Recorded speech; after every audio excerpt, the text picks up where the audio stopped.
Joined.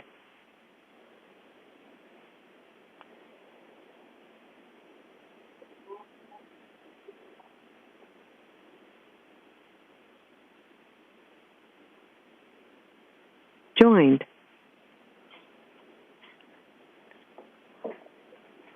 Good evening. Alex Johnstone. Joined. Trustee Danko. Left.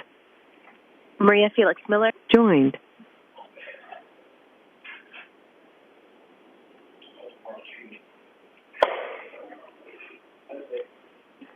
Joined.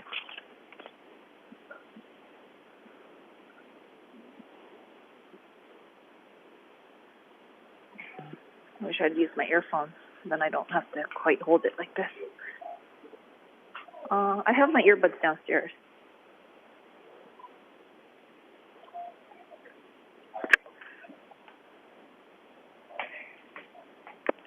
Danko. Joined.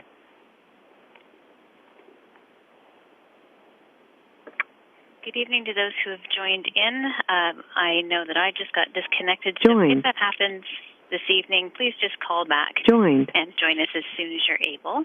We'll be a few minutes before we get started.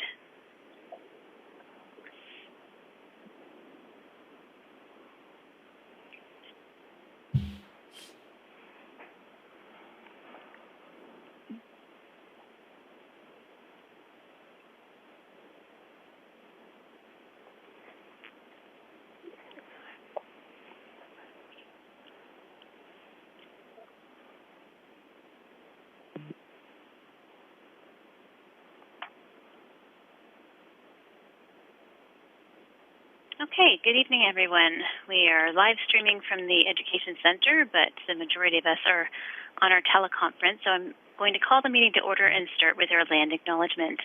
The Hamilton-Wentworth District School Board recognizes that many Indigenous nations have deep-rooted relationships with the land of present-day Hamilton. We acknowledge our presence on the shared territories of the Haudenosaunee Confederacy and the Mississaugas of the New Credit First Nation. We recognize the long history of First Nations, Métis, and Inuit peoples of Canada. At this time, I would ask everyone to stand where you are for the singing of O Canada.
Okay, so I know that was difficult to hear. Hopefully you were singing along in your on your own.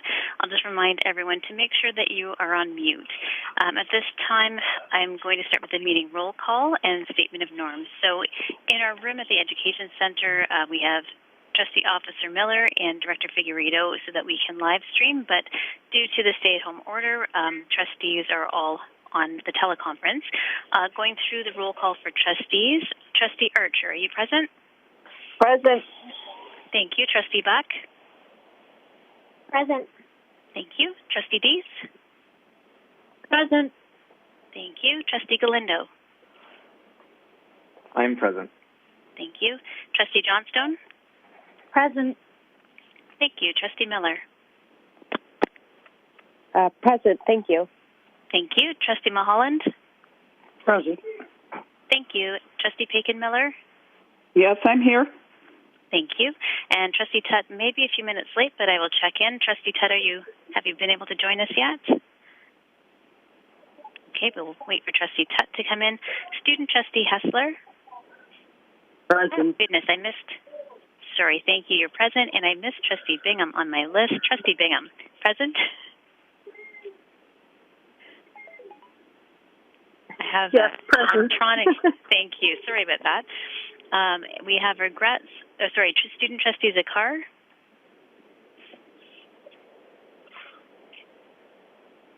Is Student Trustee Zakar on the line?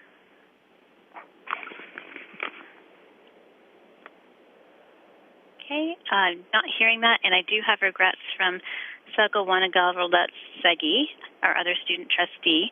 And we have a number of other executive council staff, and we have some Profiling Excellent Award recipients online. I just want to remind trustees and student trustees of our remote meeting norms. Please ensure you are on mute unless you are called upon to speak. That really helps with our audio quality. Please direct all comments or questions through me as the chair so that I can direct them to the appropriate person. I should say for the record, this is Dawn Danko chairing the meeting. For any report with an action item, I will go through a full roll call to see if any person has questions. But if it's a monitoring report, I will open the floor to questions and ask you to unmute yourself and signal that you would like to speak by just stating your last name, and I will create a speakers list from that. To move an item, I will select a mover and a seconder as needed. If you are not okay with moving or seconding a particular item for which I've selected you, please unmute yourself and state this. For voting, I will go to a negative vote and only ask who is opposed as opposed to in favor. If you are opposed to a motion, please ensure you unmute yourself and state this when asked. And, of course, as we engage in respectful dialogue and debate, I want to acknowledge that we all have different perspectives and different experiences, and we have the additional challenge where we cannot see each other in person. So I'll just remind everyone that all trustees have the right and responsibility to participate in open and respectful debate of the issues. And note, in addition to myself as the chair, each trustee has the opportunity and the responsibility to raise a point of order in response to any statement or action that you may perceive to be inappropriate as per our code of conduct and our equity policy. At this time, I would like to turn it over to Superintendent Stefanian for Profiling Excellence. Thank you, Madam Chair, and good evening. And just before I get started, I will just do a sound check, Madam Chair. Can you hear me okay? Yes, I can. Okay, perfect. Well, it is wonderful this evening to be doing our first Profiling Excellence when we are online and not face-to-face in the boardroom. So it is wonderful to have the opportunity for us to recognize two staff members this evening. For those who may not be aware, we do take the opportunity on a monthly basis to recognize the contributions and the accomplishments of both our students and our staff, both inside the walls of our schools and our classrooms, but also outside within the broader community. And as I had mentioned, Profiling Excellence has been on pause while we haven't been gathering together in the boardroom, and it's nice to be able to have our first virtual recognition this evening. So I do believe that we have teacher Rob Bell from Dundas Central on the call with us. I'm just going to do a check to make sure that we have Rob here. Rob, can you just confirm you're on the line? I'm here, yeah, thank you. Okay, wonderful. So it's great to have Rob joining us this evening as we present him with a Profiling Excellence Award for receiving the Governor General's History Award for Excellence in Teaching. And it was wonderful to have the opportunity to do some research about this particular award and project. There are a limited number of educators who receive this award, and Rob was one of 9 educators who received the award back in 2020, but it was for work that was completed with his grade 5-6 class in the previous spring. So Rob is one of those educators who we could describe as being creative and innovative and always looking at ways in which to take the curriculum into a place where it has meaning and relevance for students. and certainly did with the class project, Who Was Hazel Layden? That was a result of the reason for him winning the Governor General's Award for Teaching Excellence. So as Rob was embarking on some research around how he was going to approach some teaching in the social studies class with his students who are in grade 5, 6 at Central Elementary School in Dundas, he decided on a focus specifically connected to the Spanish flu. And as he was doing some research, he realized that there was a student, Hazel Layden, who was a former student of Dundas Central, who passed away and died from the Spanish flu back in 1918. And so that was the catalyst for him to bring the learning into the classroom and to engage the students in a project that became much more than a single social studies lesson. Rob reached out to community partners who were very interested and eager to support the student learning. Joined. And so the classroom project involved support from local historians in Dundas. There was involvement from the Reverend at Knox Presbyterian Church, who helped connect the students to some of the living descendants of Hazel.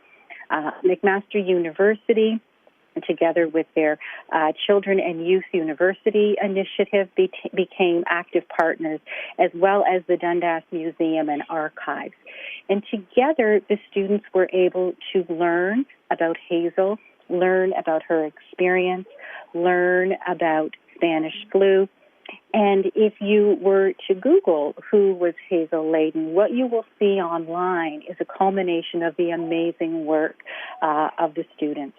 What you see is the way in which Rob was able to motivate the students and ignite their passion about this meaningful piece of history. There are videos from students. There is an interactive website that walks you through the students' learning, not only about Hazel, but about the pandemic in 1918. Really a great example of innovation and creativity coming together with making learning meaningful and purposeful for students, and the incredibly important piece of reaching out to community partners to make that difference. And so certainly we know that the students in Rob's class, that grade 5-6 class, benefited from his passion and his commitment to learning, and certainly confident that the other students that he continues to work with do the same. So, Rob, on behalf of all of us, congratulations on your Governor General's Award for Excellence in Teaching History, and congratulations this evening on your Profiling Excellence Award. And if we were in the boardroom right now, we would all applaud. But you're going to hear me. I'm going to applaud anyway.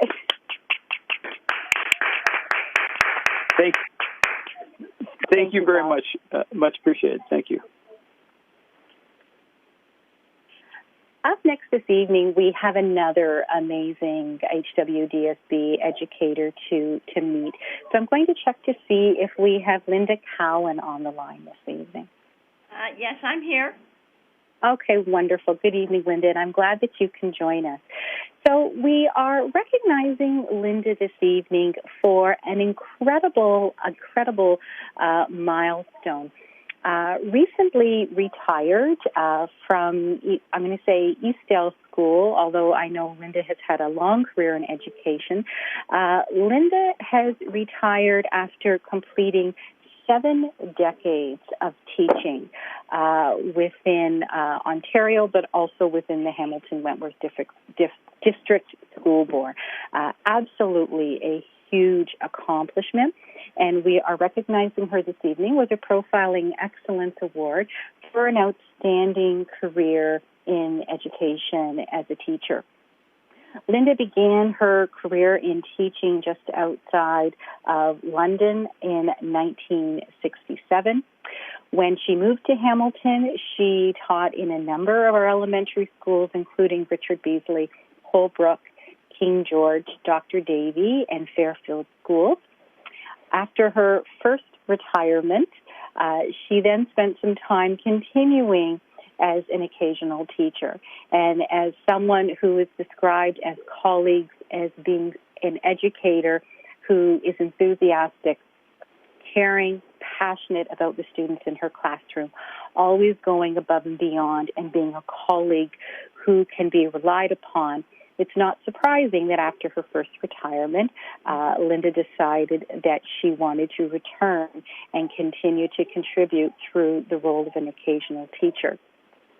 During her last few years, her time as an occasional teacher was predominantly at Eastdale School right up until the time of the pandemic last spring. Again, Linda is described by her colleagues as saying that they're going to miss immensely her fun personality and the way in which she makes a positive impression on all of the students, igniting their enthusiasm around learning and ensuring that all students have the opportunity to demonstrate who they are. She is an educator who is described as having an unwavering, undenying commitment to both students and staff in the school, and that one is extremely lucky to have had the opportunity to work with and alongside Linda during their time as an educator. Linda, 7 decades of teaching is an incredible accomplishment and an incredible milestone, and it's clear from the comments of your colleagues that you have had a profound impact on students across Hamilton Wentworth District School Board, and also a profound impact on those that have had the opportunity to teach with you. On behalf of all of us, congratulations on your retirement. Thank you immensely for 70 years in HWDSB schools, and thank you immensely for changing the lives of students. Congratulations on your retirement and on your Profiling Excellence Award this evening.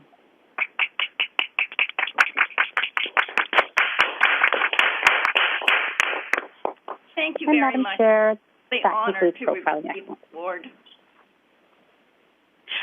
Thank you, Linda.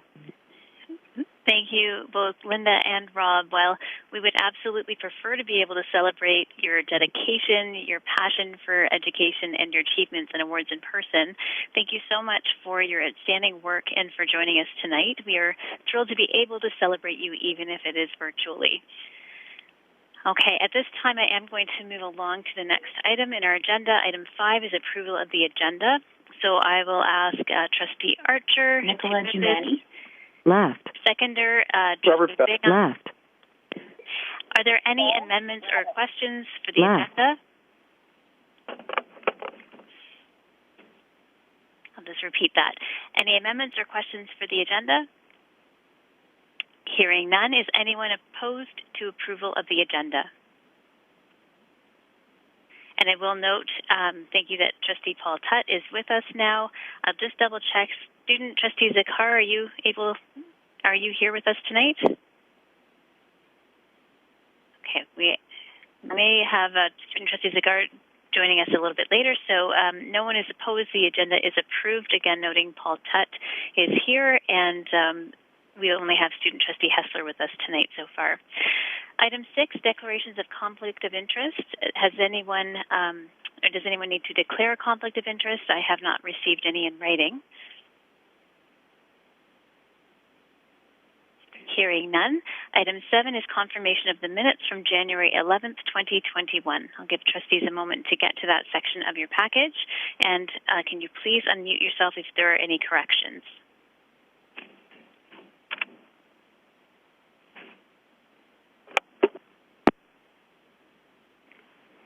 Linda Cowan.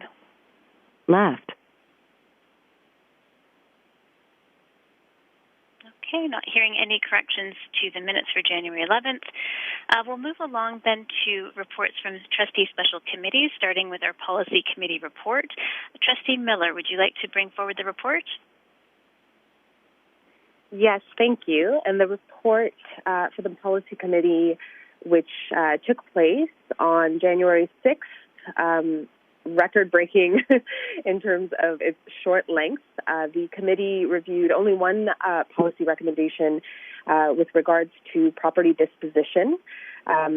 The policy is up for cyclical review. Staff have reviewed the policy and note that the regulation and act no longer require public information sessions.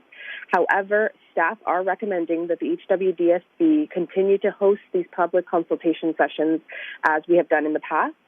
Staff confirmed that while there is no further ministry or legislative changes, they are recommending that the policy remain as it currently stands.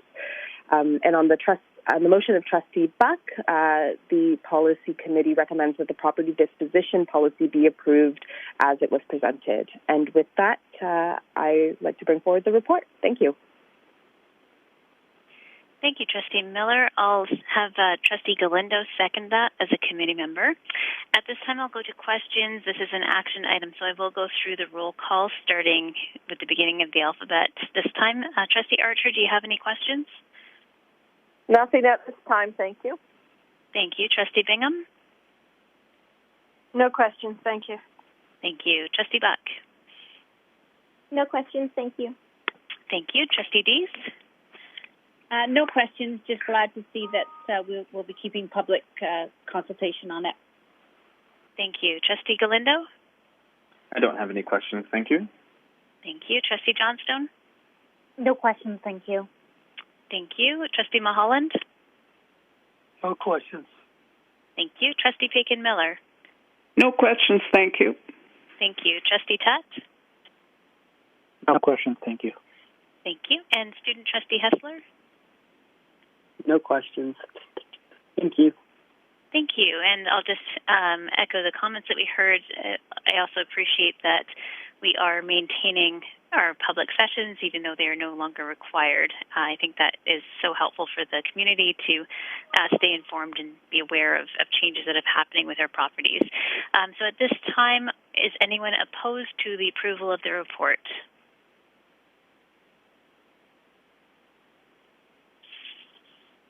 Hearing none, that's approved. Thank you. Moving on to item number 9, our Finance and Facilities Report from January 14th, 2021.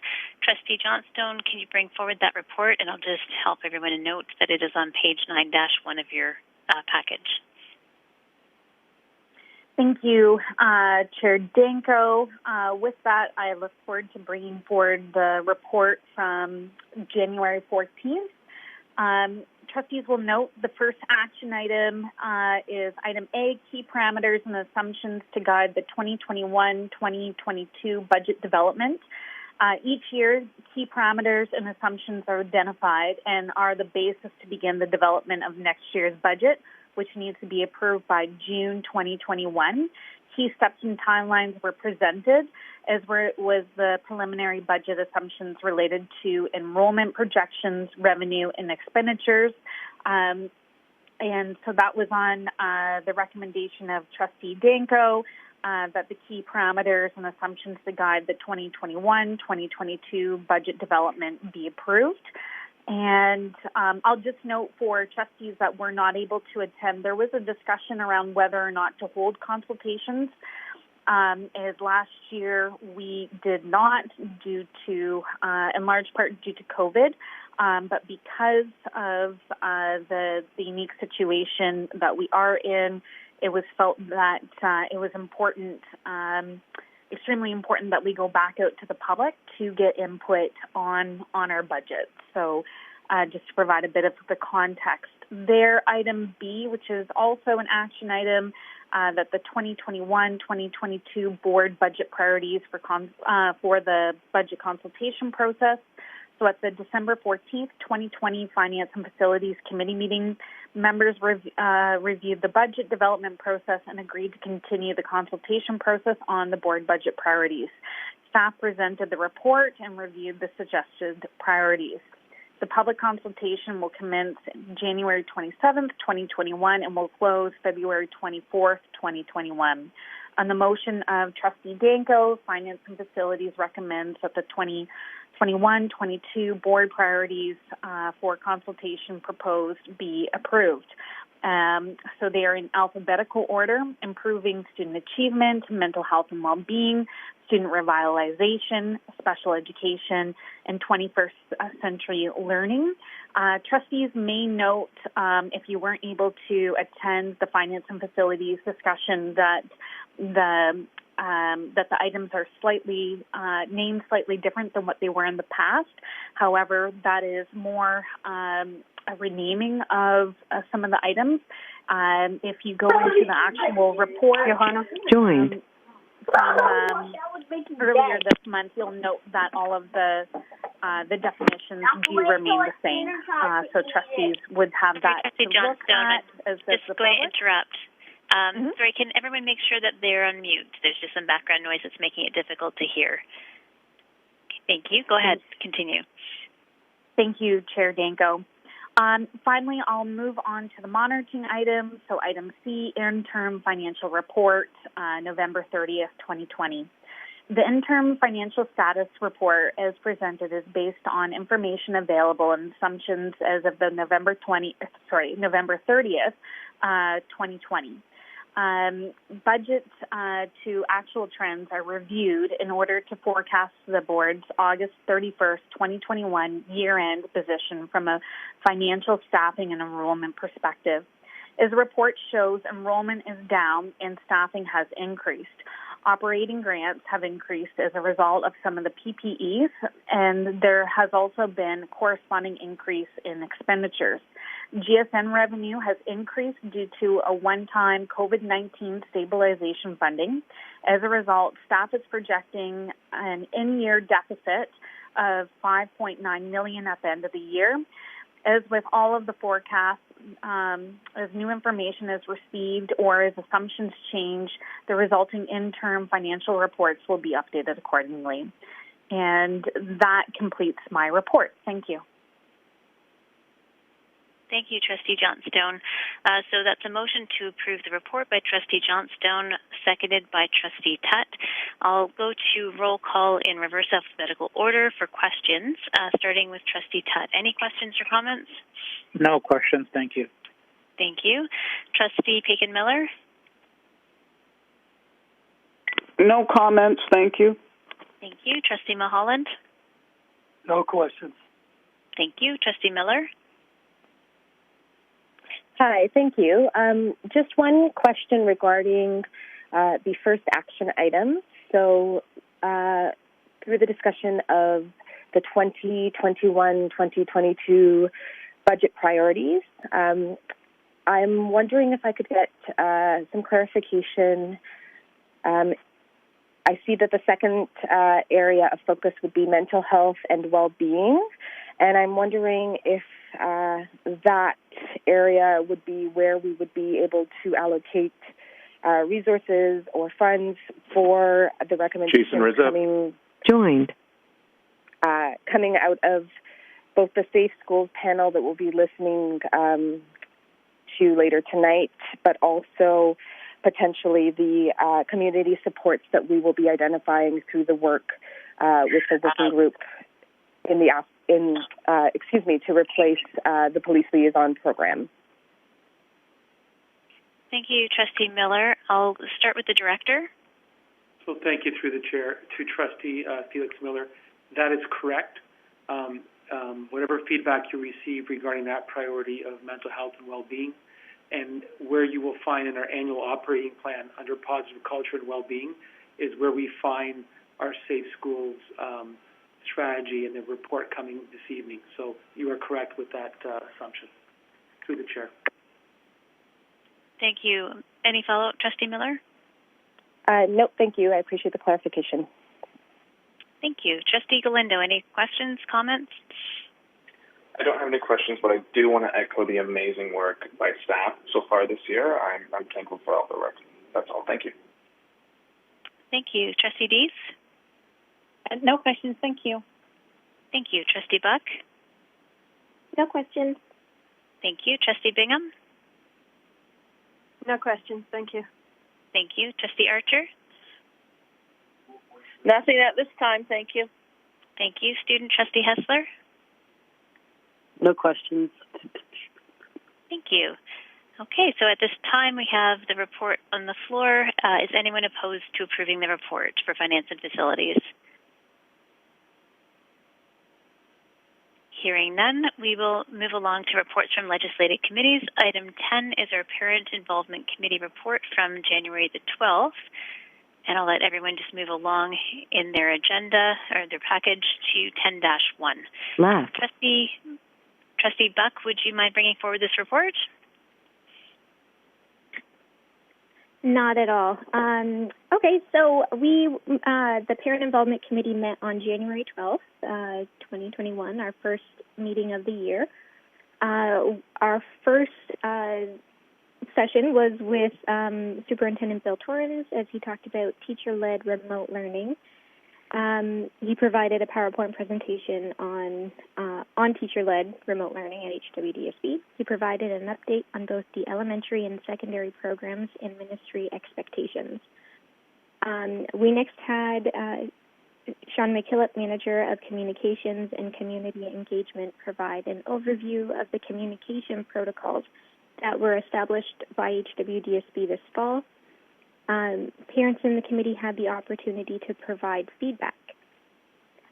We also had big news as Superintendent Stefanian has had Parent Involvement Committee part of her portfolio since the committee's inception. I believe it was like 13 or 14 years ago. So she's got a long, long history with Parent Involvement Committee, but she has finally passed the torch. And we got to meet Estella Jones, our new superintendent of Family of Schools 1. Estella will be taking on Parent Involvement Committee, and she provided the committee an update on the student census. Input will be sought from advisory committees on the wording of questions and suggestions to improve participation by families. So with that, I would move the report. Thank you. So Trustee Buck is moving to receive the report, seconded by Trustee Deese. At this time, I'm going to ask for questions, and I'm not going to do a roll call because this is not an action item. So if trustees have questions, can you unmute yourself and just signal that you have a question? I'll create a speakers list, and then I'll call on you.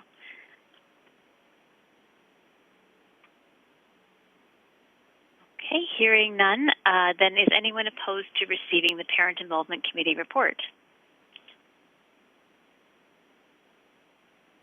Hearing none, that is received. Thank you. Okay, at this time we'll return to reports from staff. We'll start with item number 11, our monitoring report for safe schools, mapping out community supports.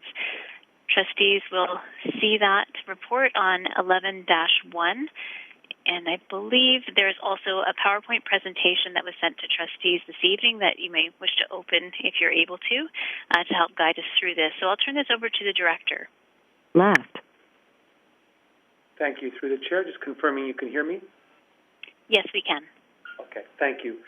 So what trustees will see in front of them on page 11-1, and this monitoring report, we intentionally changed the title, Safe Schools, Mapping Out Community Supports, and I just want to clarify why before I pass over to Superintendent Sharon Stefanian to provide the update. The key reason is getting calls from the community around the title of review of termination of the program. And I had to clarify to community members that maybe our title was misleading because the board motion was clearly that the school police liaison officer program is terminated, and that the spirit of the motion was to map out any community supports that are required to support safe schools. And I also had to clarify to the community members at times that if they do see police officers, uniformed police officers in our school, that's because we still have a criteria that's been laid out under our Safe Schools protocol that our Safe Schools team have worked with our principals in terms of when we are required to do so. So what you'll see tonight is an update. We committed this fall to bring a January update of where we are in the process, and then the final report will be coming in the month of March. So at this point, I'll pass it over to Superintendent Stefanian, and thank you, Chair, for indicating there is a slide deck also that Trustee Miller emailed at 5 p.m. roughly, and it's marked presentation number 11 So to Superintendent Stefanian. Thank you, Director Figueredo, and good evening. It is an honor to bring an update on this particular work. I would like to recognize and welcome some additional staff who are joining us this evening who are available to support trustee questions. We have with us Sally Landon, who is our Manager of Research and Analytics, Johanna Otite, our Equity Human Rights Officer, and Jason Riz, our Principal of Safe Schools. So welcome to them, and thank you to them for all of the work that has happened up to this point in time and the work that will continue as we go forward. So for trustee navigation, I am on page 11-1 of the report, and if you have the PowerPoint slide in front of you, I am on slide number 2. You'll note on each of the slides in the upper right-hand corner, there is a number that corresponds to the slide number. So you'll see number 2 on the slide entitled Trustee Motion, June 2020. And in the bottom right-hand corner of each slide, we have also indicated the page number in the report that slide corresponds to, and hopefully that will support following along while we're in the virtual stance. So as the director said, this is our second monitoring report. Just a reminder for trustees, back on June 22nd of 2020, the trustee motions that were passed with respect to the termination of the liaison program. And this evening's report is intended to bring trustees up to date in terms of the work that has been happening since the last time we provided a monitoring report. On slide number 3, which is also at the bottom of page 11-1 in the report, is a confirmation of where we are currently in our stance with respect to police involvement in HWDSB schools. So on that date, the police liaison program was terminated and continues to be terminated. The involvement of police in our schools, as our director said, is limited to safe and secure schools as outlined in the Police School Board Protocol provincial document and is mandated by legislation. So trustees may recall in June, we spoke a little bit about the provincial model for the School Board Police Protocol, which is a joint document that was created between the Ministry of Education and the Ministry of Community and Correctional Services. That document speaks to the mandated reasons in which police would be in schools, and those are limited to those incidents that are considered to be safe schools incidents or secure schools incidents, which we'll talk a little bit about this evening, but nothing beyond that. And so just to reassure trustees and the public that the program is in fact terminated and our involvement is limited to legislation. So on slide number 4, occurrences requiring a police response. This is a slide that trustees have seen before, and these are the types of incidents that through the police protocol, provincial police protocol, we are mandated from a legislation perspective to involve the police. I won't read through all of them. You can certainly see them, and they are also captured in the report.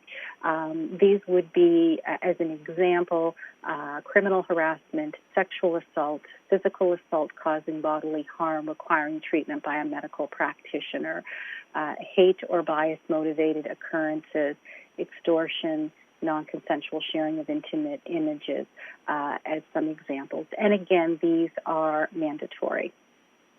Other examples within the mandatory protocol would include lockdowns, bomb threats, involvement as mandated through the Youth Criminal Justice Act, and if there is imminent risk of student harm to self or others, where all other avenues of addressing the concern have been utilized and we're concerned for someone's immediate safety.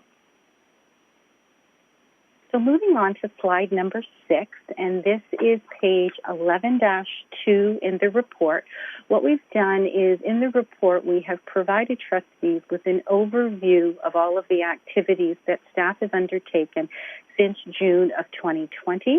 And what we are forecasting we will undertake that will move us through to the report coming to trustees in March of 2021. I will remind trustees that it was October the 26th when we had our previous monitoring report. So this evening we're really focusing on the work that has taken place since October the 26th. We are on target for the March 2021 report to come forward to trustees, and that will align with budget-related requests for April of 2021. Again, at this point in time, program is terminated, and we are now turning our attention to identifying classroom presentation and activities for which we need to be seeking out new partners. So slide number 7, page 11-3 in the report. As the program is terminated, when we talk about review and seeking input, I want to be clear that through previous communication, we have heard from the community the concerns and the harm of the police liaison program. So we're not going out and asking individuals who have shared stories to share stories with us again, because we know how harmful that can be. What we have done is we have asked our research and analytics department to compile information that will be made available to the work group, which I'll talk about in a few minutes, just by way of information and background for them from a historical perspective. So one way in which that information has been gathered is through a literature review, and the second is through compiling information that has been previously shared by students, families, and community related to the pre-existing program. On slide number 8, again, page 11-3 in the report, I'm going to provide trustees with a high-level summary around the literature review. And what is included in your report this evening is, in fact, a summary. There is more detailed information that we will be providing for trustees in the final report with respect to the literature review that was undertaken. But we thought beneficial this evening just to share with trustees some of the high-level learnings through that literature review. So the review looked at material from 2008 to 2020. We'll share with trustees that there was limited Canadian information that was available, certainly more research that has been done in the United States. But some of the high-level themes that came through predominantly from the Canadian publications was that in many cases the role of police liaison programs are not clear. There is concerns around limited training with respect to the work that liaison officers do.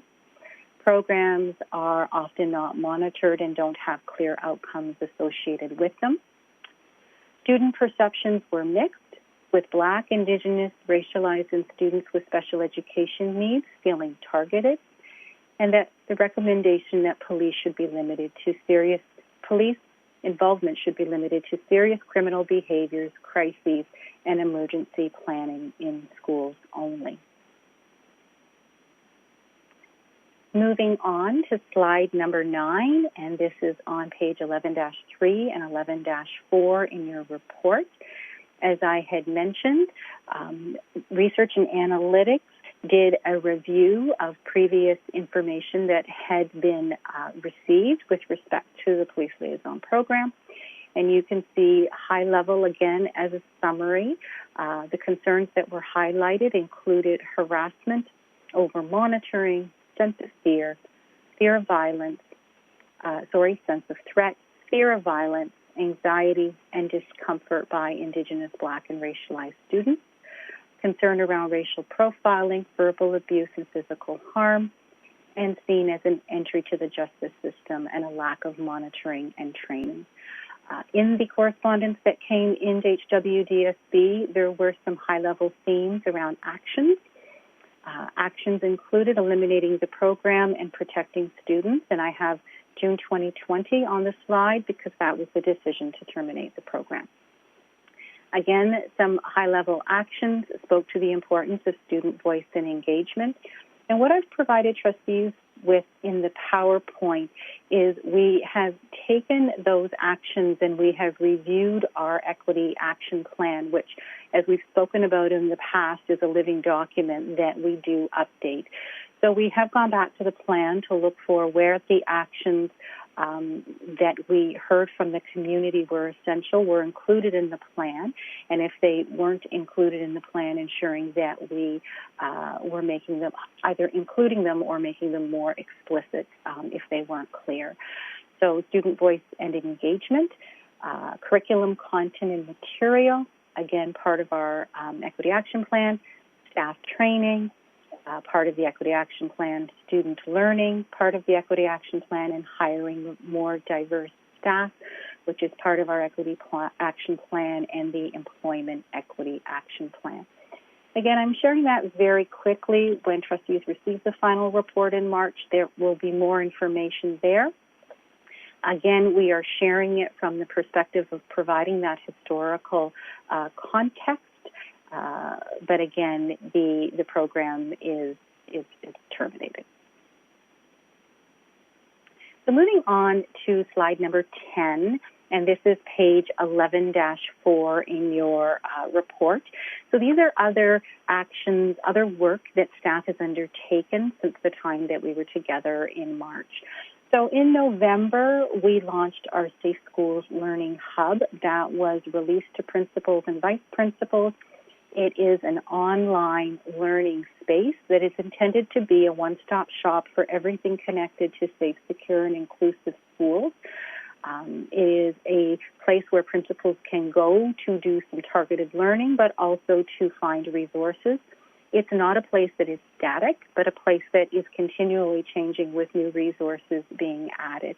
So I will highlight for trustees that training and resources related to police involvement in schools are included in that space. And specifically, as I mentioned earlier, clarifying for principals the types of reasons that police may be called into schools, which again are limited to those under legislation for safe and secure schools as outlined in the provincial protocol as part of legislation. Moving to slide number 11, and this is at the bottom of 11-4 in your report and goes over to the top of 11-5.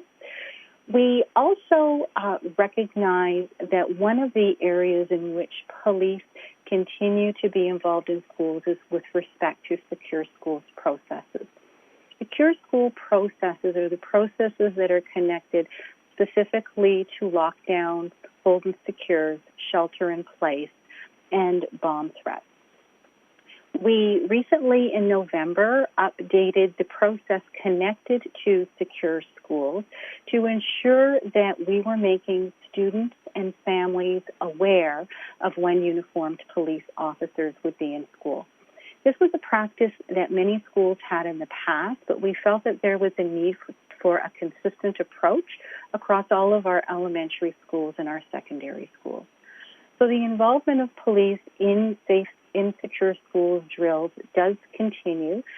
It is an expectation through legislation, but also important in the event that a school did have a live lockdown situation, that there is the familiarity by police of the layout of the school from the perspective of keeping students and staff safe. We have set the expectation and we have provided our schools with resources so that there will be advanced communication to students and to families and to any other partners such as childcare who may be in the building that a drill will be happening. That communication should be happening a minimum of 2 days before the drill. It will include the date and the time that the drill will happen and that the presence of uniformed police officers will be in the school for the purposes of the drill. We have provided template letters for schools to send home, templated announcements that can be used with students in advance, And as well, there is an expectation that the details of the drill will also be posted on the school's website, again, the minimum of 2 days before the drill. So that information has been provided. It sits in the hub, as I mentioned earlier, and principals are aware of the change in expectations. On slide number 12, page 11-5 in the report, trustees will see an overview of police involvement in schools tracking tool. So when we were last here, we were in the process of finalizing the tool, and we had a few schools who were piloting the tool for us. And in November, we moved into implementation of the tool. The tool is designed to identify or to log when and why schools contact the police and when and why police contact the school. In the past, this information was not gathered in a consistent way at a system level. So we knew that it was important to have an increased understanding around police involvement in schools and what that involvement looked like.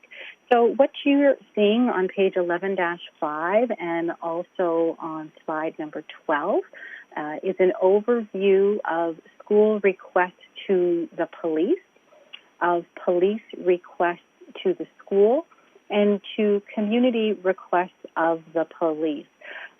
What we have learned through this process is that there are times when parents or community members will reach out to the school around a particular concern or an issue, and schools have often in the past acted as a conduit or a connection to police. So as a result of that, we have created a tool, which I'll share in a moment, that's included in your package this evening, to direct parents as to where they can go to have those conversations. So just to highlight, again, request of school to police, you can see the alignment with Safe Schools. This information also allows us to do follow-up with schools if there is more detailed information that we need in terms of the reason for the contact, whether it was contact by the school or contact by the police. On slide number 13 and page 11-7, it's hard to see it on this particular slide, but certainly on page 11-7, you can see the tool that was created in response to parent requests when they would come into the school to ask about the school being a conduit to police.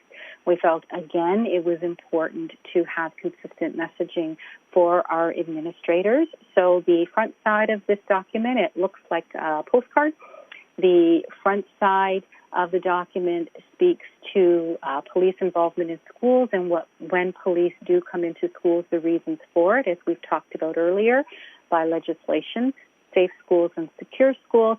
But the back side just provides contact information for families. If they choose to use that information, it is there. But the school is not the conduit or the contact. That is an individual parent or community member decision. Slide number 14, which is in your report, page 11-6. Part of the work that staff have also been involved in is we have been identifying those classroom presentations, school presentations, school activities that we now need to identify new partners for. What you're seeing in the report and on slide 14 is a high-level summary. There is a more detailed list, and again, those details will be provided in the final report for trustees. But just to share with you, at a very high level, we have identified that we are going to be seeking new partners to provide presentations around bullying and cyberbullying, peer relationships and interactions, and sexting.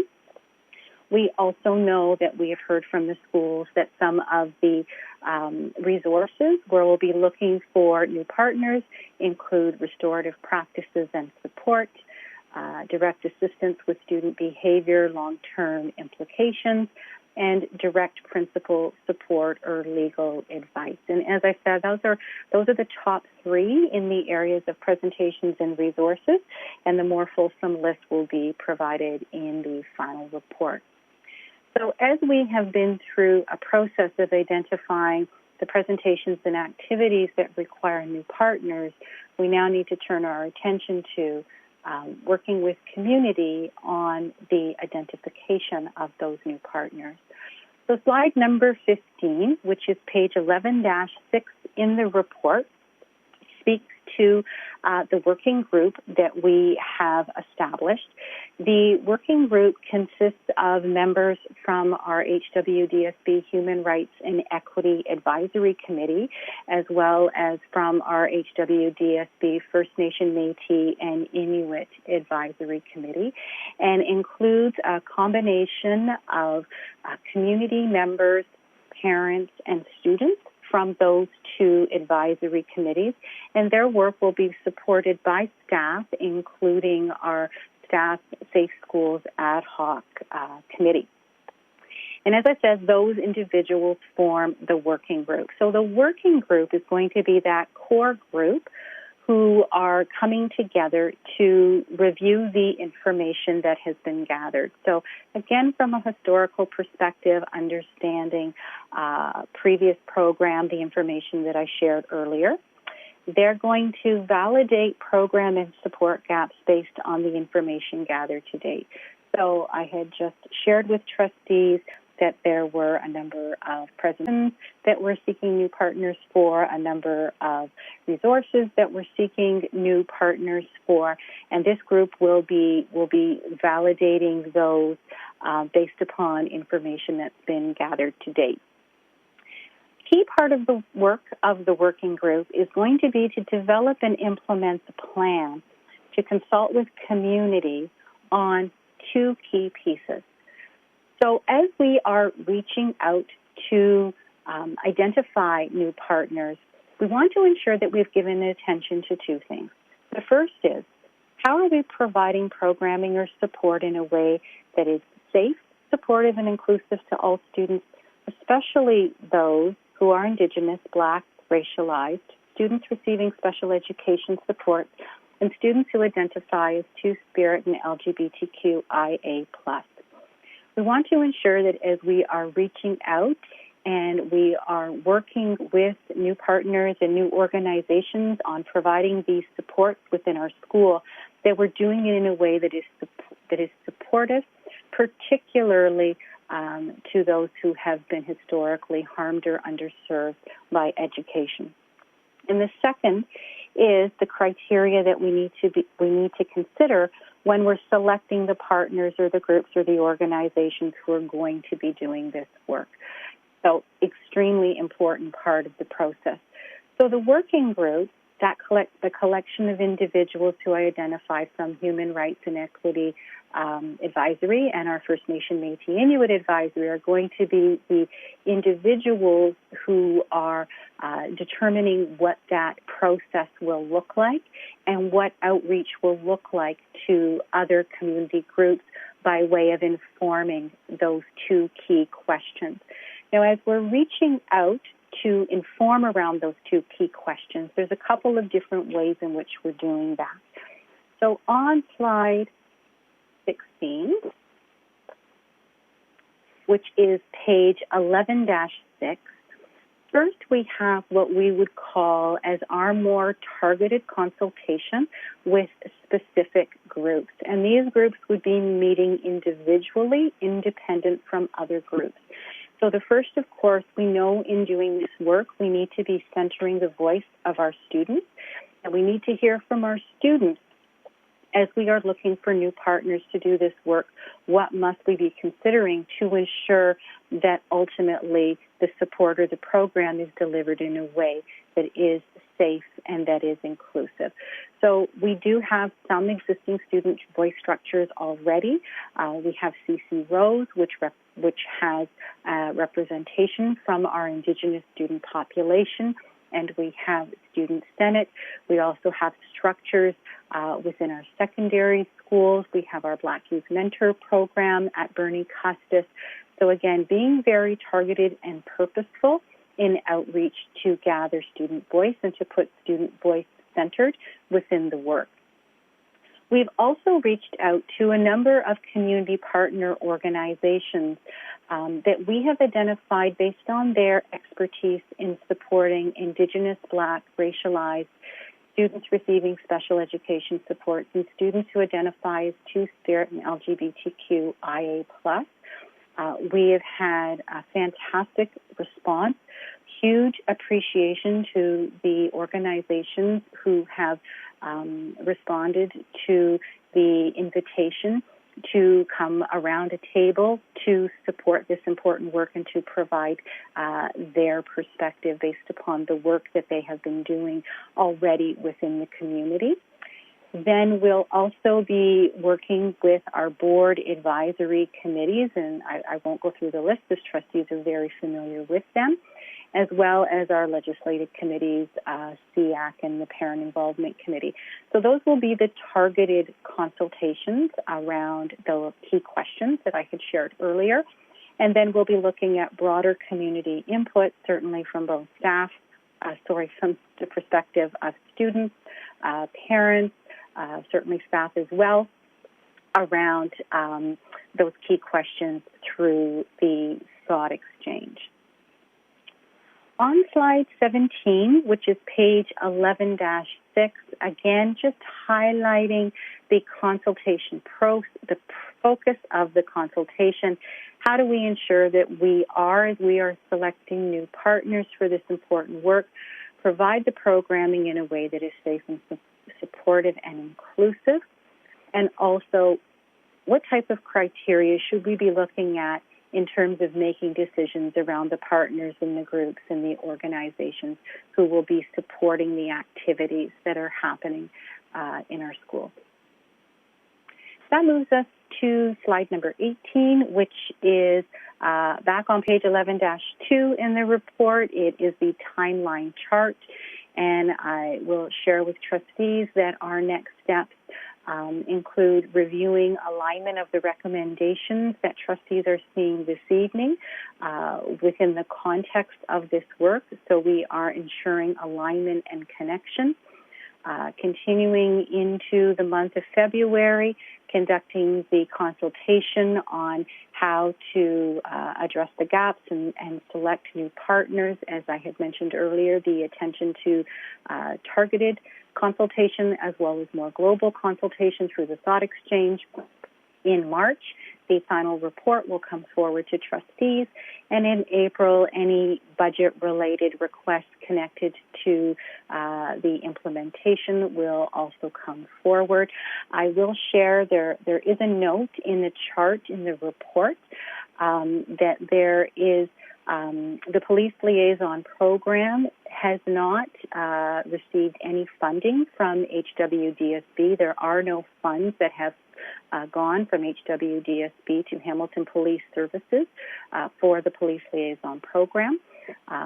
So we anticipate we may be looking for budget to support some of the services as we go forward, and we consider the potential of new partnerships. And this concludes the monitoring report this evening. We're happy to respond to any trustee questions. Thank you, Superintendent Stefanian. So just to put the report on the floor, I'll do a motion to receive the report, Trustee Mulholland, and seconded by Trustee Miller, if that's okay. At this time, I'm just going to create a speakers list. If you can signal if you would like to ask a question or make a comment, and I will note that down, and then I will go through a list and call on people. Do any trustees have questions? I do, Trustee Penny. Yeah. Thank you. Thanks. Anyone else? Trustee Miller, please. Thank you. I do as well. Trustee Buck. Trustee Bingham. All right. I almost could just do a roll call. Okay. At this point, I'm going to just, I think I'll do a roll call if that's okay. And that way we make sure we've got everybody. So I'll start with the people that have signaled first, and then I'll go to other names that we haven't reached yet. So Trustee Dees, you were the first to signal. Would you like to go ahead? Thank you. Through the chair, if we could go back to page 4, which outlines occurrences requiring police response. So on this, it talks about at a minimum, the police must be notified of the following types of incidents. So I have a couple of questions around this because, and perhaps, you know, this is going to be maybe more flushed out in the final plan, but in some of these, so for instance, relationship-based violence, even non-consensual sharing of intimate images, things like that, because that's a broad in how they occur, I guess, in the seriousness, let's say that. So I'm just wondering, because I know in the past it's been left to, and whether the teacher, the principal, or the superintendent's discretion as to whether to call the police, even possessing a weapon. You know, if it's been that, you know, the student maybe didn't realize he had it on him and came in. So I have two questions. Is this list an absolute that the police must be called for these incidents? And question 2 is, if police are called, do we know, or is there any, whether charges will automatically be laid, or whether there is some discretion from the police side as well? Through the chair. Thank you, Trustee Deese. Superintendent Stefania. Jane Clinton joined. So through the chair, and thank you, Trustee Deeth, for the question. So the legislation does require that under the scenarios that have been described, that there is contact, a reporting that happens from the school to the police. How the actions of the police or how the police respond will vary based upon a number of different things. So as you've said, you may look at you had talked about one of the examples as being the non-consensual sharing of intimate images. Our expectation and the legislation expectation is that there is a report that would happen from the school directly to the police. There may be conversations that happen that may make a determination that police do need to respond or perhaps do not need to respond, and those situations certainly are variable. Just because a call is made does not indicate in any way, shape, or form that charges will be laid towards a student. The school is meeting their obligation of making the police aware of the situations that have a heightened level of concern with respect to student safety. But again, there's always the discretionary element that our principals themselves would certainly be considering if we're talking about potential for suspension or expulsion. But also that would be important information that is shared within the context of the conversation with police. So, yes, absolutely, an expectation is that the contact is made. That's an expectation within legislation, but there is no automatic outcome that would come from that call. It would be situational. Thank you. Any follow-up, Trustee Deese? No, I appreciate that, and I know a lot of work's gone into that because I know before, so it's good to see some consistency in the reporting of this and understanding that there is going to be some discretion on the outcome of this. So it's a big undertaking and a lot goes into it. So thank you. No more questions. Thank you. Trustee Miller, questions? Yes, thank you, and to the chair. First of all, thank you so much to staff who've prepared this. I know that it's quite a lot of work and also a lot of planning for our next steps. I particularly appreciate the roadmap in terms of student engagement, making sure that student voice is at the front of all of this work. So thank you. I have a few specific questions, and I also have some broader comments. I noticed in our package there were 3 incidents during the month of November that were highlighted as well-being calls from the school outwards to the police. And then in the slide deck, it seems that is no longer the case. It's imminent risk of harm, and I just want to clarify, are those the same 3 incidents? Superintendent Stefanian? Yes. So through the chair, they are the same 3 incidents. Certainly, we know there are limited reasons in which the school would be involving police. One of the areas that is outlined in the report is if there is concern around imminent harm to the students themselves or to others, after the school has utilized all of the other strategies that they have available to them. Apologize that it was categorized as well-being within the report, but we dug a little deeper and explored each of the 3, and they were connected to the potential of imminent harm. Thank you. Trustee Miller? Yes, thank you. That's very helpful. And in terms of the police tracking tool, I believe I'm correct in that this was implemented after the termination of the program. Therefore, all of these incidents are from this previous fall, and obviously there's no data in terms of calls made prior to the termination in June, correct? Superintendent? Correct. The tool we had a small number of schools pilot the tool in late October, and then the tool came online for the rest of the schools in November. So this would represent data from November. Thank you. Trustee Miller. Thank you so much. And so a question in terms of, I'm happy to see the implementation of this tracking tool. I think it will be very helpful for us to keep our eyes, quite frankly, on the data.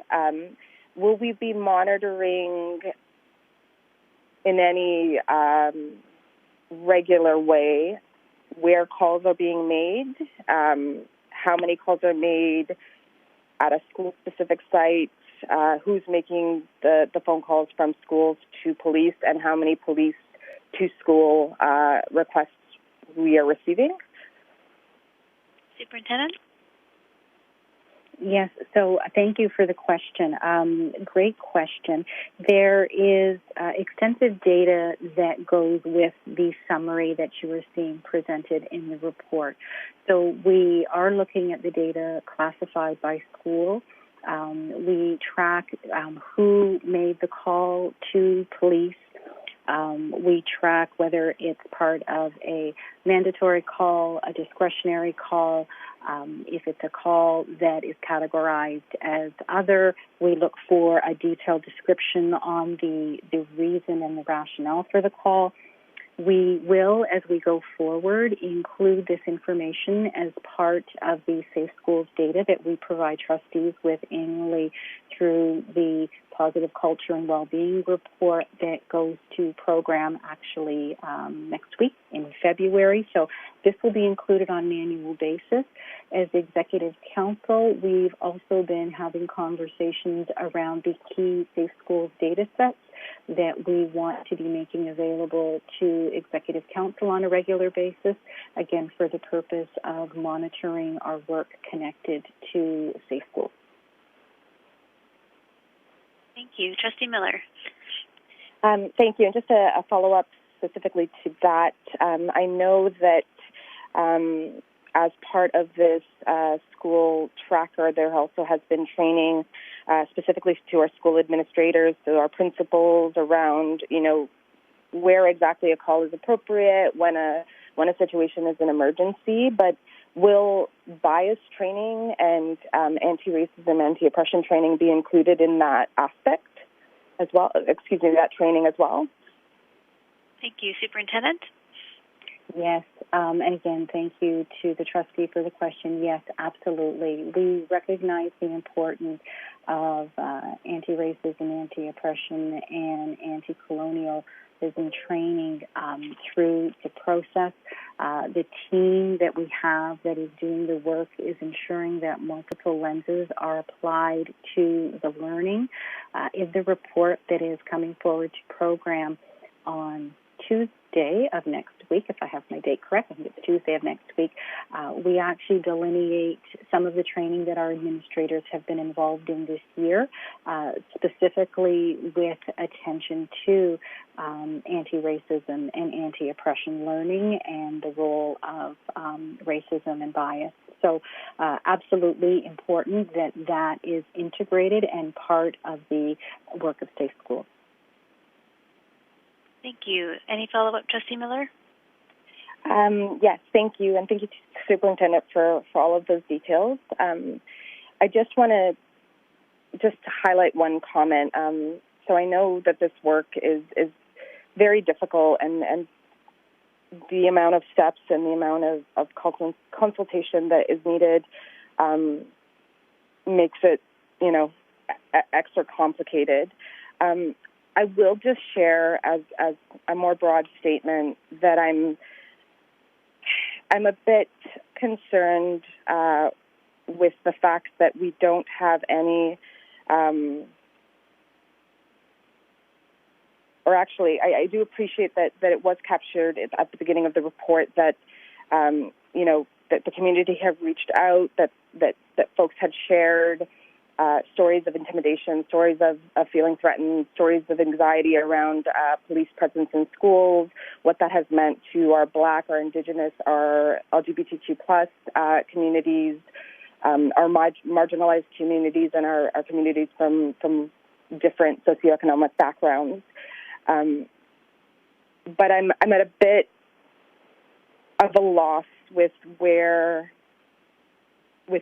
the fact that some of that data seems to be missing in terms of actual lived experiences here in this report. Saying that I do understand that the bulk of the focus for this report were really to map out our next steps and our goals towards the final report, our goals with how we're replacing this program, how we're reaching out to our communities, how we're being proactive about getting really strong community partners in our schools who can support our students, who can see them for all of their amazing differences and support them in the ways that they need. But I do think that we have been speaking about the termination of this program in a way that has felt, I feel like, in my opinion, like we can go deeper here and acknowledge the impact that this program has had with a lot of our students, and frankly, the harm that this program has had. And I wish that I want there to be a moment where we do actually take a pause as a board and acknowledge that, respecting very much what Sharon Stefanian said about, we also don't want to constantly have folks who have been harmed tell their stories over and over again and relive those experiences, especially if they have been traumatic.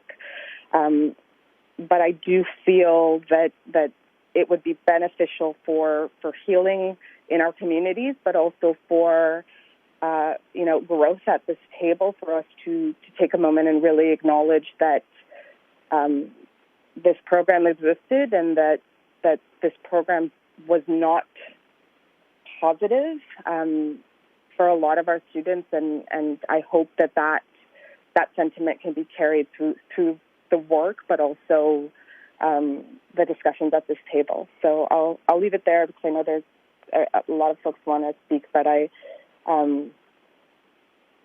that's the one thing that I really wanted to express tonight. Thank you. Thank you, Trustee Miller. Of course, want to make sure that we're staying on the agenda item, but the Director, I'll turn to the Director for a response, please.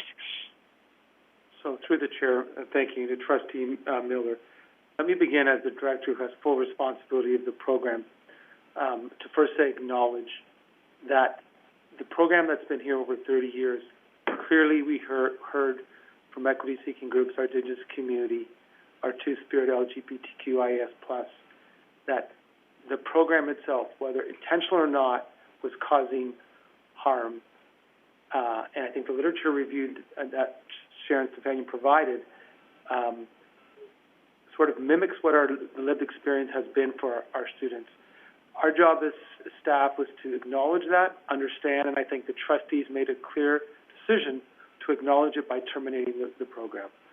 So as the director, I acknowledge that, who is responsible for the oversight of programs in our school. And I think the direction I've given Superintendent Stefanian and her team is how do we now move forward? But before we move forward to learn, we need to acknowledge it. So, I like, to be on record this evening to say, as the director, who you give full responsibility to oversee programs in schools, I take that responsibility as I heard voices over time, and then started to ask more questions, and then eventually had to understand that my lived experience is not the one to apply.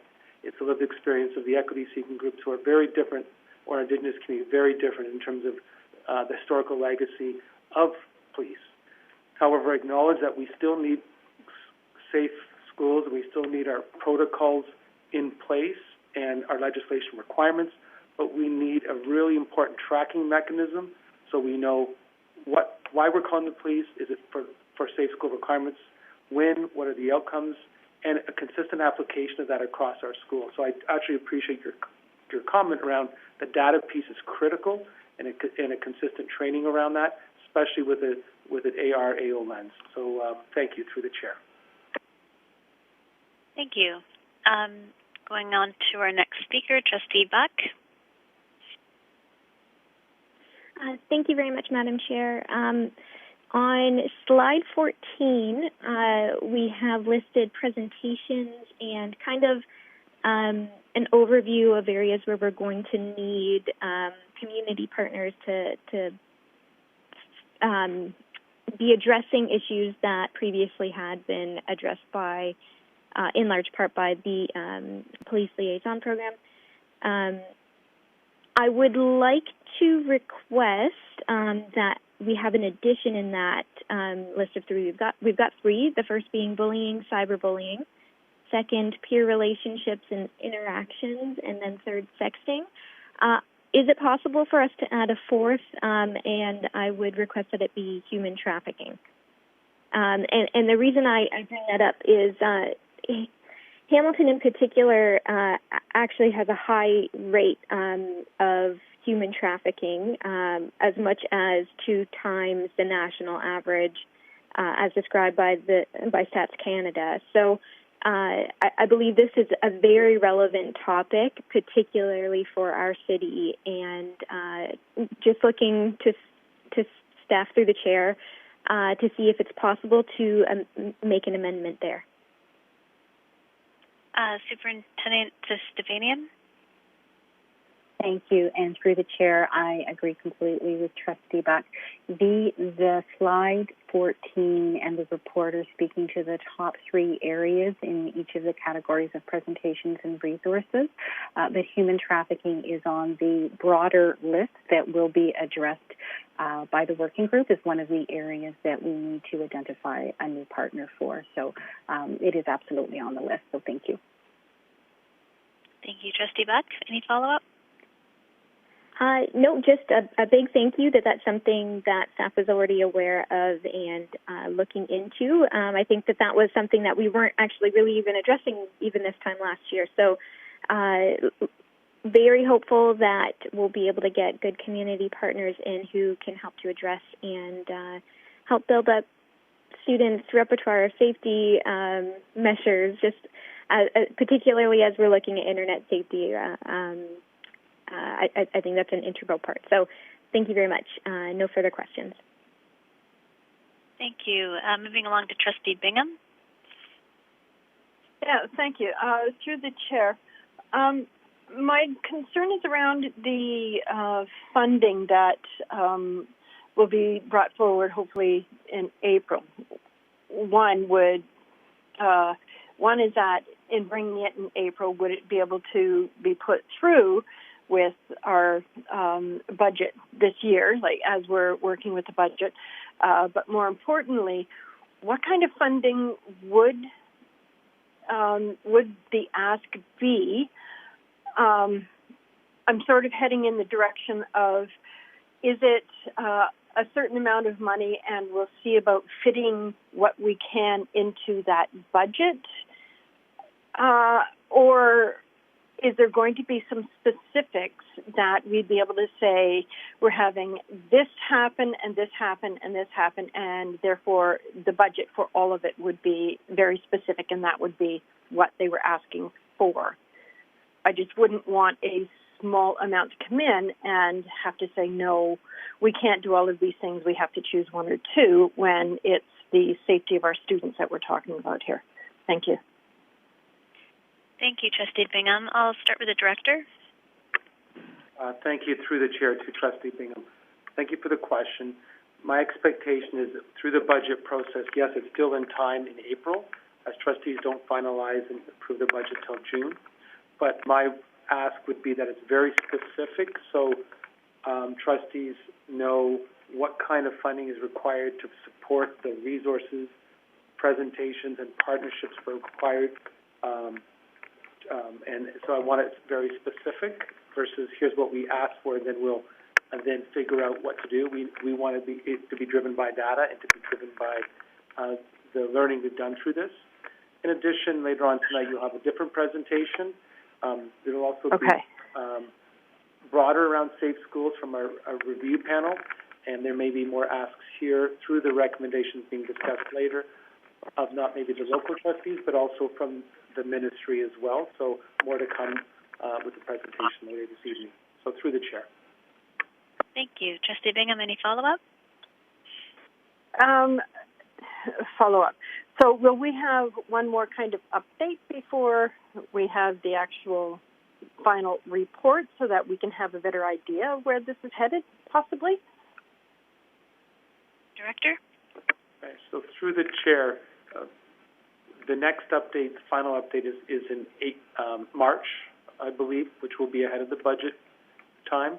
But then you'll see separate asks then going through finance facilities when we get to our budget process. So we'll get an update in March and then further requests through Finance and Facilities Committees. Through the Chair.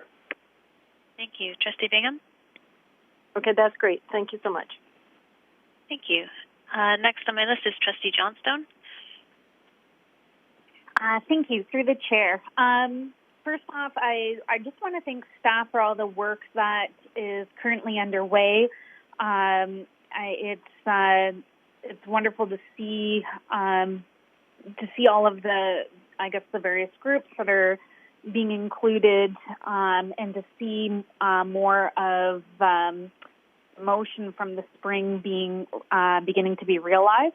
I do have some questions. My first question is with regards to I think it was slide 4, which is police must be notified. So I have a few questions. So when in those instances, say for example, when there's a sexual assault, would we not also be contacting SASHA? When there's hate crimes, would we not also be connecting with other community partners such as the Hamilton Jewish Federation or imams from the local mosque? I'm just, or when there's a concern about self-harm, would we be contacting Post, Ron Joyce? Can you walk me through if we're connecting to our partners at that time, or is that exclusively left up to police? Thank you, Trustee Johnstone. That's not exactly the focus of the report, but I'll start with the Director to see if we have an answer. So through the Chair, so this evening, the update is to be about the supports that we're reviewing after the cancellation of the program. In terms of reporting to the police what we must, each situation is different, and as trustees know, privacy is an important piece, but through each situation, as Superintendent Stefania said, partners become involved at certain points in time, depending on which pathway or what intervention is required. Thank you. And then I guess with that as well, I know back in the spring I'd highlighted the need to look after child rights, parent rights. When we're notifying police, are we also considering the rights of the child as well? I'm curious about that. Thank you, Trustee Johnstone. Superintendent Stefani, are you able to provide a response? Yes, through the chair, absolutely. We always ensure that any of the communication that we have with police follows all privacy legislation. We recently have provided principals with some updated information around how to share information with police, the type of information that can be shared, when it's appropriate, when it's not appropriate, etc. So certainly always centering the child in that conversation is extremely important. So thank you. So my next question has to do with, and I'll put a reminder. In the spring, I had highlighted that perhaps we could connect with the former advocate for, I think it's Ontario's child advocate, and so we may want to still follow up with that office. I believe it's under the Ombudsman's office now as a resource. My next question had to do with, back in the spring, police had indicated to our board that if we terminated the program, that there would be a delayed response time. And at the time, I accepted that as a possibility, mainly because in speaking with Toronto trustees, they had said that was also one of their experiences. I'm just curious to know if if there's been any communications with regards to response time, because one thing I would want to ensure is that our students do not receive any change in responses, especially where health and safety is a concern, and that we would work through that with the police. Thank you. Thank you. Director Figueredo? So thank you through the chair. Through early conversations with the Hamilton Police Services, what we learned is that the school police liaison officers at times might have been used for occurrences requiring police response, as listed on the slide that Superintendent Stefanian reviewed on slide 4. So the concern was that if the school police liaison officers were no longer used for this, that they were concerned that there might be delay. Hence why we put the tracking tool in place and to really record. So there's not been any concern to this point, but I'll ask Superintendent Stefanian if she has any further information to that question.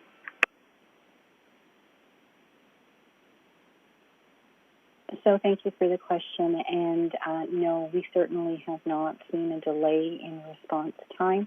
Part of the information that is collected through the tool indicates when the school reaches out and when there is a response, so that we have a sense of response for issues, and we certainly have not seen anything that would suggest a delay. Thank you. Thank you. I have a few more questions. So with regards to, and I'm just going to move through the slides. With regards to gathering information, I had noticed that when TDSB did their report, as I read through it, they were able to conduct a student survey with, I believe it was 30,000 of their students. They're a much bigger board. And they were also able to conduct focus groups, noting that we are relying on gathering information through a literature review, and I believe there's potentially some focus groups as well. Can you just clarify, I understand the need not to, re-traumatize people, but I'm wondering if we would be able to perhaps do a survey similar to TDSB if some very rich and useful information was gathered during that process. Thank you. Thank you. Trustee Johnson, I'll start with the Director. Thank you through the chair to Trustee Johnstone. At this time, that's not in the work plan for this review after the police liaison officer termination program.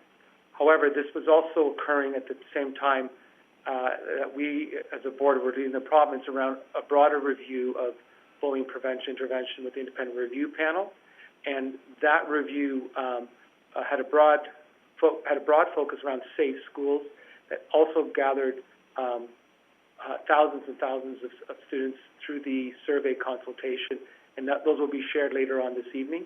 But to be clear, through the purpose of this focus around the termination of the police program and what supports we're looking for as a result, this is the plan of action to execute. But more information is in the broad report this evening because that has happened in parallel. So through the chair. Thank you. Trustee Johnstone? Thank you. I guess I'll make the note that it would be my hope that we continue to gather information moving forward, as we still will have some police presence in our schools, and I think that this is an important ongoing conversation to monitor what the impact is and to continue to evolve. So the next section was with regards to concerns that the board heard, action taken. I did want to note the point, I guess the part around student voice and engagement. I think that it's important to note that the board, through various means, had heard from students, to my knowledge, 2 years prior, so 2 years ago, with regards to a focus group that was held by students at Sir John A. Macdonald. That report was made public a year ago this past month by the students at City Hall. And I guess what I want to ensure is that that we are, what does it mean when we say we want to, value or to amplify student voice and engagement through this process? Simply because I think that if we were to speak to our students, that the process was that they had to amass a huge level of community support in order to be heard, as opposed to, I believe it was 18 students that were involved in the original focus group. So what's changing? What have we learned? And what does it mean when we say we're going to amplify student voice and engagement? Thank you. Thank you. I'll turn to the director for that, and I'm just going to note, Trustee Johnstone, you're getting close to your 5-minute speaking point. Thank you to the chair. So what's clear about the work here, the intersectionality of all the work we're doing and the connection to our equity action plan. So one thing I've indicated at the beginning around our learning, and Trustee Johnson was right, around voices in February that were concerned around the police liaison officer program in our schools. One thing trustees will see as the equity action plan rolls out is a process that we're creating about our human rights complaint process. Trustees will see as our equity action plan rolls out this school year that will be another mechanism. And most recently, we've been speaking to the Equity Secretariat as of today about future funding that will be coming, that trustees will get an update to support this work in HWDSB. One thing as a director, as I've learned, who I'm responsible for the operations, is that what other mechanisms are in place and what have successful boards put in place for situations where students or parents need a different process where they feel that their dignity or their respect or their human rights are not being honored. And that is part of our equity action plan, which aligns clearly to what we learned from the voice last February that Trustee Johnstone has spoken to, through the chair. Thank you. Thank you. And I have one final area which is the police involvement tracking tool. I had heard from another trustee one of the areas I was concerned about. So I have, it is we do have certain schools or school communities that experience more safe hold and secures than, say, other communities. They may be experiencing them monthly, sometimes weekly.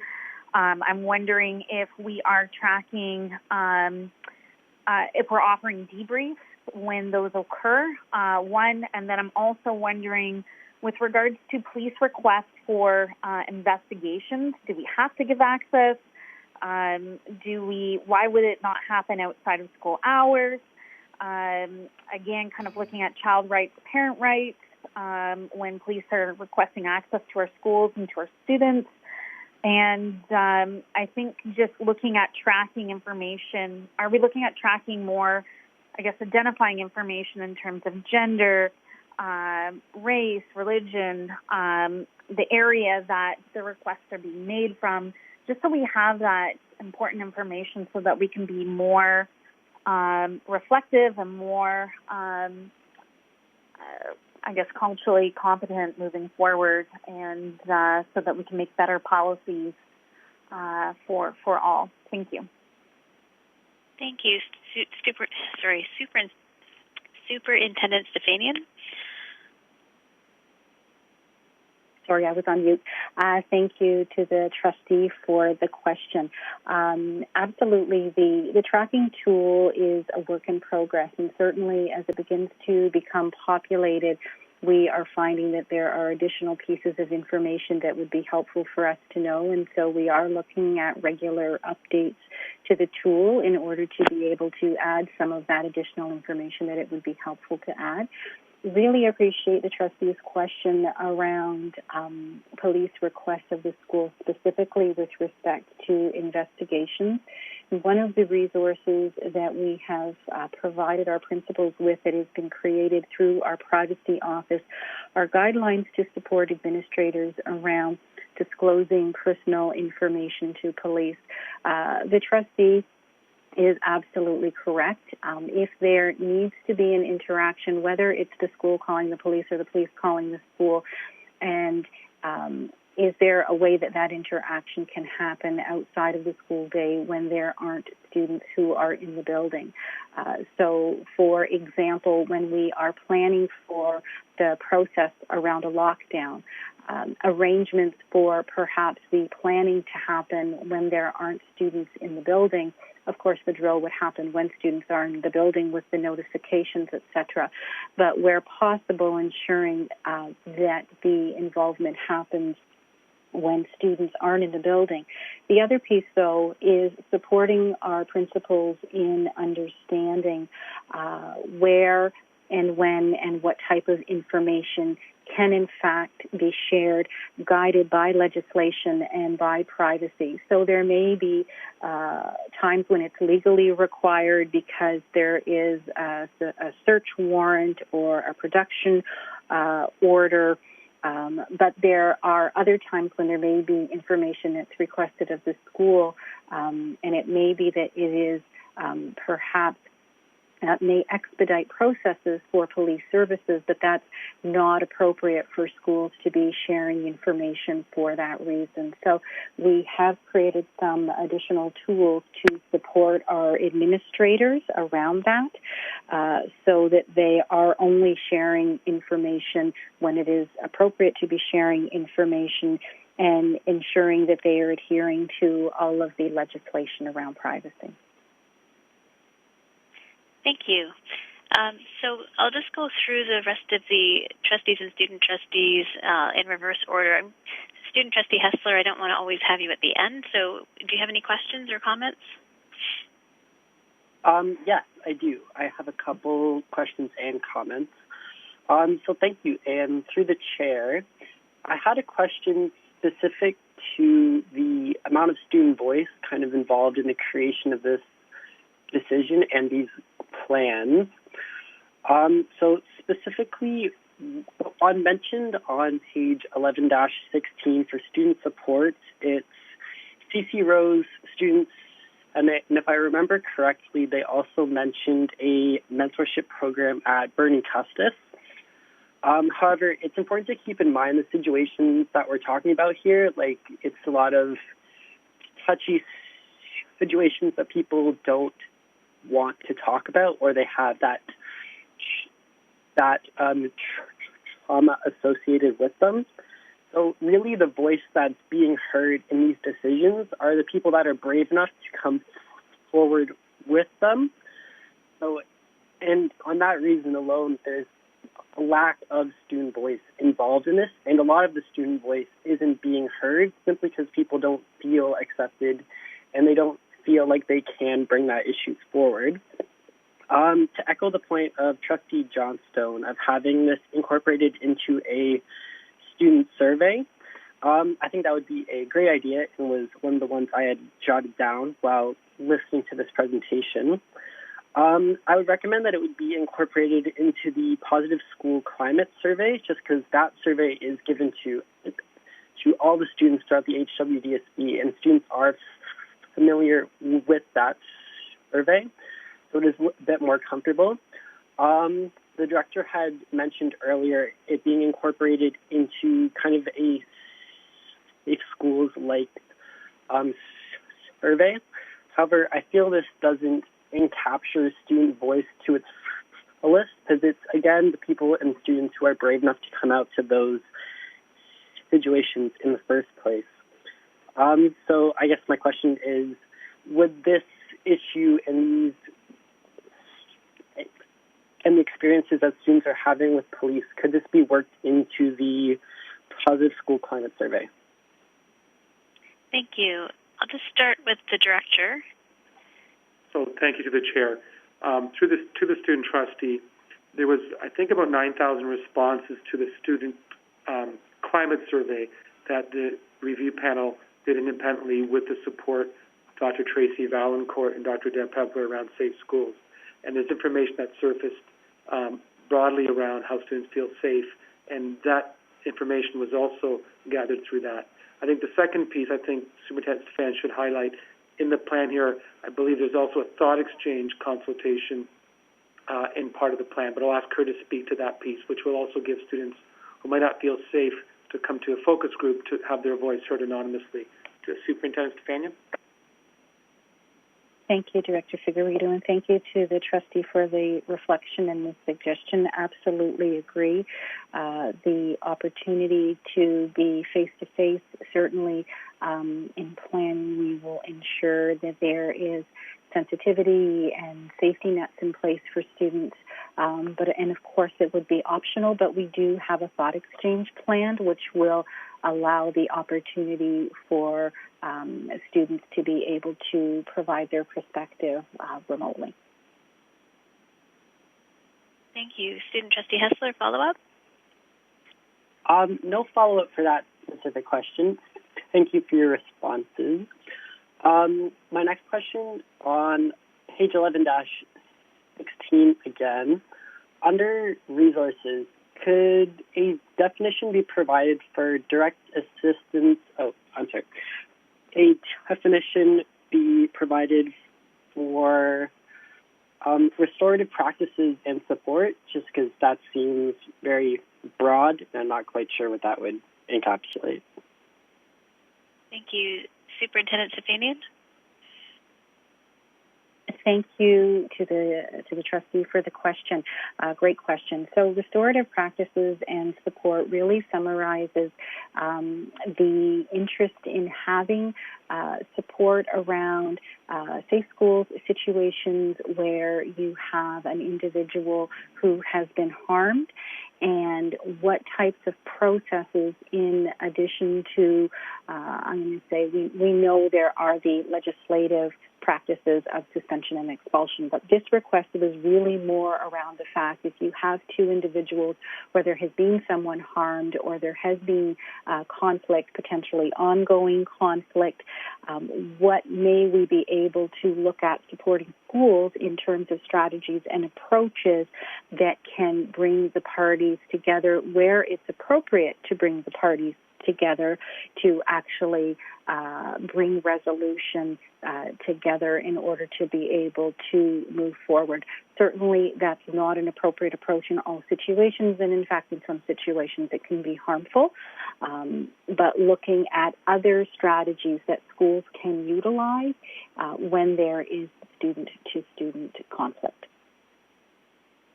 Thank you. Student Trustee Hessler? Thank you. That was very descriptive. Yeah, so that concludes my questions and comments. Thank you. Trustee Tuds?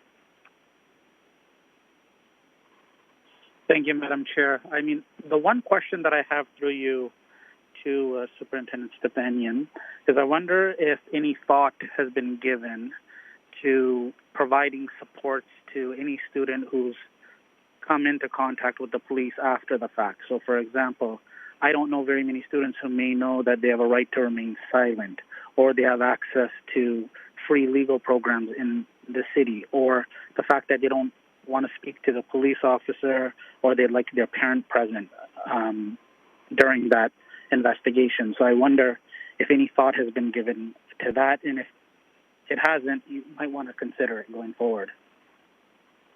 Thank you. Superintendent Stefanian? So through the chair, again, thank you to the trustee for the question, and it's a great question. Student trustee Hessler, I believe, had asked about something similar a number of meetings ago, and certainly is something that is on our work plan connected to safe schools. We haven't historically provided anything, but it is certainly something that staff have been in conversation around. Thank you. Trustee Tuds? Thank you. Those are my questions. Thank you. Thank you. Trustee Paikin-Miller? Okay, I have a couple of, well, it's a two-part question. The first involves, do we have data that specifically lets us know exactly what percentage of students in our system were negatively impacted by the police program? And the second part of that question is, do we have mental health supports in place if there will be police coming whenever into the schools to help those students who may be uncomfortable with the police presence in the school? That's my question. Thank you. And just relating to the agenda, it may not have been the scope of the report, but I'll start with the director on that, please. Thank you. Through the chair, let me begin by saying, do we have a percentage of data? No. What we heard loud and clear, and as I stated, I think last June, that this was brought in the Equity Action Report clearly because we're using a majority decision-making model of what the equity-seeking groups are telling us. And what we heard loud and clear from our students, from equity-seeking groups, our Black, our Indigenous, and our LGBTQ as well, that clearly that the program itself, the presence in the school, was causing harm to our students. Do I have a percentage? No. But through those narratives that we heard, those powerful stories, and I think trustees absolutely made the right decision to terminate the program. That's the data we have through the storytelling and conversations we had, and through conversations with some of our school administrators as well. So that's the answer, my answer to the first question. If I can ask Superintendent Stefanian to answer the second, and I'll just, before I do so, and I guess the reason I say that is I know data is important, but I feel if we keep on coming to that, we will continue to re-traumatize people who've had that experience, and hence why I've asked my staff to really move forward with what services and resources will be best suited to meet the students and their needs. But to Superintendent Stefanian, to the second part of the question.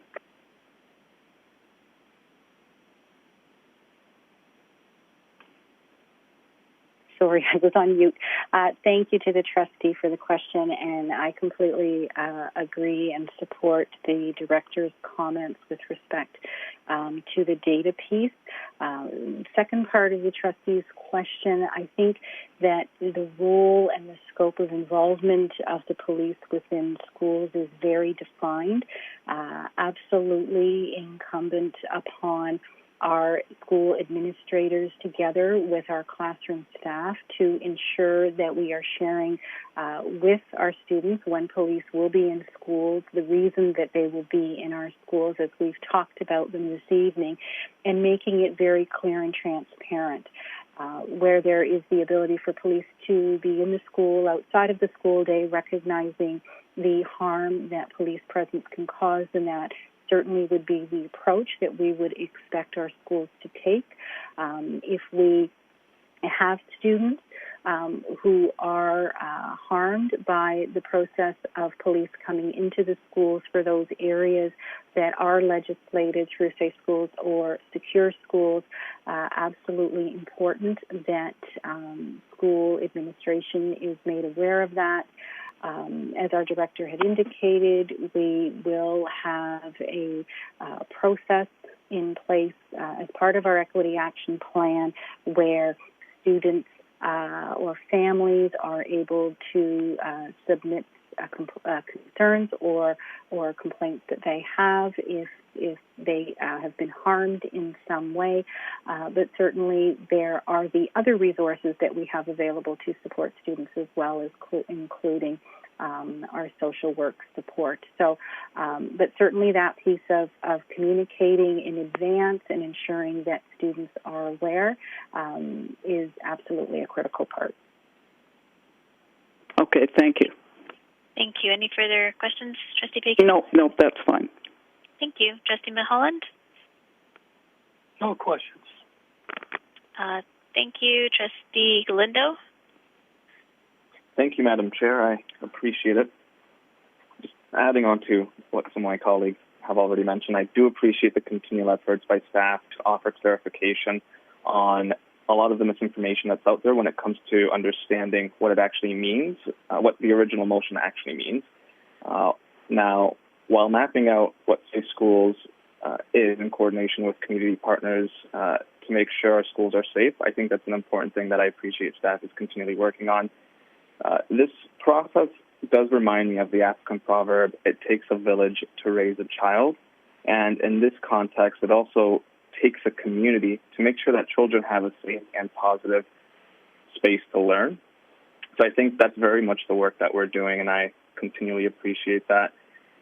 I will echo the importance of grounding this work on human rights, anti-racism, decolonization, anti-oppression principles. I mentioned that last time, and I'll continue to mention it because it's important that we ground this work on that. Just a couple of things that I want to note about the report that haven't already been mentioned. Number one, I appreciate the feedback that staff took away last time that they clearly incorporated this time around, such as the literature review, such as giving us a template of what the tracking tool looks like. That's very good. Just bear with me here while I try to read through my notes.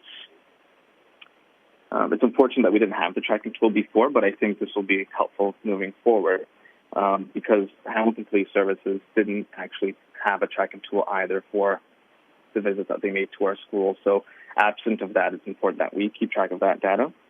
I do have one question, and then I'll move on to another item there.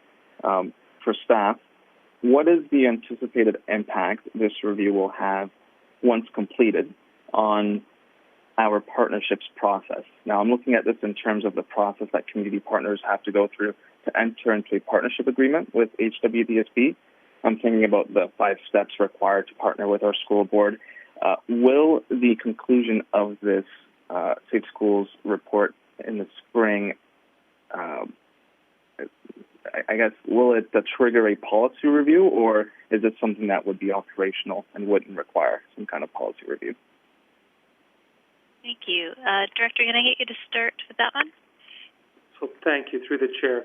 The first part of the question, I'll begin through Trustee Galindo's question around our partnership process.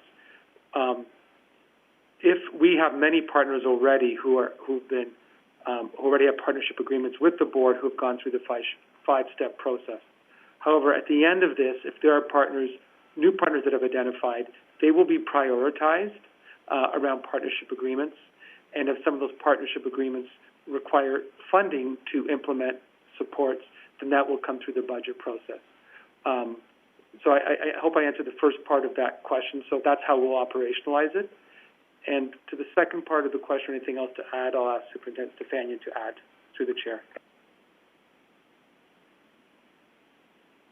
Thank you. And through the chair, I would anticipate that as we complete the work with our community partners, the two key areas that we're putting in front of our partners will really help to inform us not only from the perspective of selecting partners specifically connected to the areas that I shared earlier this evening, but also in terms of an approach around criteria and screening as we select partners in other areas.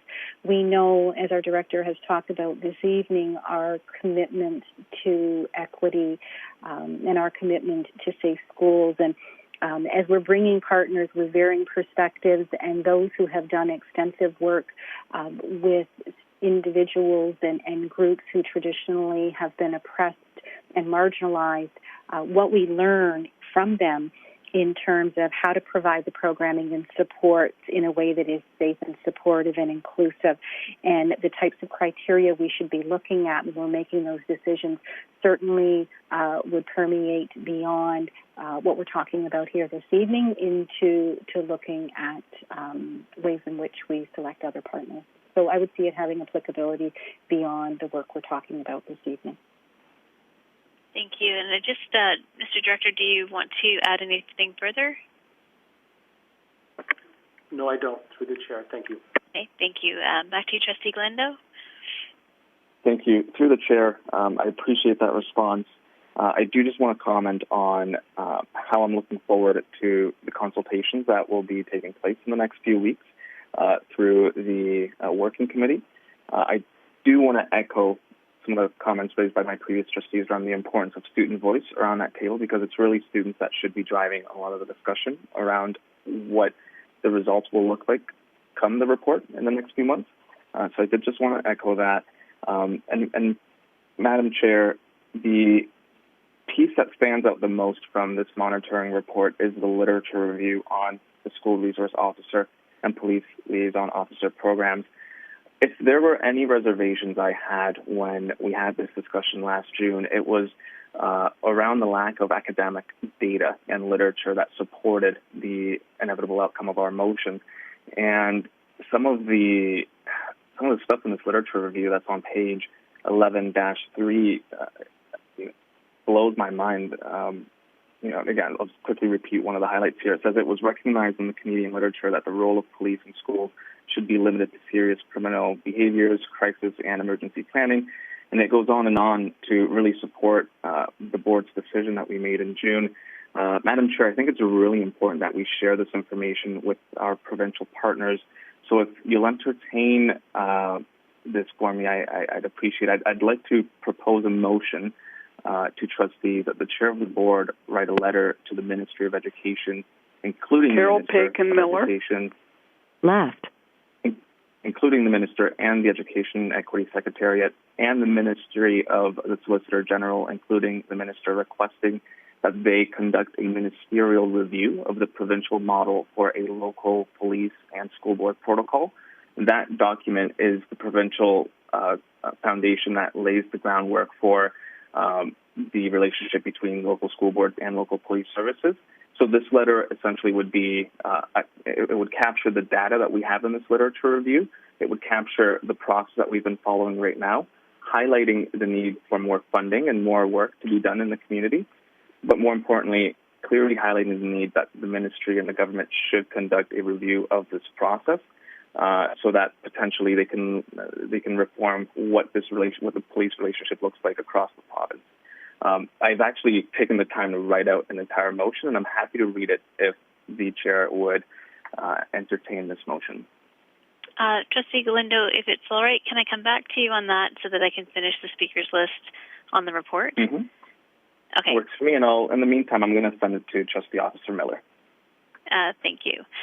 Trustee Archer, did you have any comments or questions? Not at this time, thank you. Thank you. And I should note, Trustee Pekin-Miller had notified me she had to leave at 7:30, and she isn't able to come back this evening. So for the minutes, if you can note that, please. And I did have a few notes that I wanted to make. I believe most of what I had noted has already been said. So I think one of the important things that was mentioned in the report at the beginning is that we need to champion courageous conversations about equity, anti-oppression, anti-racism, work in schools, and that includes in school boards, and that it's critical that we're listening and learning from the lived experiences of our students and our communities. So I'm hearing a theme that we want to make sure that we are continuing to hear from student voice in particular. I think the tracking tool it was a major gap that trustees had discussed previously, and so I'm happy to hear that not only is it in place, but is also being updated as we realize there's additional information that we would benefit from collecting. We know from other work, and we'll hear again later tonight, that disaggregated data is so important as we're moving forward. I also just wanted to highlight that I think the Safe Schools Learning Hub is a great step in the right direction to have one place for the information for training and resources for our school leaders. We're leveraging new ways of communicating that we're seeing in our classrooms to support communication and consistency. And I think, again, that is one of the things that we heard was problematic previously, was a lack of consistency. So I'll leave my comments there. I didn't have any questions. Those were already answered. And I'll go back to Trustee Galindo, if you could read out your motion regarding this topic. Thank you, Madam Chair. So this is a motion by myself, Trustee Galindo, following the monitoring report on Safe Schools, mapping out community support. That is being presented today, January 25th, 2021. Trustee Miller has offered the opportunity to second the motion, and this is me reading out the motion now. Recognizing resolution number 20-68, recommending the full termination of the police liaison program effective immediately from June.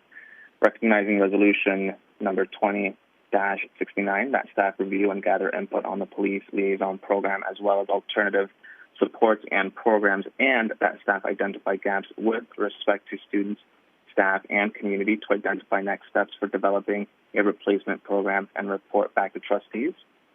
Recognizing that the result of a literature review on school resource officers / police liaison officer program by HWDSB's Research and Analytics Department, where it was recognized in the Canadian literature that the role of police and schools should be limited to serious criminal behavior crises and emergency planning. Recognizing that there is a school-to-prison pipeline as a result of police liaison officers in schools. Recognizing the argument against police officers in schools is that police come with one tool in their toolbox, the criminal justice system, and when they seek out racialized and marginalized students to build relationships, they uncover behaviors resulting from disadvantaged and are ill-equipped to offer solutions outside of the justice system. Recognizing that there are bodies of literature that urge the replacement of PLO programs with more school support, mental and physical health supports, and family supports, and recognizing where those bodies of literature also urge recommendations that include defining clearer roles for officers and mandatory training for police officers. We're recognizing the need to champion courageous conversations and include student voices and experiences.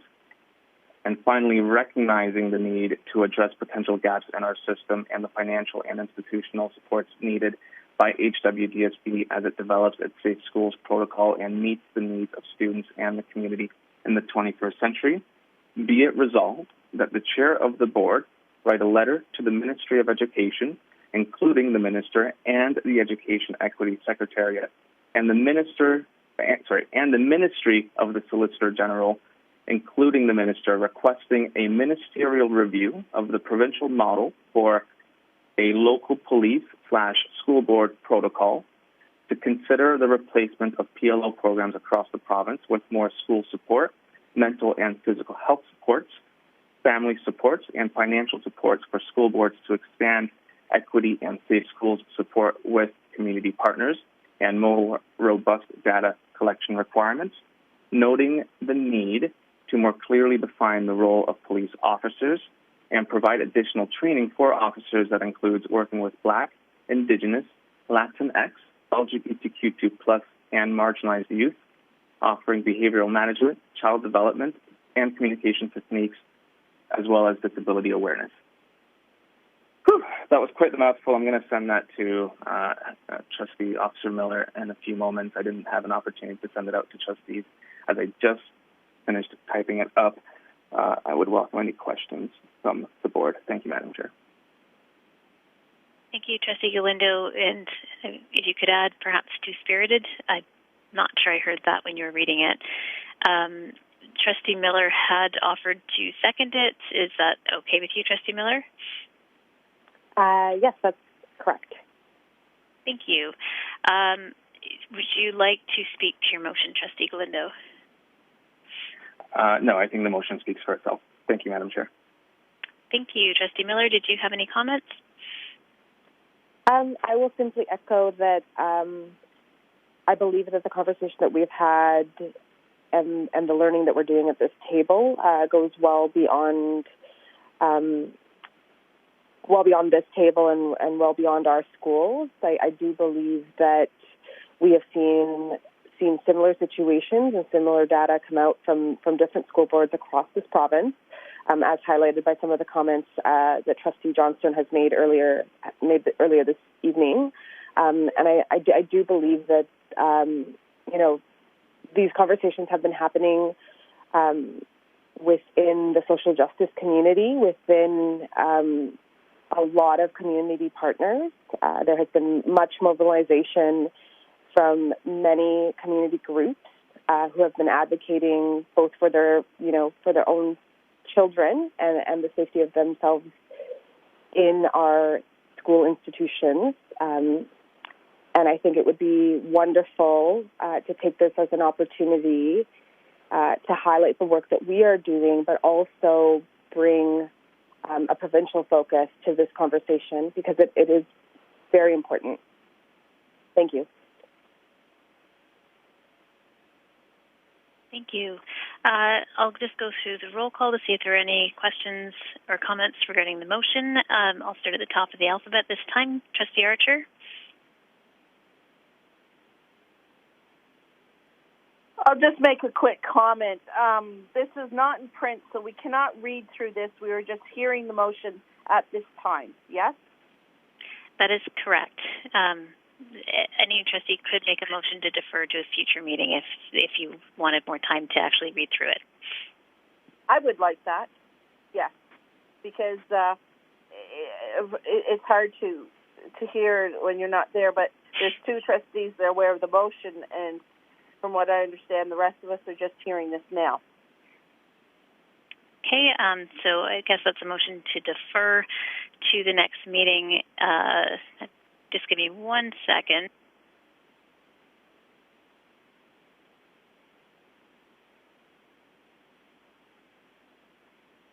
I would need a seconder for that motion to defer.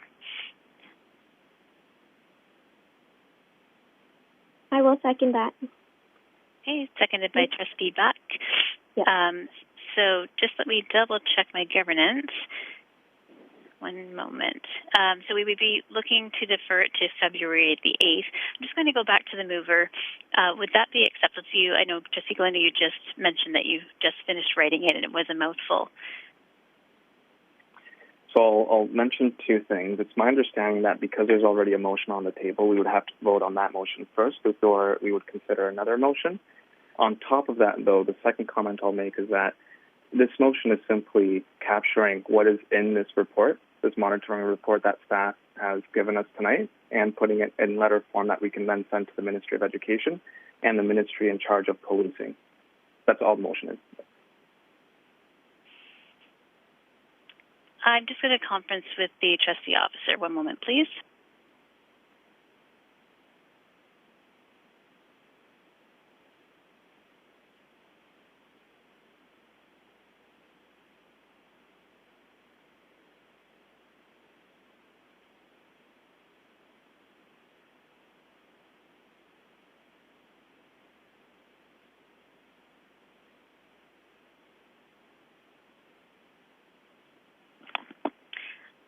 Just conferring, as this isn't typically a normal process that we follow, a common process that we follow, and I want to make sure that I get it right.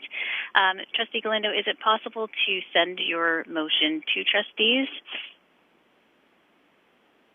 Yeah, I can send it right now. Would that please the board? I'd be happy to move the topic further down the agenda, but I would like to vote on it tonight. Well, certainly if you can send it out while we're just waiting, I think that would be helpful. This is Trustee Archer. Just erase my motion then and go along with it. Okay, Trustee Arthur's just withdrawing the motion to defer, but to Trustee Officer Miller, once you have clarification on that, please let me know. Moving up the list, Trustee Bingham? No questions here. I'm actually in favor of it. Thank you. Trustee Buck?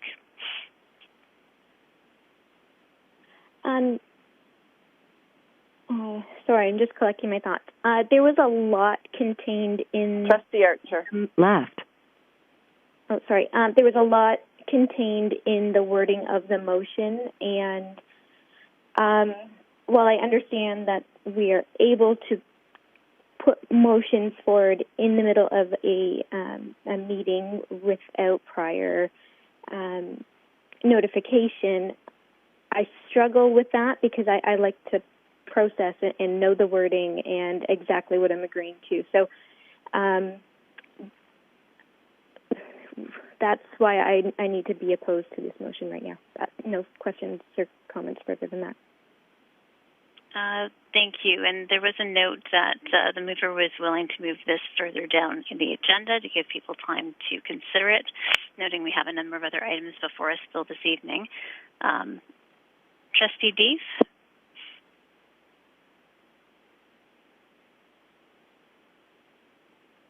Sorry, I just received the motion and I'm trying to read through it. So, yeah, if we could maybe defer this to later on in the meeting to give trustees an opportunity to read the motion, I think that would be great. Thank you.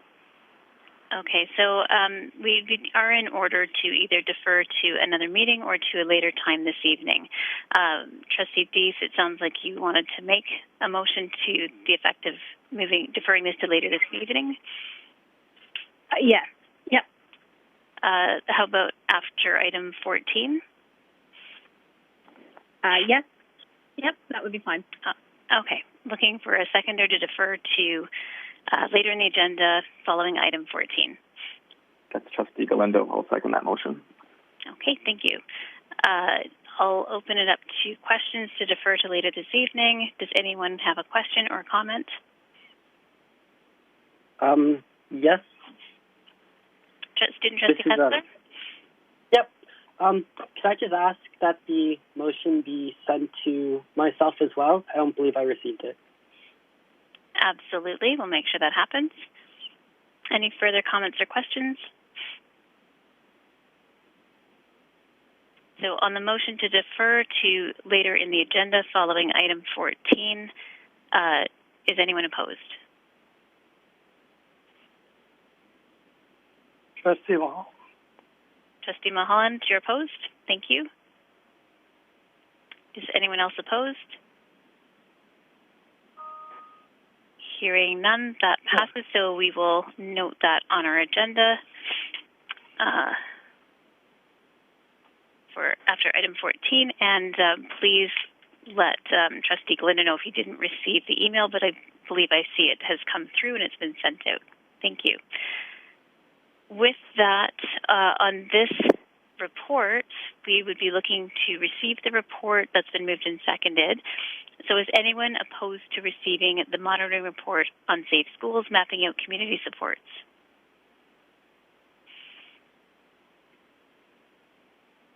Okay, hearing none, that report is received. Moving on to item 12, school reopening COVID-19 update number 8.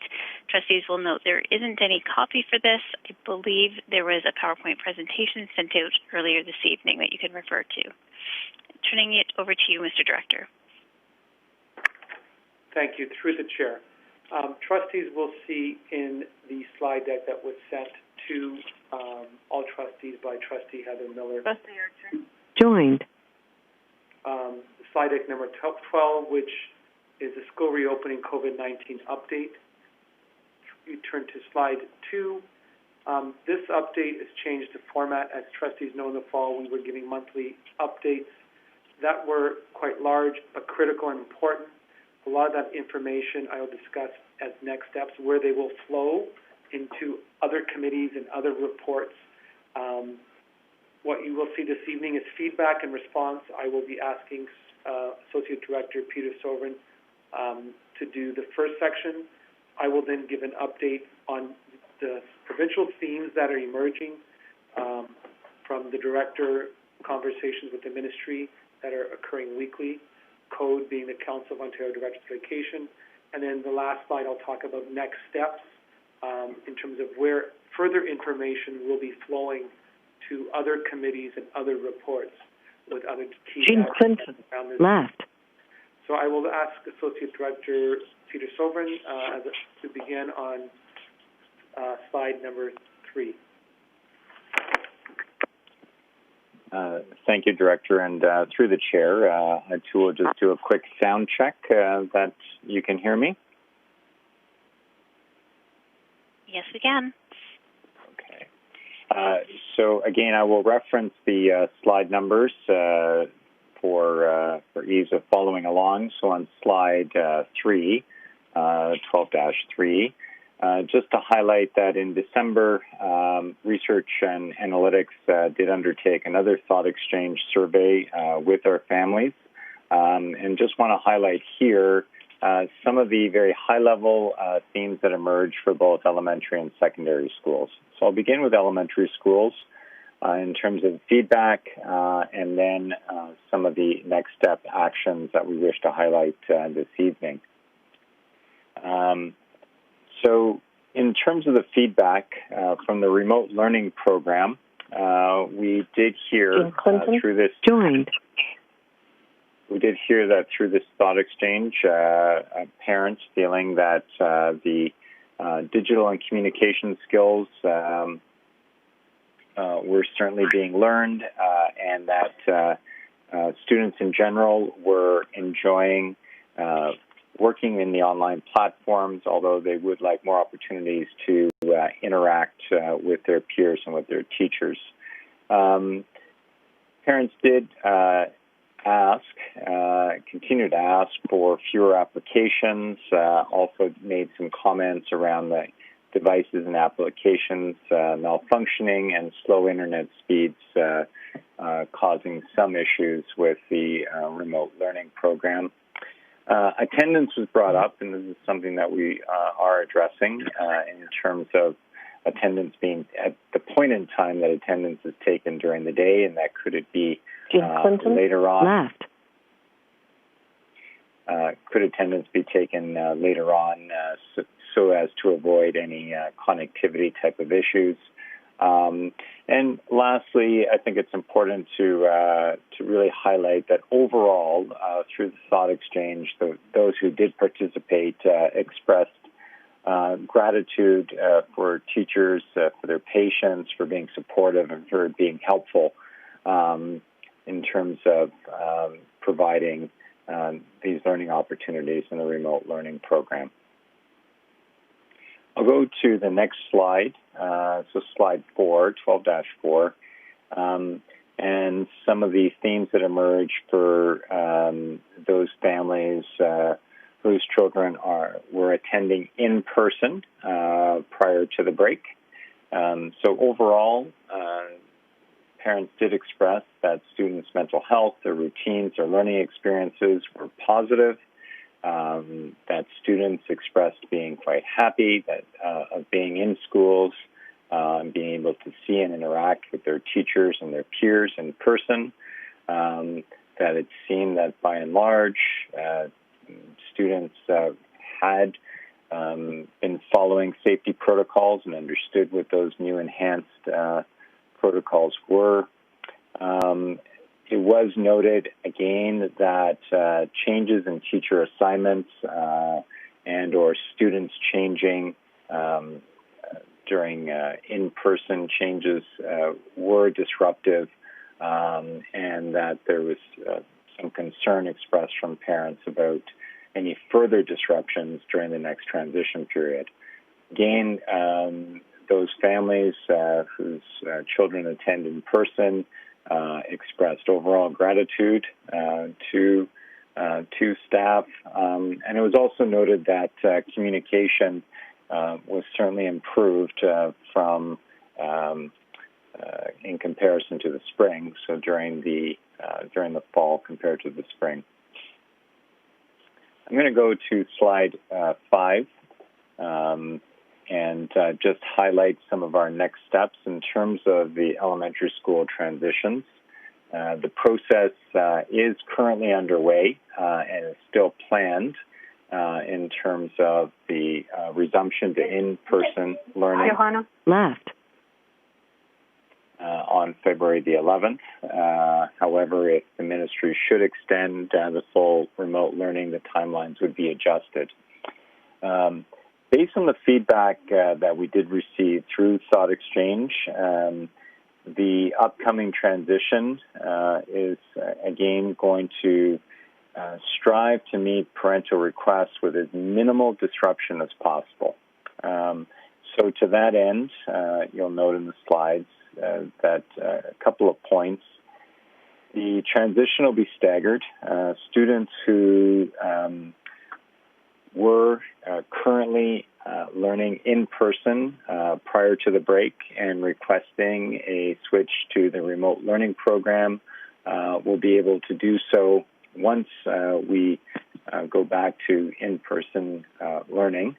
They'll be able to do that readily so that they would not have to come back into school if they're requesting to go into the remote learning program.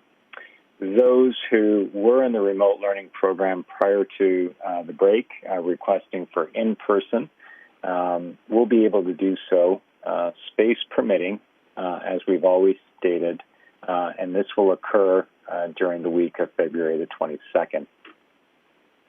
The last nugget there does highlight the fact that if the demand is greater than the space for in-person or the remote program, class sizes become too great, additional staff may be added in order to alleviate that, which could cause some student movement to occur.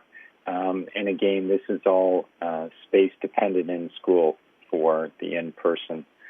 And we'll also note at the bottom here that at this time we are planning for a third transition process to be offered in the spring.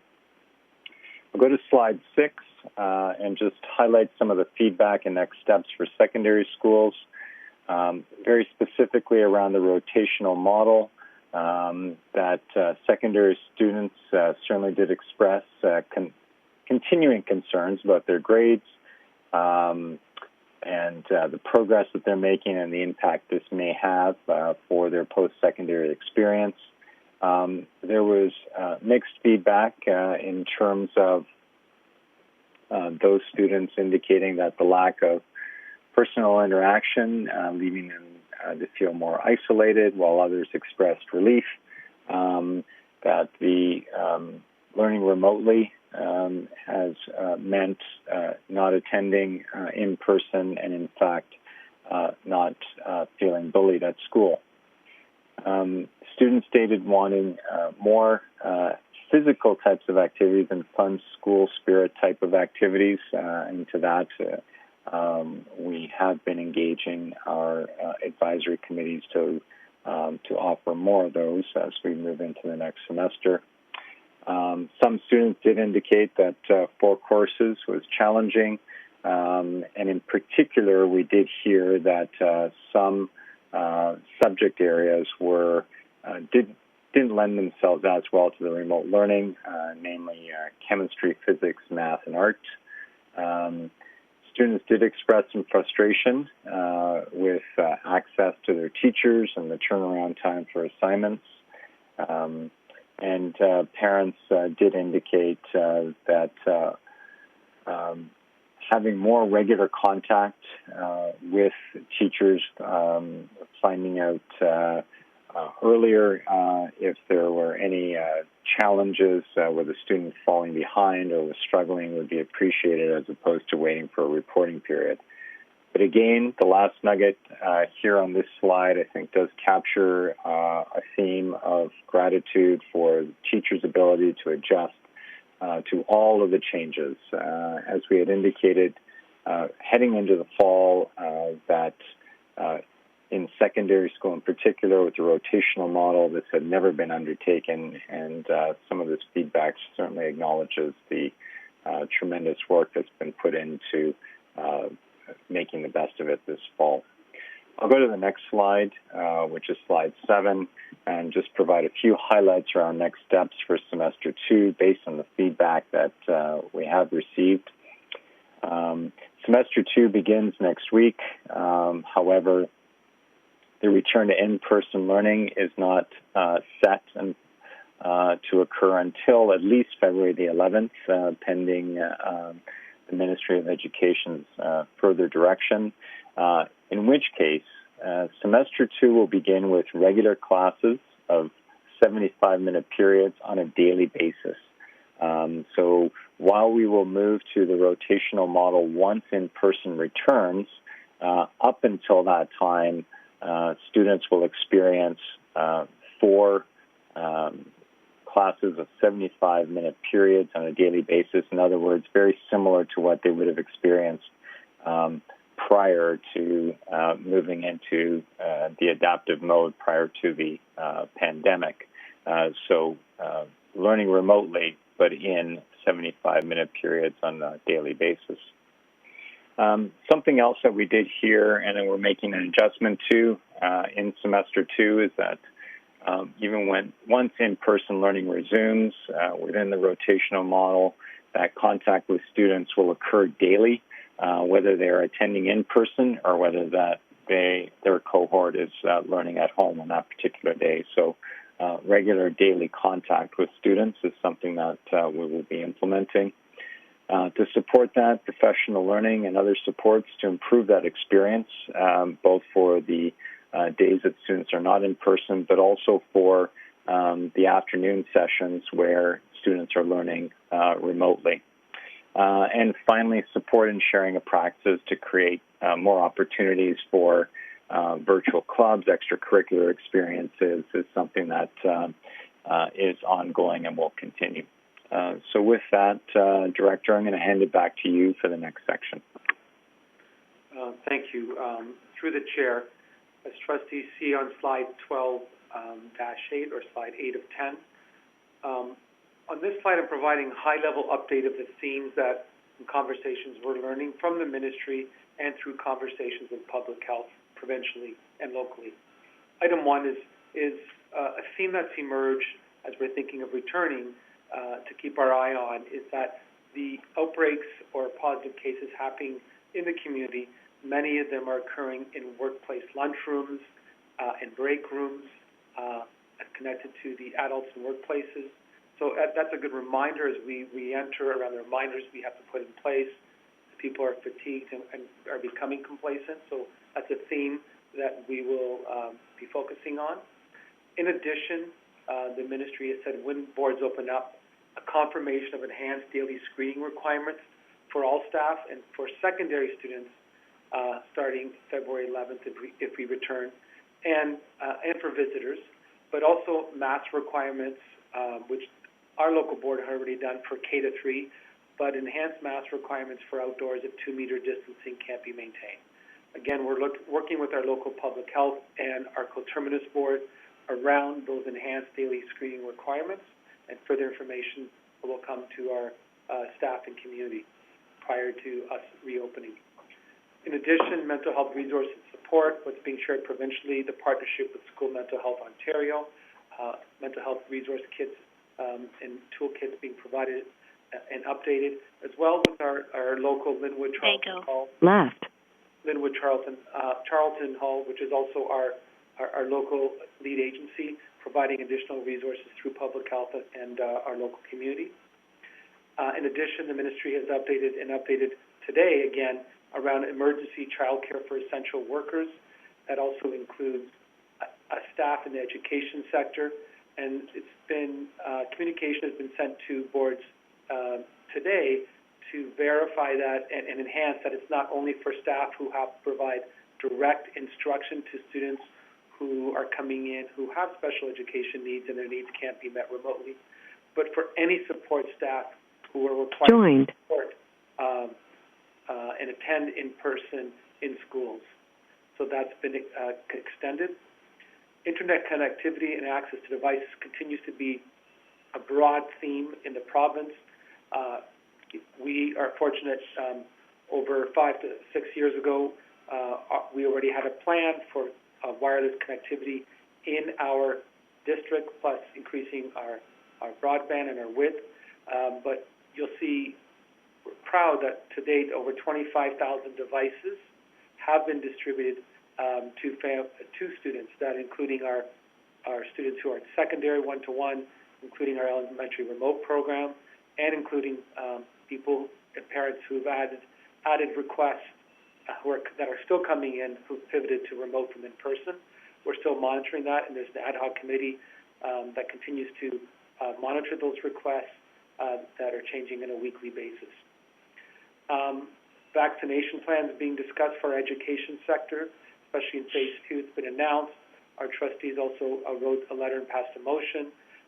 Further discussions by code are being had that within our sector that we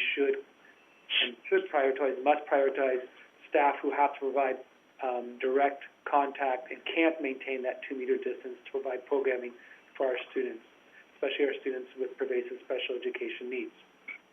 And lastly, on my list there, again, challenging, but I'm very appreciative of the gratitude we have for our staff who have worked tremendously in our specialized services and in every one of our schools to provide in-person. As of last week, in our self-contained class, our parents have been very grateful.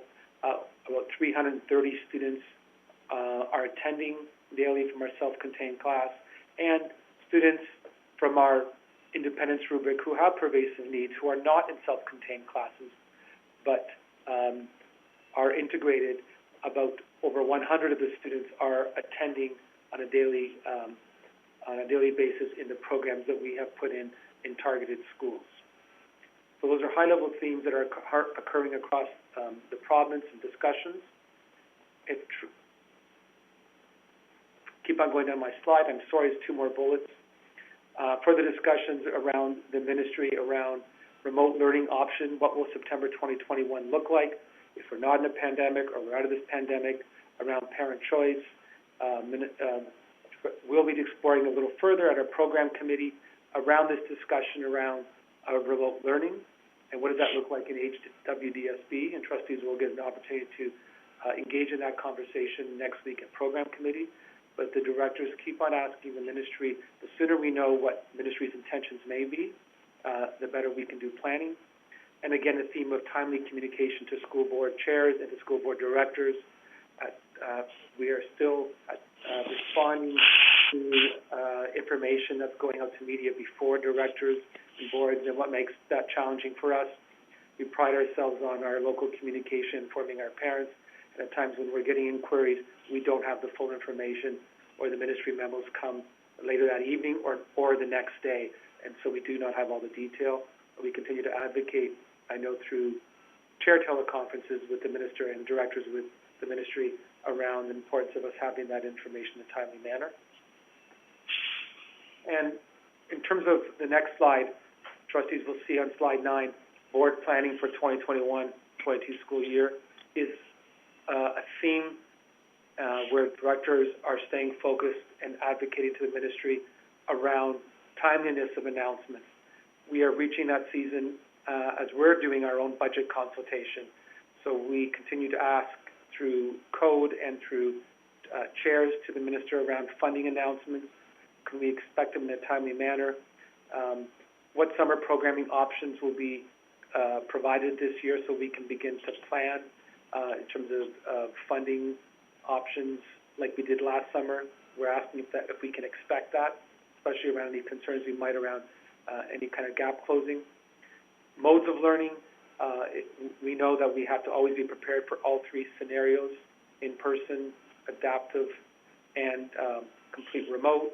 But we continue to ask the ministry to communicate timely when we have to shift in those modes, because it's as much as we want to make sure staff is prepared for our students, also that parents can make plans.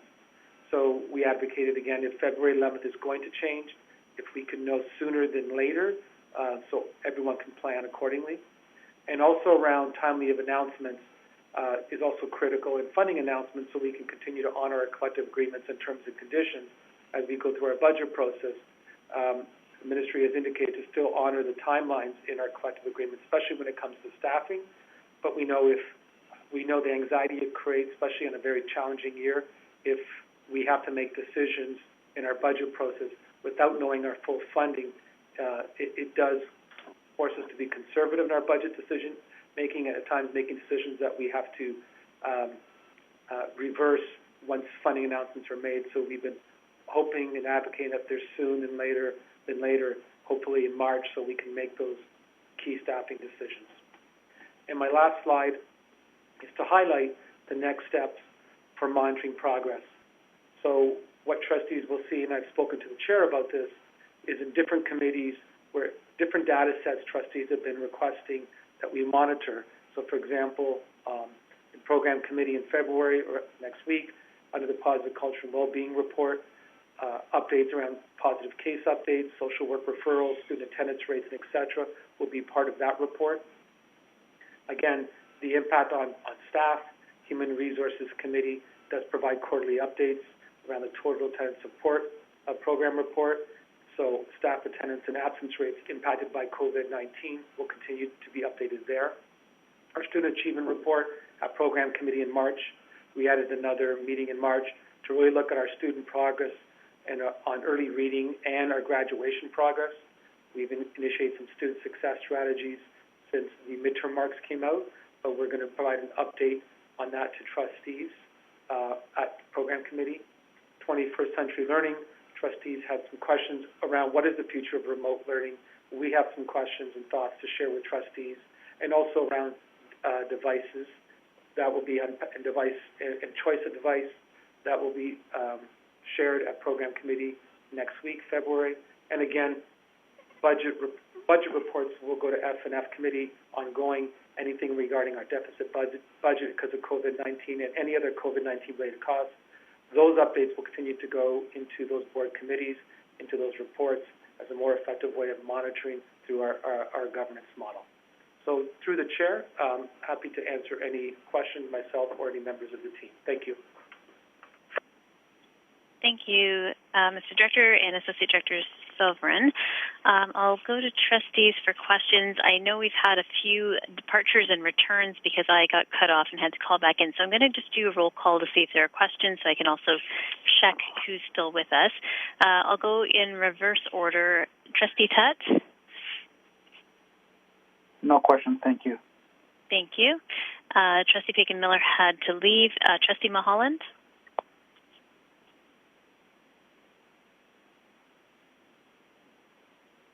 Trustee Mulholland, do you have any questions? No comments, no questions. Thank you. Thank you. Trustee Miller? Sorry, I'm here. Any comments or questions? No, thank you. Thank you. Trustee Johnstone? Hi, yes, I have a couple of questions. So first, I just wanted to make the comment that I really appreciated that staff took the feedback that they were hearing from particularly our secondary students and secondary staff, and sought to provide, I guess, to have some compromises and solutions to address the concerns that were being heard. So I very much appreciate that. With regards to the daily contact at the secondary level for semester 2, my first question is, I'm wondering if you can provide a little bit more information around what that might look like. Thank you. Through the Director to Associate Director Sovereign. Thank you. And through the Chair, I'm actually going to ask Superintendent Denemy, who's been leading our advisory committee on this work, to provide some more specifics to your question.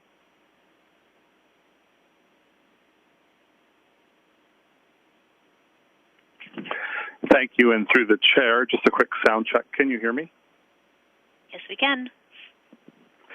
Thank you. So as we move forward, we've heard very clearly that daily check-ins are important, both for the students that are in the cohort that are not attending that day, or students that have chosen to opt out of face-to-face learning during the sessions of the 150 minutes of face-to-face learning.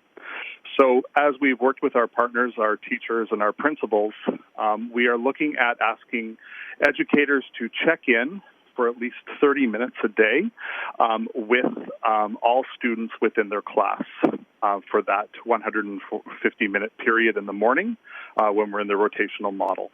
So what would mean is every morning that educators would start out with their classes, do attendance, check in, and then at that point they can continue. So in some cases, for example, if I'm doing a science lab or something, I may choose to have all students participate and be present for the entire thing.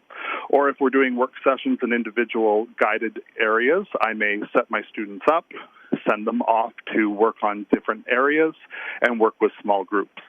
So it will vary on the educator and the content and the course that's happening at that point in time. However, we are asking that everybody begin the morning together, a check-in, ensuring that everybody is touch base, taking attendance for all, and then moving into whatever learning is going to happen that day, either a whole group lesson that is both virtual and face-to-face, or setting some students off in groups to work, following up, opportunity to consolidate learning.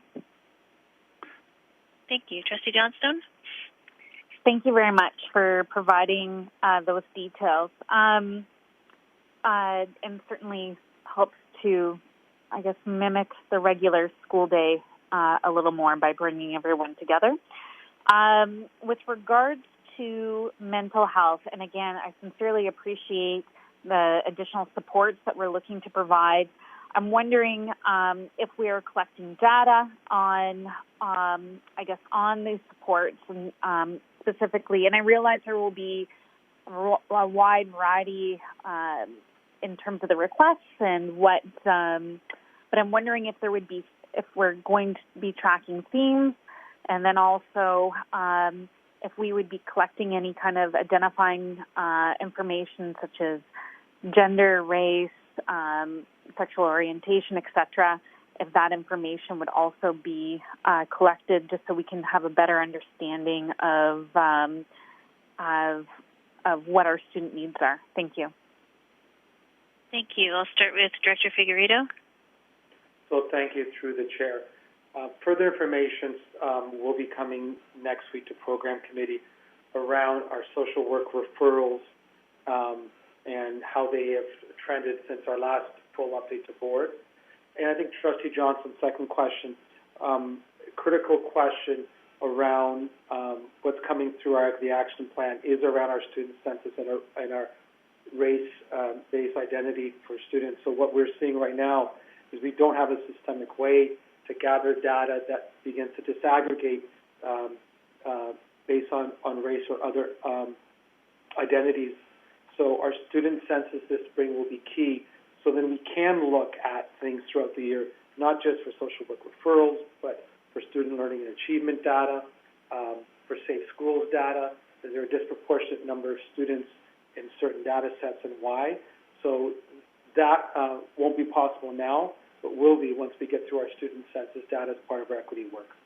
Through the chair. Thank you. Trustee Johnstone. So appreciating that we do need to get the systems in place and programs, but I am disappointed that we're not able to collect information now when it comes to mental health and the services, who's requesting services, just as that information would be powerful as we advocate for our students and appeal to the province for greater supports and resources and more targeted supports and resources. I guess I have two other questions, one statement and one question. So the one statement that I'll make is just noting that students would be coming back February 11th, which is or February 10th, and then February 12th, Friday, is a PD day. The Monday is family day.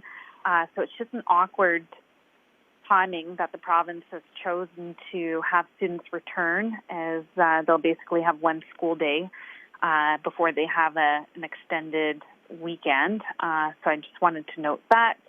And then with regards to student achievement, recognizing that the report's coming in March, when the report does come in March, I am looking to have some information in that report with regards to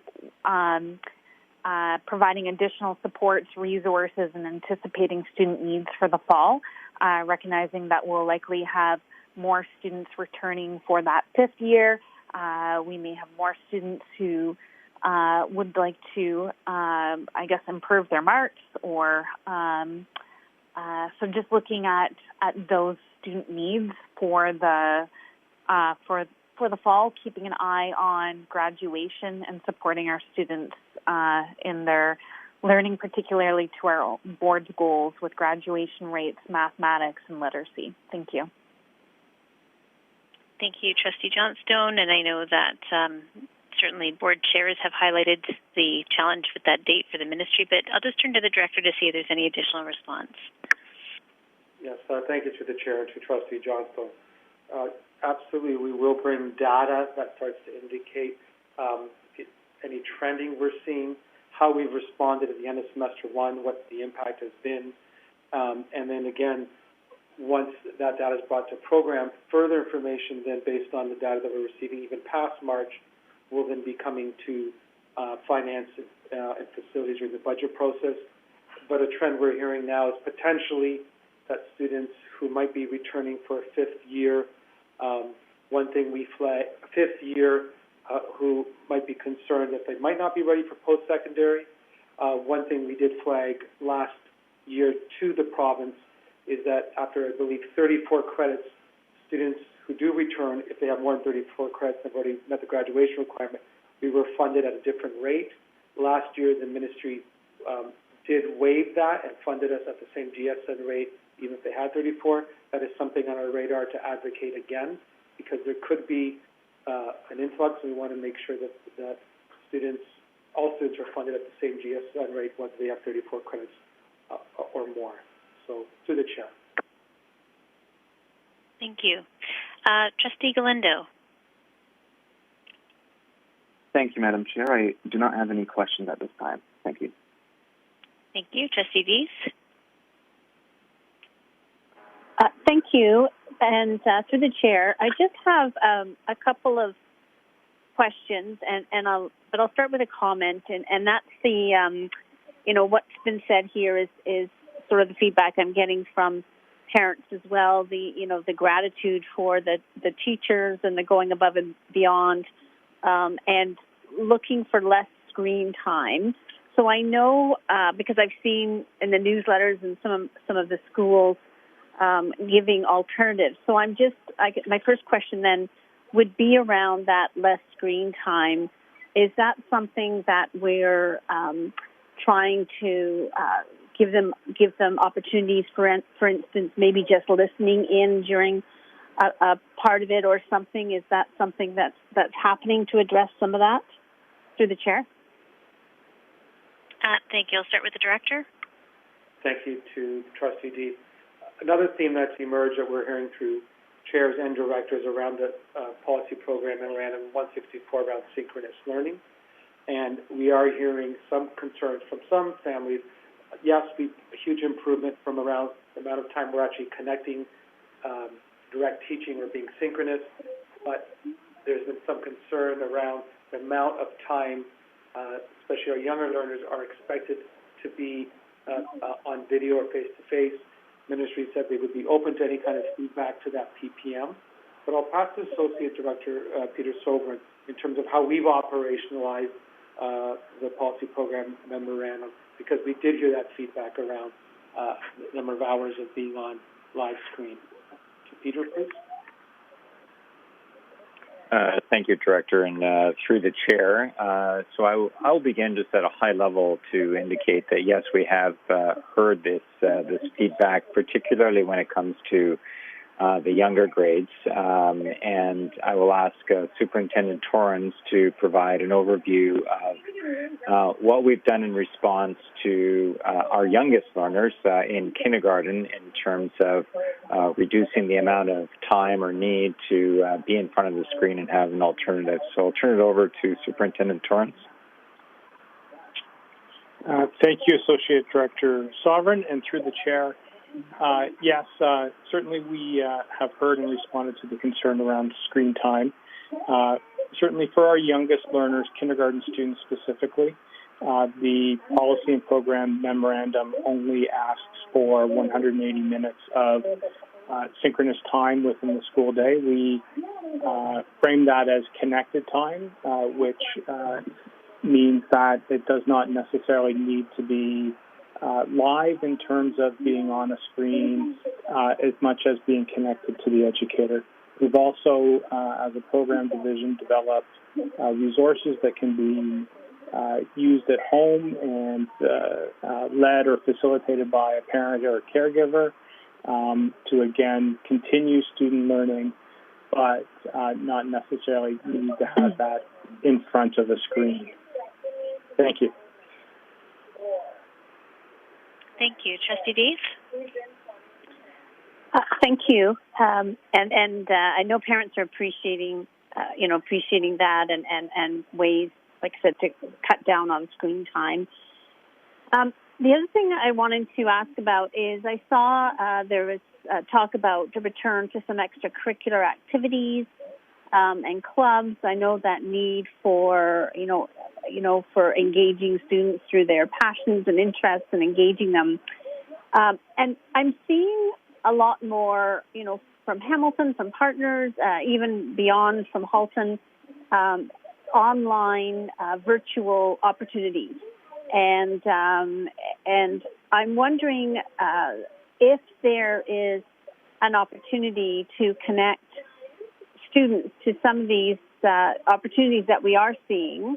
And I think we have promoted some in the past, but for instance, I just saw Halton Women's Place are doing a healthy relationships virtual workshop for students, and I'm seeing some other photo competitions or other fun things happening as well.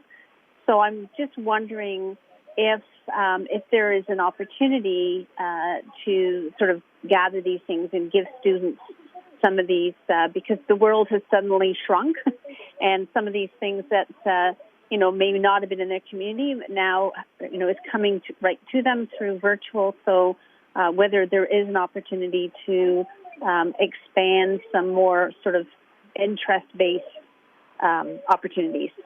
To the Chair. Thank you, Trustee Dees. Associate Director Sovereign.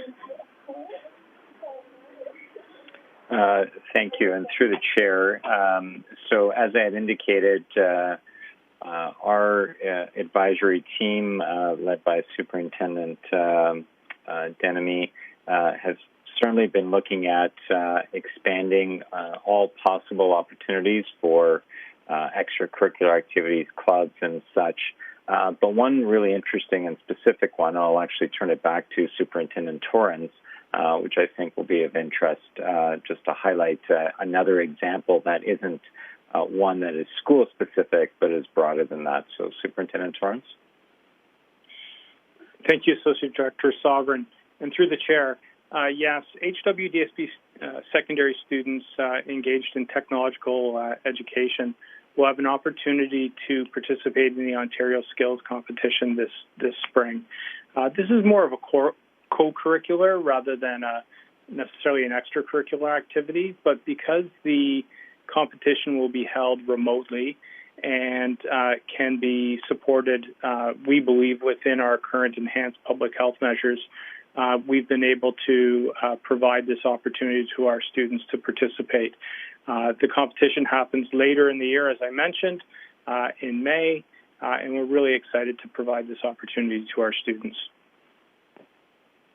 Thank you. Any follow-up, Trustee Dees?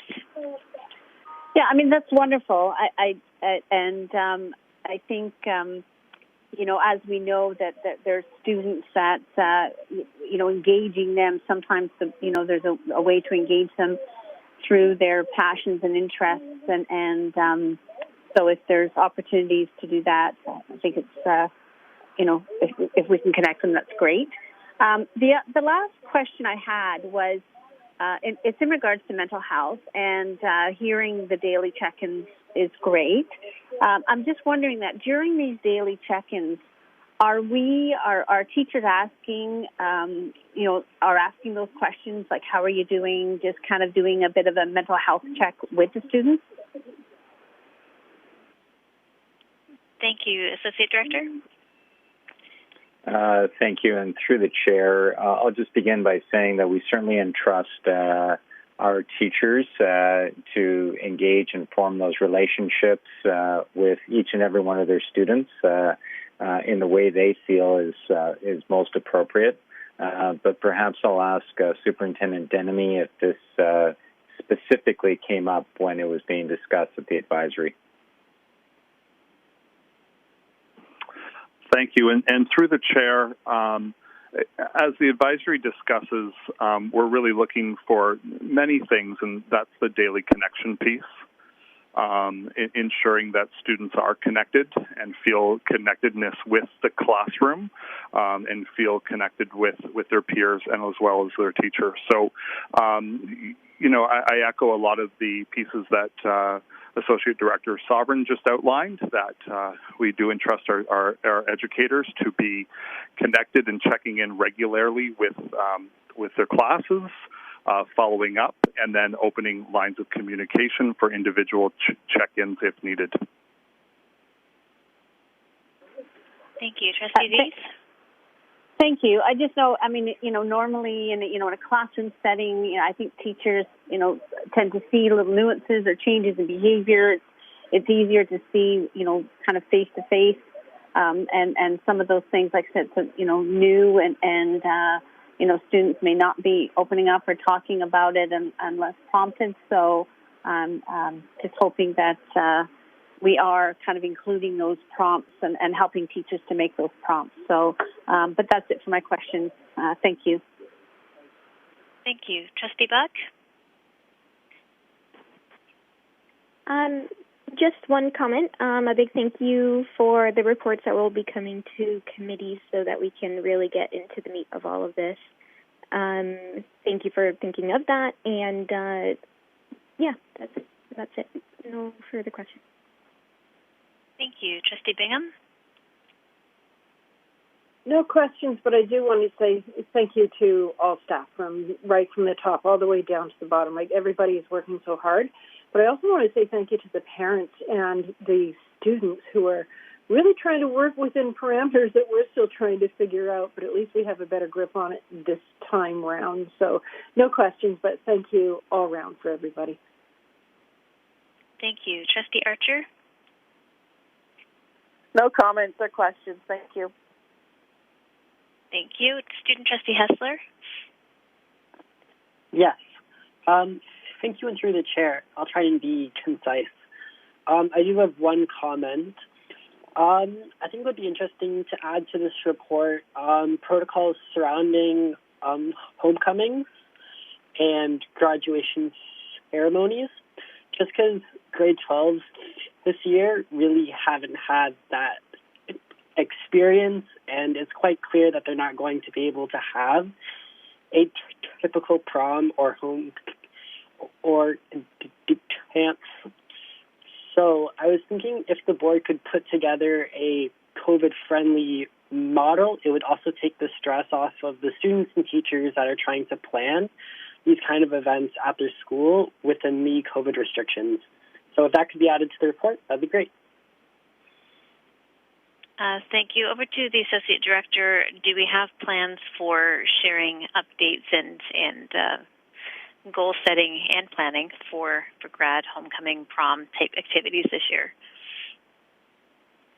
Thank you, and through the chair, excellent question from our student trustee, and absolutely that is some of the work that this advisory committee, in addition to the other pieces, has been actively engaged in as part of what are those really important milestones and celebrations that we can find a way to support and make happen, whether it be in an adaptive capacity or if it need be completely remotely. But absolutely, that's some of the work that we're undertaking. Thank you. Just to clarify further, Associate Director, when would trustees and student trustees be updated on that work? Thank you. And through the chair, we will bring that as part of our regular reports, whether it be through a director's report such as this or in one of the other reports at a committee as soon as we have more details. Thank you. Student Trustee Hessler? Thank you. No further comments or questions. Thank you. And I'm just last on the speakers list. Again, as I'll echo, thanks to staff, including all of the staff that have been working through the different models, the different changes we've had to make based on ministry directives to respond to the pandemic. And thank you to our frontline teachers, our educators, our staff, our administrators for all of the work that they've been doing. A question regarding secondary schools, and I think it just builds on the questions that have already been asked. So we've heard that we do rely on teachers to use their expertise to check in with students. Are we doing anything to build in an expectation or a specific time when more of a social check-in or an ability for students to connect with one another would be expected to be built into courses? That seems to be one of the gaps that emerged in some of the thought exchange themes. And I guess I'll direct that to the Associate Director. Thank you. And through the chair, definitely one of the things that we did hear is greater opportunity for connecting, whether it be during in-person or having more in-person connectivity time or connecting more when learning remotely. So to that end, as we've noted in the slides, professional learning and supports to improve those remote learning experiences are being undertaken and led by the program division to provide, we'll call them shared practices across the system for those types of opportunities. Thank you. I believe the rest of my questions were asked, but again, appreciation for all of the work that's gone into this. We do not need a motion for this update, so we'll move along to the next item. But before we start that item, we're going to just give about 3 minutes for our trustee officer and director to get our Safe Schools Bullying Prevention and Intervention Review panel on the line. So if everyone can just take a pause for a moment, it may be a good time to check your email and review the language that Trustee Galindo had sent. We will continue once we have our panel on the line. Jason Rizza. Left. Sally Landon. Left.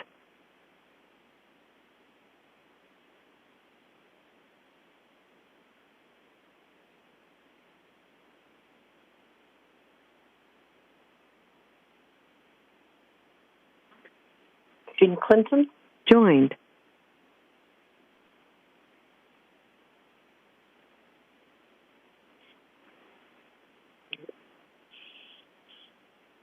Welcome, Dr. Clinton. We're just waiting until we get the panel on the line before we continue. Very good. Thank you.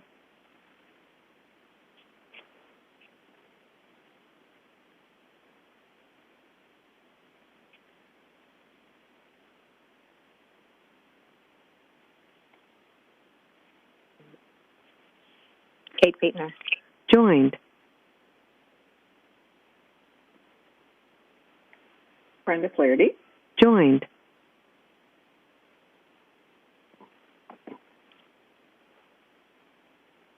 Welcome as people are joining. We're just waiting until we get the panel completely on the line before we continue.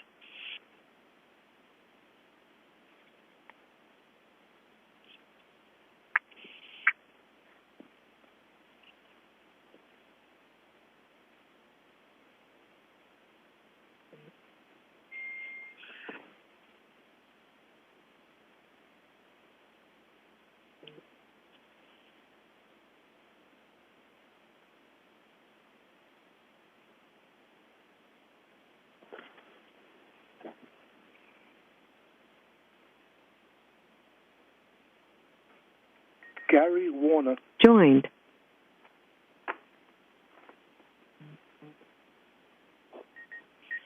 Welcome, Dr. Warner. We'll just be a moment before we continue. Thanks very much.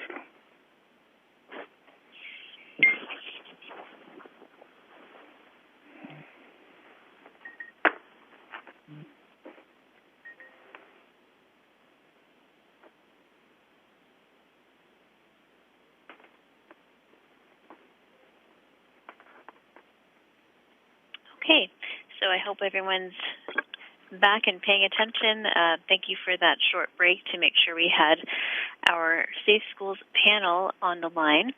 I'm going to start item 13 by welcoming the panel, but I would like Director Figueredo to get us started to introduce the panel to trustees. I know we've met previously and would prefer to be doing this in person, but I will start with a thank you to everyone for joining us tonight virtually. Mr. Director? So thank you through the chair. With us this evening, we do have on the phone Dr. Jean Clinton, who was selected as the independent review panel, someone who had a strong lens around child development and mental health. We also have Dr. Gary Warner from Hamilton, who brought a very strong equity and inclusion lens. And we also have Brenda Flaherty, who brought a real important lens of organizational change and managing change within large institutions. Also, this evening we have Kate Fader, who's been supporting independent review panel with some writing in addition to Kika Ojo-Thompson, the Kojo Institute, who's not here with us this evening. Kate was supported through the funding of the Hamilton Community Foundation as the review panel engaged in multiple sessions. So what trustees see in front of them tonight, before I pass over to the review panel, on page 20 of the package, is a recommended action that the following recommendations from the report be approved and implemented. And I list them all. All of them are listed. And there's a background, an attached summary report is provided. I want to spend as much time as I can and pass over the review panel so they can walk through the presentation and then spend the time engaging in questions trustees may have. In addition, Trustee Heather Miller did send out a presentation, which is slide deck 13 in PDF.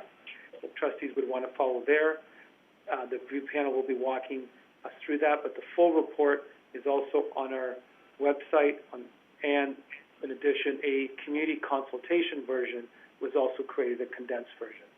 But without further ado, I do want to thank the review panel for their courageous conversations they had, and the benefit of this, having an independent review panel, I believe open and honest conversations were had that at times parents or students may not have with staff.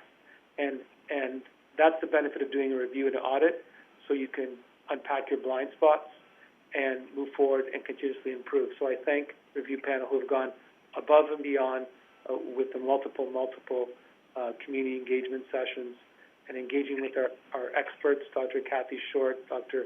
Tracy Valancourt, Dr. Deb Pepler, Barry Finley, who also volunteer their time to give expertise to the review panel. So without further ado, I will pass it over to the review panel and ask trustees to look at the presentation that's also been provided. Very good. Thank you. Thank you, Manny. I'm going to start off and thank you to the chair and to the board for inviting us this evening. I'm on, we'll be identifying which slide that we're on. I'm on slide 2 and want to just begin with thanking you for the opportunity this evening to share our findings and our recommendations. And also thank you for your patience in agreeing to this fulsome review panel process that included sharing the draft recommendations, as you know, with community members prior to finalizing these recommendations. This has been a long process, but a very rewarding, deepening process, I would say, for all of us, and hope that you appreciate the report and find it actionable. So you have a copy of the presentation. I will tell you, as we will all try and remember, to tell you the slide that we're on. But as we want to get started, we want to acknowledge the generous support provided from the Hamilton Community Foundation, and a specific shout-out to Kate Faitner from all three of us for her marvelous support in the recommendations and the report overall, as well as the work of the COJO Institute. Now, slide 3 refers to the content, the context of our presentation and our work, and that is the tragic and senseless death of Devon. It was this loss that began a continuing conversation about our collective responsibility to address bullying. We are very grateful and very much encouraged by how deeply Hamilton has engaged in these conversations. The insights, solutions, and stories shared by community members were at times very, very difficult to hear, took great courage and honesty, but they have very much influenced and directed our recommendations. So in that vein, we dedicate the report and the recommendations to the memory of Devon, to his family, and to everyone who suffers as a result of bullying. Slide 4, we want to preserve as much of our time together for questions and discussion. So you know the review panel process, our purpose. So we want to go straight to findings, to recommendations, the things that we learned. So we'll give you a high-level overview of the 11 recommendations, as well as 10 immediate action steps within the report. We are absolutely happy to provide additional details of any of the recommendations as we go through. So slide 5, I want to start by commending you as a board for giving us the space and the time to create and engage with the community around this report. It's made it fulsome and transparent. The transparency is absolutely essential and so important for strengthening public trust, and can also encourage more sharing, openness, and creativity between the board and members of its communities. Critical comments are very important to understanding the extent of the problem and how HWDSB can move forward in the most productive way. The challenge, as you so know, is to use this tragic event that prompted the review panel's work as an opportunity for you as a board and staff to work together with all of its key stakeholders to address the root causes of bullying, enhance the ability of every student to thrive in a safe, supportive, and inclusive environment. Through this presentation this evening, we've got a number of quotes from the community consultation to honor the voices and the lived experiences of students. So here we have, I'm bullied a lot. When I try to tell the principal and teachers, it's brushed off. I had horrible things said to me by a homophobic teacher, and students hurl slurs at me. So as we move on to slide 7, talking about what the data is. So the Safe Schools survey that was done, as well as the community consultations that were done, provided us with a very clear picture about what the extent of bullying is in HWDSB schools. It is significant. According to the survey, almost 60% of students were bullied at any rate, and 20%, 1 in 5, reported being bullied frequently. Certain groups experience bullying at higher rates. For example, students who identify as gender diverse and or two-spirited and LGBTQ1A+ were particularly vulnerable. Certain groups experience bullying at higher rates, as was said, but we also know from the literature that this bullying has a major impact on childhood and youth development, impact on self-esteem, on loneliness, depression, anxiety, suicidality, and poor academic achievement. So it is the business of schools to address this issue. During the consultation, many students shared that they experienced bullying because of their race or their ethnicity, their newcomer status, sexuality, gender identity, disability was common, religion, and Indigenous identity. Bullying causes significant harm. And we know that it's not only for the victim of bullying, but also for those who witness bullying, and also has a negative impact on the developmental trajectory of those who bully. So the literature was very, very supportive. We're solid in our findings from the literature and the impact that this has. So here is an upsetting quote in slide 8 from a parent relating to their child's experience of bullying and racism at school. My child came home crying and angry because someone had called him the N-word and nothing had been done. I wasn't called. I wasn't contacted. They want parents to be partners, but they're not treated that way. Less than 3% of kids in the public board look like me, but we are suspended more than any other group. If we fight back, we're the bullies. Our kids aren't encouraged to succeed, and my child is pushed to fail. Slide 9 indicates a strong need for an intersectional approach in which bullying, prevention, intervention policies, activities, and programs are recognized as inherently interconnected, and equity and inclusion work is absolutely essential. On slide 10, what did we learn about bullying in schools? Well, we learned from both the survey and the consultation is bullying is most likely to take place in areas of low or no supervision, such as during breaks and outdoor recess. When bullying does take place, we heard about inconsistent processes for reporting and responding, as well as poor communication. Phrases like a lack of action and poor follow-through were used frequently during the consultation. We heard from students, parents, guardians, caregivers, and staff that there is a lack of role clarity, transparency, and accountability when it comes to bullying, reporting, and responses.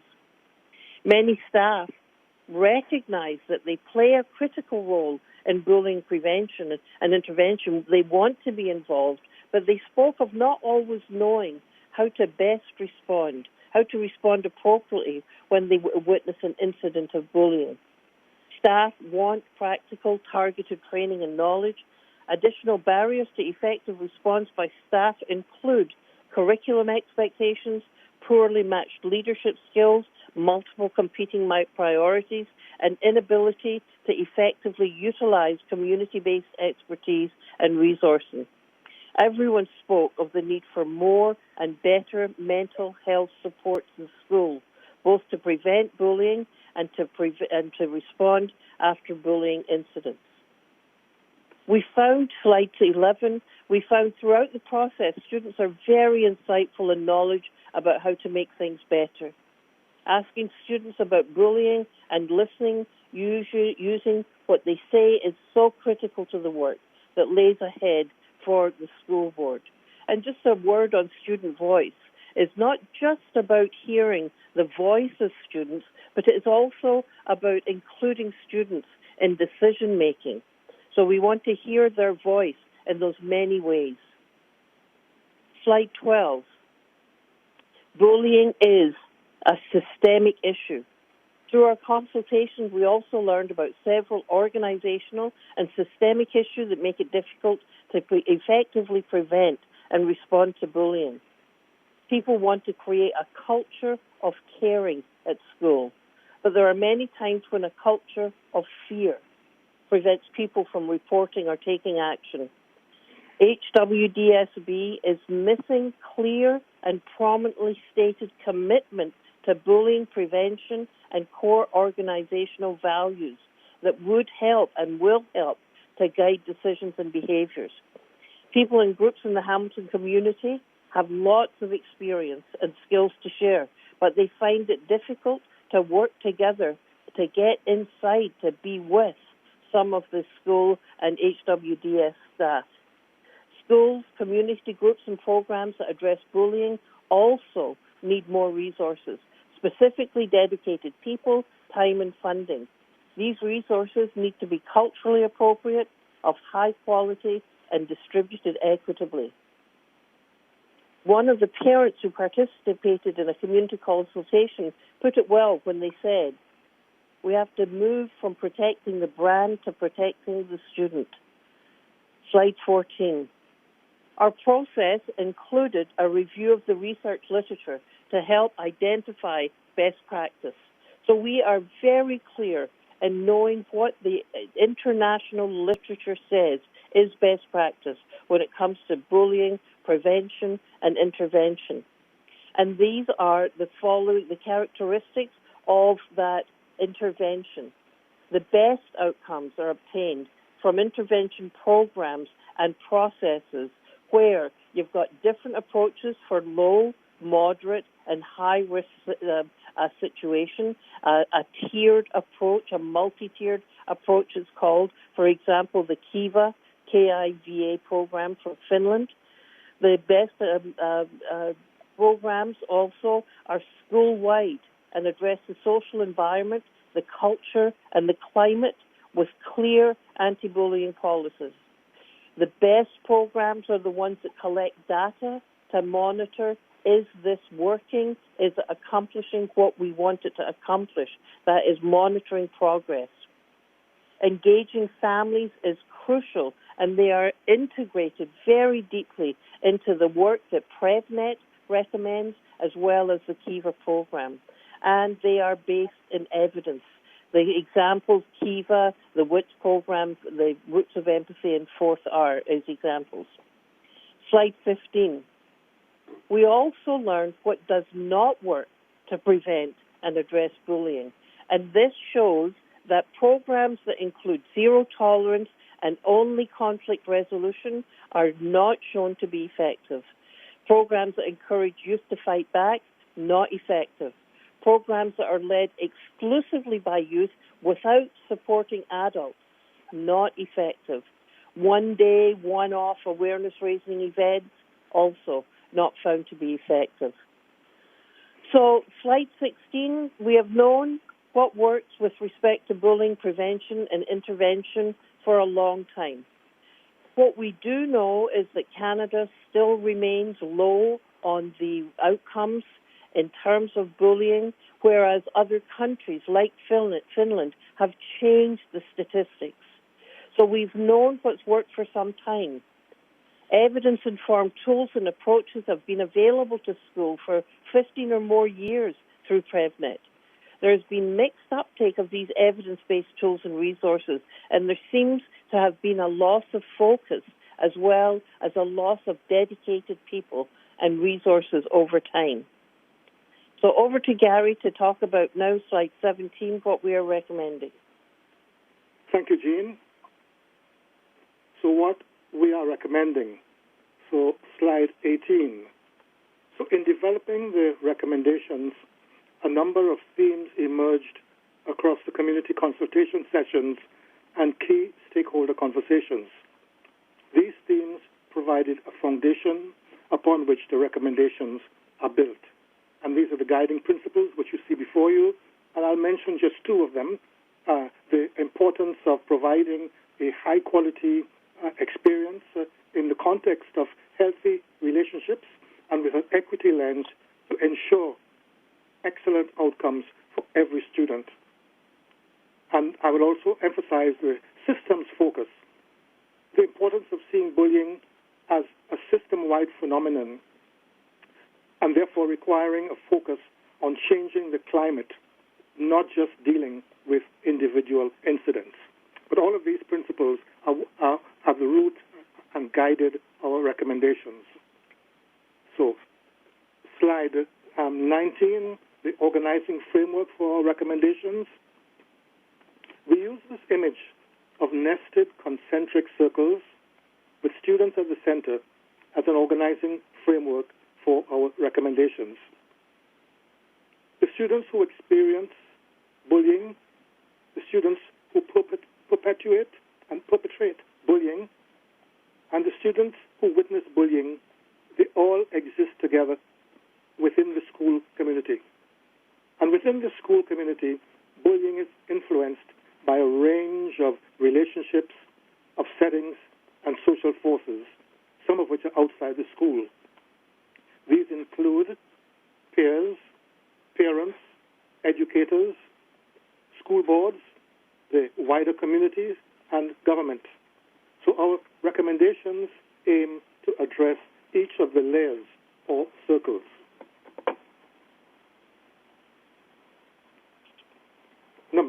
Slide number 20, the review panel recommendations. So everything we learned through the review panel process helped to inform our recommendations. We've outlined 11 recommendations for HWDSB, the Hamilton community, and the province of Ontario to take action on bullying. The full report lists between 5 and 11 specific actions under each recommendation. The next series of slides list the 11 overarching recommendations.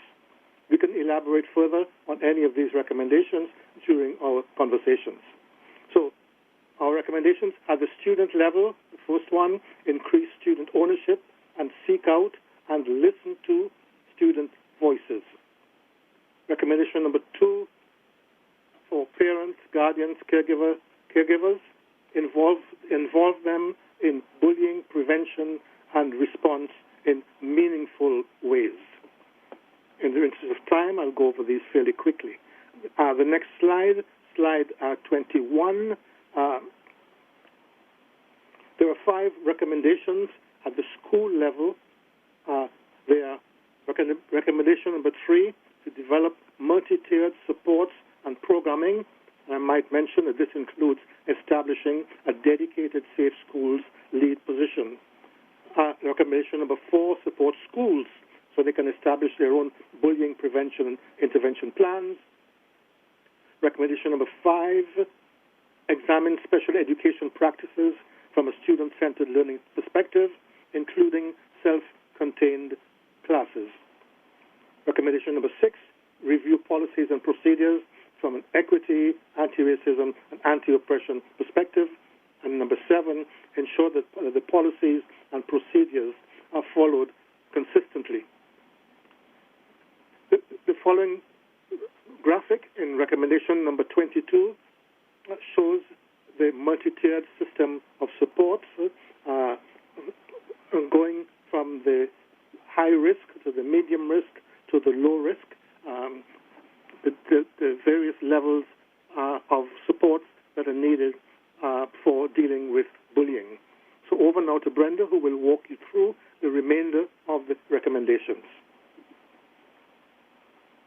Thank you, Gary. And on slide 23, there are 2 recommendations at the organization or school board system level.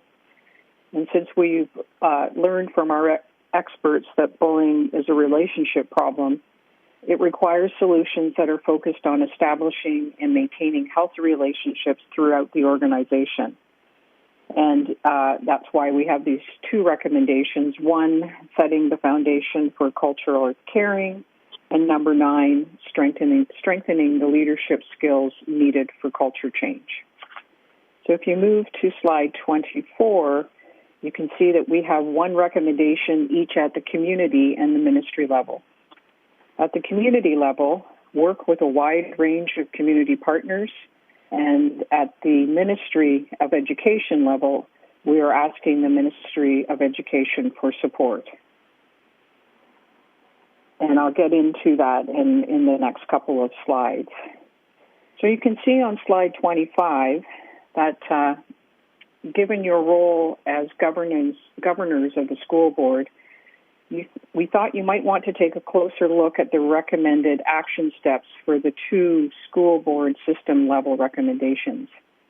We certainly have understand through Manny that you've just recently developed a new annual plan, and we hope that your positive culture and well-being pillar will continue to be a strategic priority for this board. And certainly the bullying prevention and intervention work outlined within this report aligns very well with that strategic priority. Many of the recommended action steps within our report will help further the board with this strategy. Recommendation number 8, set the foundation for a culture of caring. We know that bullying is less likely to happen in caring schools where everyone feels like they belong. Governance best practice tells us that when tackling a complex issue, a system issue, such as bullying, it's important to establish a vision, set clear and measurable goals, and develop a plan to monitor and report upon progress, as well as document lessons learned, and always in the spirit of continuous quality improvement. With this in mind, we've outlined the 5 recommended action steps on the slide. And to guide the necessary organizational culture change to one of pervasive caring, accountability, and transparency, the review panel recommends that the school board create a commitment statement with clear and measurable goals specific to bullying prevention and intervention, develop core organizational values that embrace a culture of caring, establish oversight and accountability structures at all levels, including the community level, and establish ongoing monitoring and transparent reporting processes specific to bullying and positive school climate. As been mentioned before by my colleagues, all of this should be developed or co-created with students, especially, but also with input from parents, guardians, caregivers, educators, staff, union reps, and community groups. If I can move you to slide 26, which is a recommendation that strengthen the leadership skills needed for culture change. Meaningful change happens, as we know, from the top down and the bottom up. Therefore, the review panel recommends that the school board review their leadership strategy to ensure it includes training and coaching focused on the knowledge and skills necessary to bring about a sustained culture of caring and accountability, with emphasis on modeling behaviors desired for students. Some of the recommended action steps include incorporating desired competencies, such as facilitation, coaching, and continuous quality improvement mindset into your leadership and performance development opportunities. Continue to address the gap in staff diversity at the senior leadership level. Consider drawing upon an external coaching to guide this major organizational culture change. You can see on slide 27, which is recommendation 11, asking the Ministry of Education for support. We've mentioned this several times that this is a system issue, and in order to support conditions that prioritize safe and accepting schools, the review panel recommends the school board seek commitment from the Ministry of Education to provide school boards with the resources required to ensure school board plans can be thoroughly developed, implemented, and sustained. Some of these essential supports might include centralized, sustained funding, continued updating of the learning curriculum with additional emphasis on social and emotional learning, implemented through an anti-racist and culturally responsive and relative lens. We go to slide 28.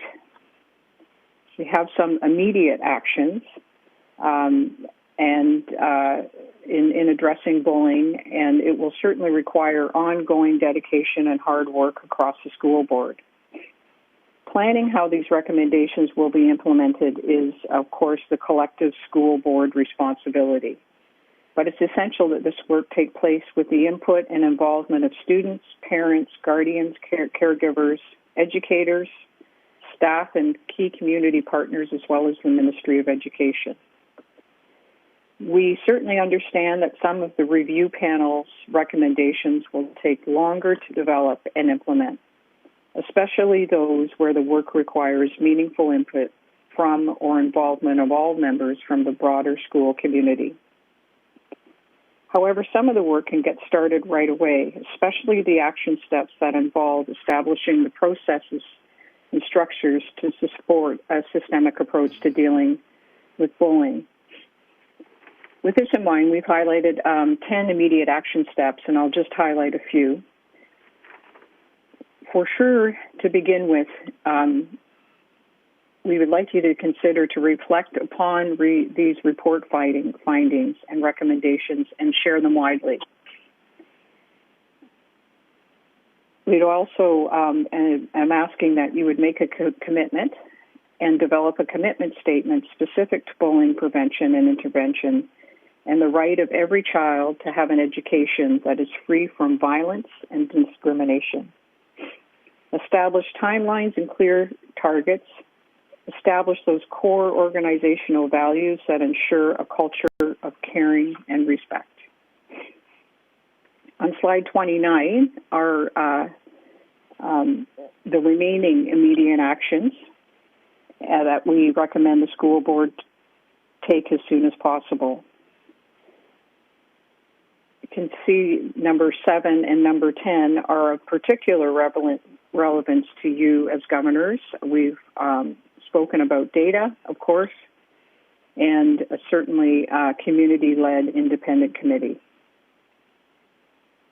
So I'd like to now ask Gary to speak to our broader call of action.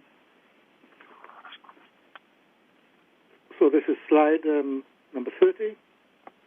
Bullying, as we've said many times, is a systemic issue that causes significant harm and demands concerted action on many fronts. Bullying, of course, is not a problem unique to Hamilton. Similar stories and concerns can be heard across Ontario and Canada. In fact, although Canada has some of the best economic, environmental, and social conditions for growing up, surprisingly, we have some of the poorest outcomes for children and youth. Despite the efforts of many dedicated educators, community groups, service providers, researchers, and others, progress with respect to bullying prevention and intervention and overall child well-being has been very slow, not only in Hamilton, but all across the country. We are not moving the needle on child well-being.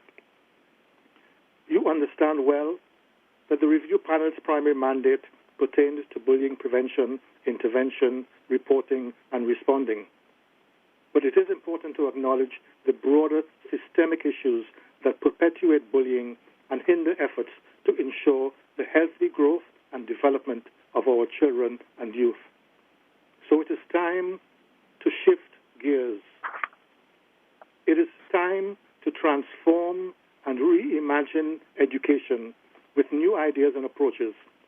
It is time for a new moral imperative for education, wherein learners are supported in learning, supported in their education, and supported in their social relationships, so they become good at learning and good at life.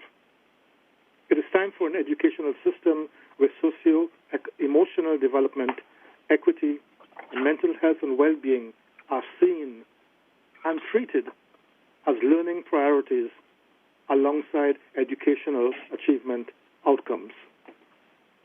And as we go to the next slide, continuing the call to action, the review panel, echoing the feedback received through the review process from a wide range of individuals, groups, and communities, issues this call to action. It is time to take action, real action, together, to develop inclusive, caring schools and thriving, compassionate citizens using a whole child approach to education. This means changing the way we learn, teach, lead, set priorities, the way we collaborate, communicate, fund, and measure. We must pay attention to child and youth well-being. Question our assumptions. Invite all perspectives. Support each other's efforts. Bring in outside resources. And never, never look away.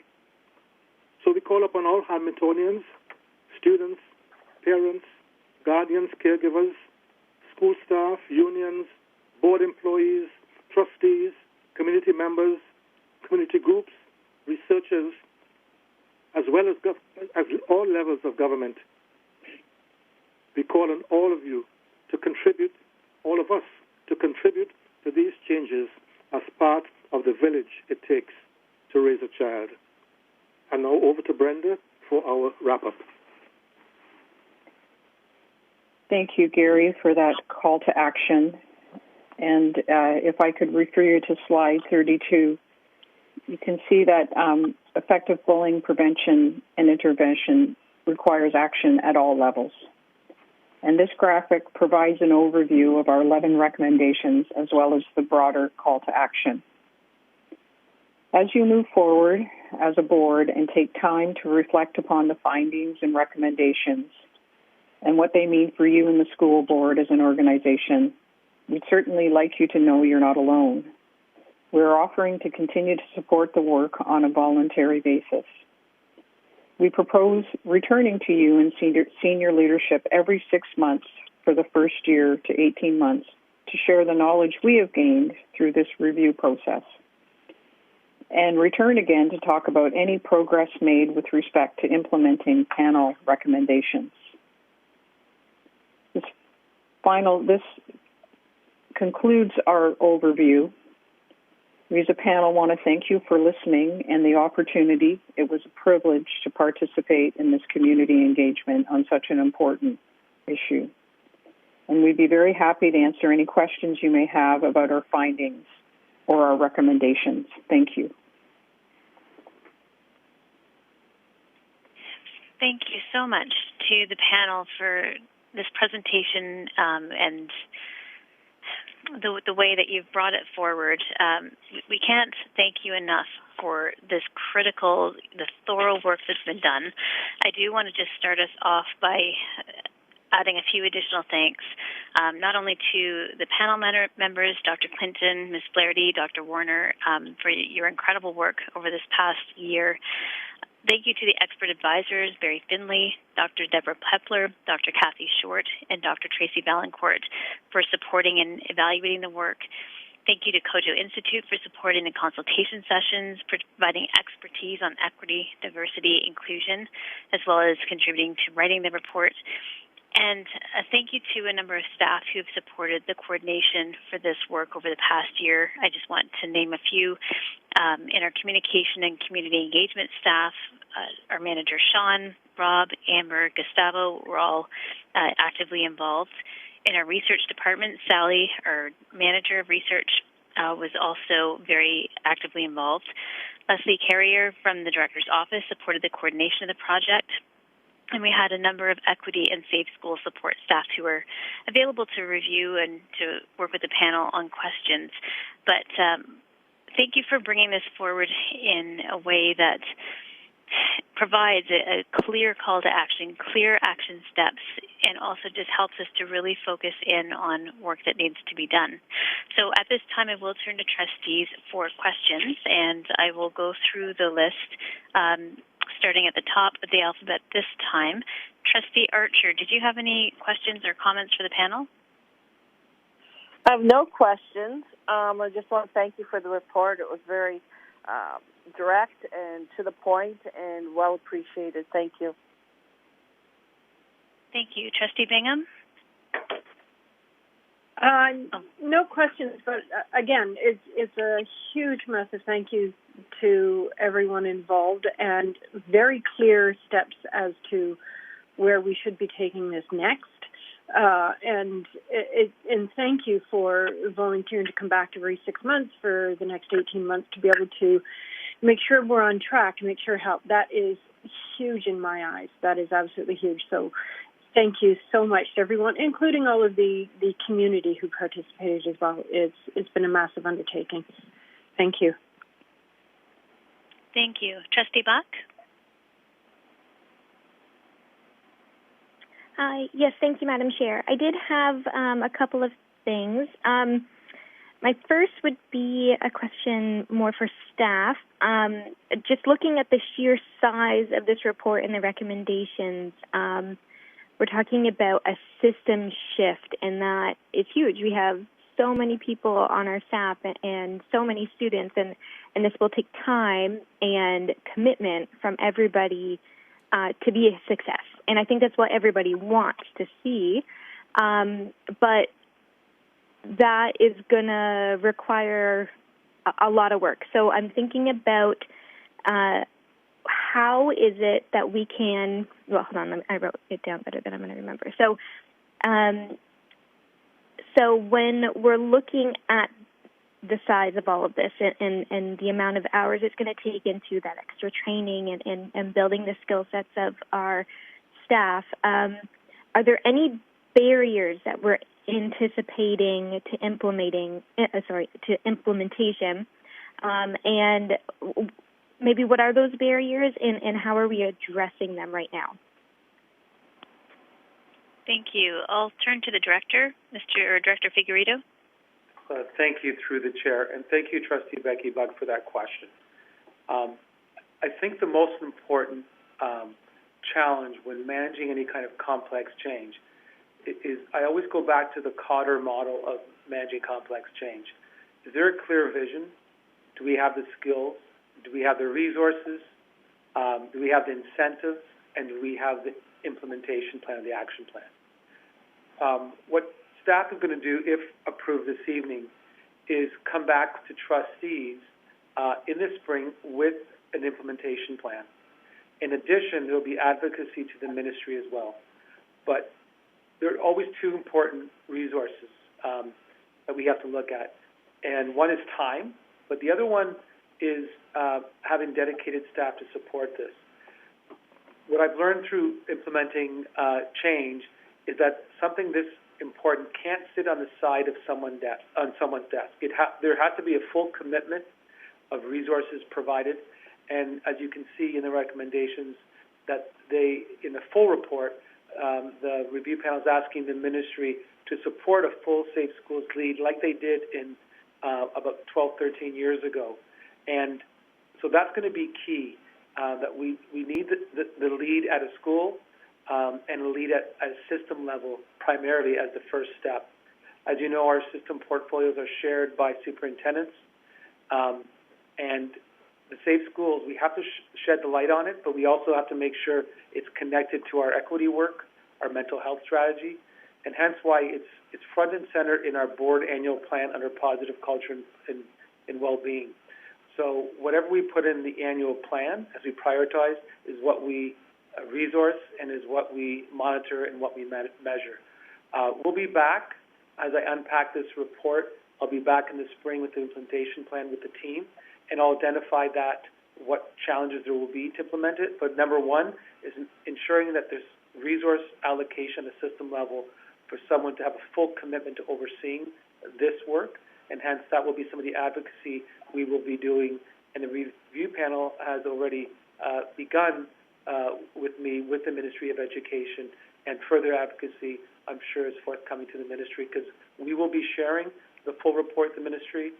As a matter of fact, the Ministry, as trustees remember, funded the initiative because they felt that the learning here would not only be for Hamilton, but would be for all school boards.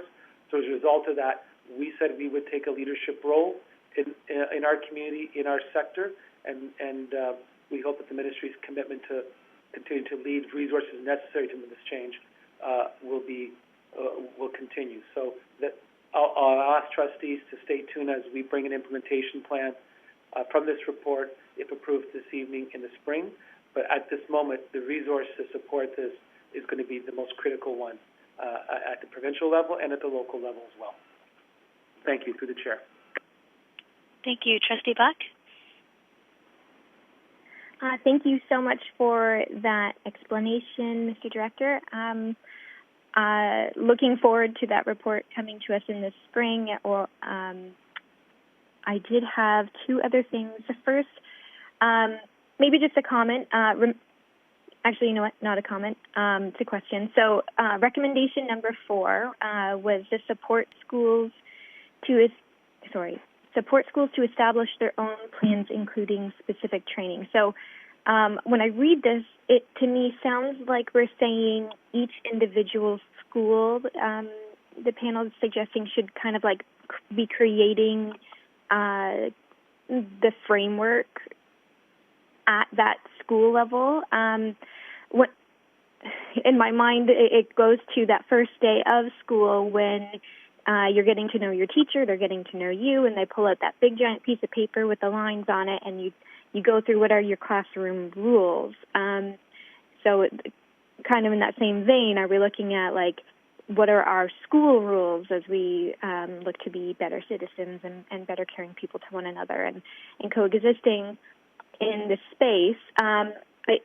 I wonder about that strategy when we have principals and vice principals every 3 or 4 years or so, kind of shift, like you get that shift in staff. And so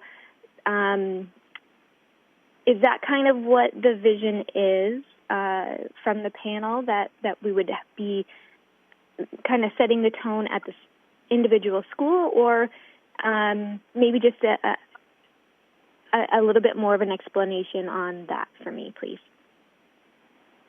Thank you, Trustee Buck. I'll turn to the panel. I'm not sure which person would like to take that question. I don't mind beginning. It's Jean Clinton here.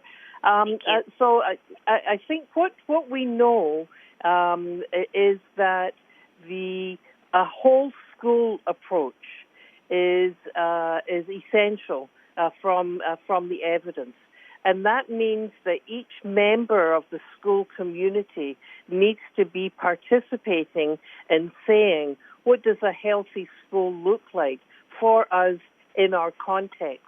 And what's been absent before and is being so strongly recommended this time in our report is the input of students, not only with the and parents, not only with the opportunity to say what they want and say what's happening for them, but that it is an iterative process where they get to help make decisions, so that there will be clear guidelines from PrevNet, as an example, of what does a school plan look like, what do you need to be thinking about, but it's going to be different in different communities and needs to be tailored.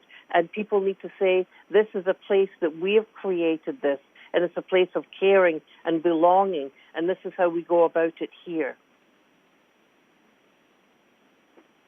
Thank you. Did any other panel members wish to add to that?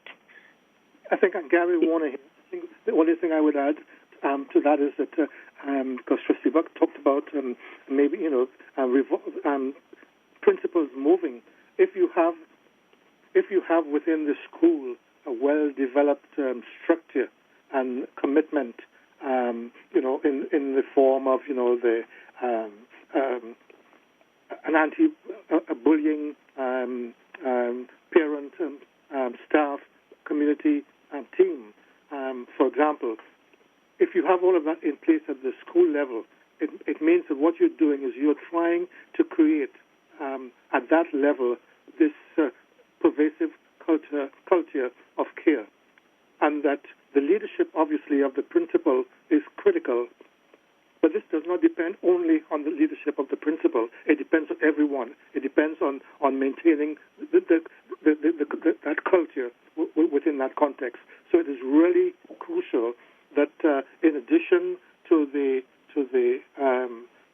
direction coming from the leadership of the board in terms of the commitment statement, running through the organization and inspiring at all levels, at every single level, you have to have in place a structure that creates that climate. And this is what this is designed to create. So it's really important. Thank you. Trustee Bach? Yes, thank you so much for that explanation. I really appreciate you unpacking that for me. Just one more thing. Under immediate actions, it said reflect upon findings and recommendations and share widely. So the director had mentioned that we would be giving this information to the ministry, which is wonderful. They can do so much at their level. I was wondering, though, do we need or can we be sharing this with OPSPA and our other member boards of the association, just so that they have this handy for them, that they know that it's completed. Our board has been able to do this groundwork that can be so easily translated to the different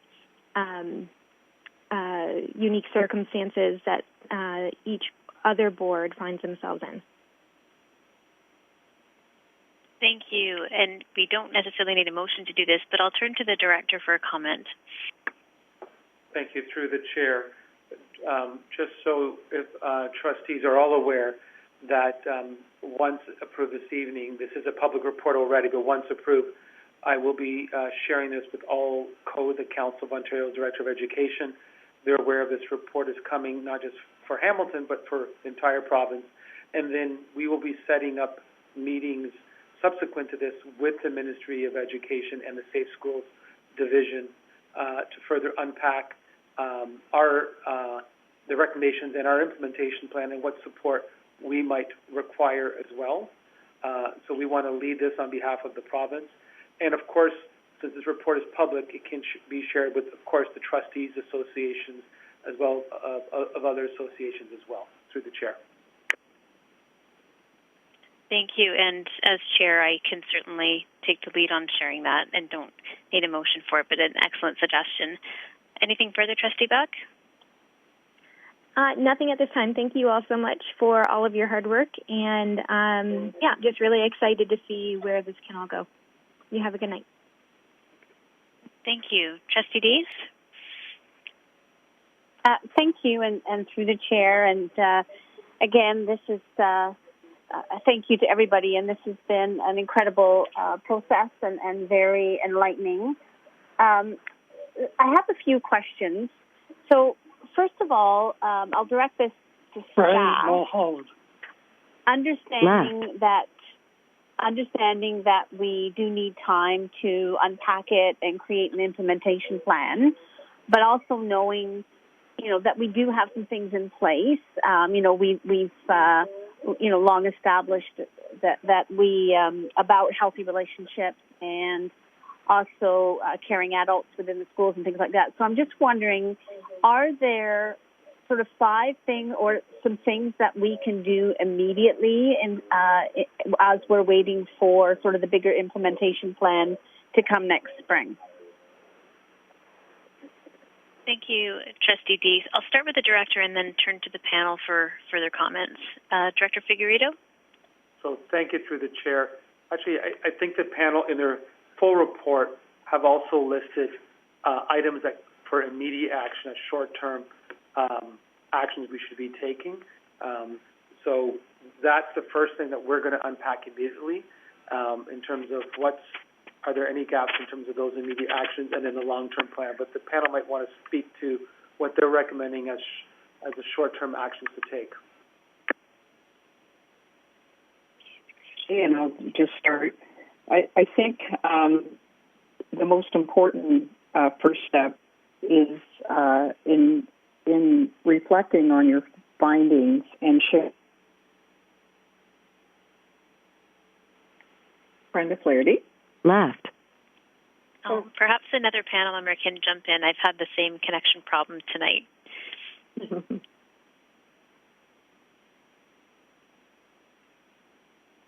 Did another panel member want to jump in? And Gary, I can jump in. Thank you.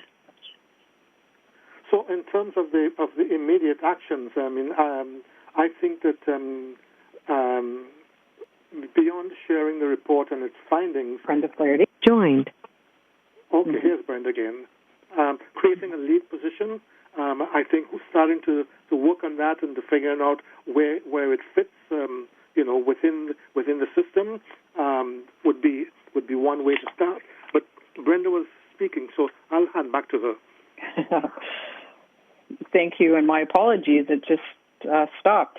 What I was saying is that most importantly, it is sharing the findings with all of your staff and all of your parents, and really sort of getting the understanding that there is a major need for change.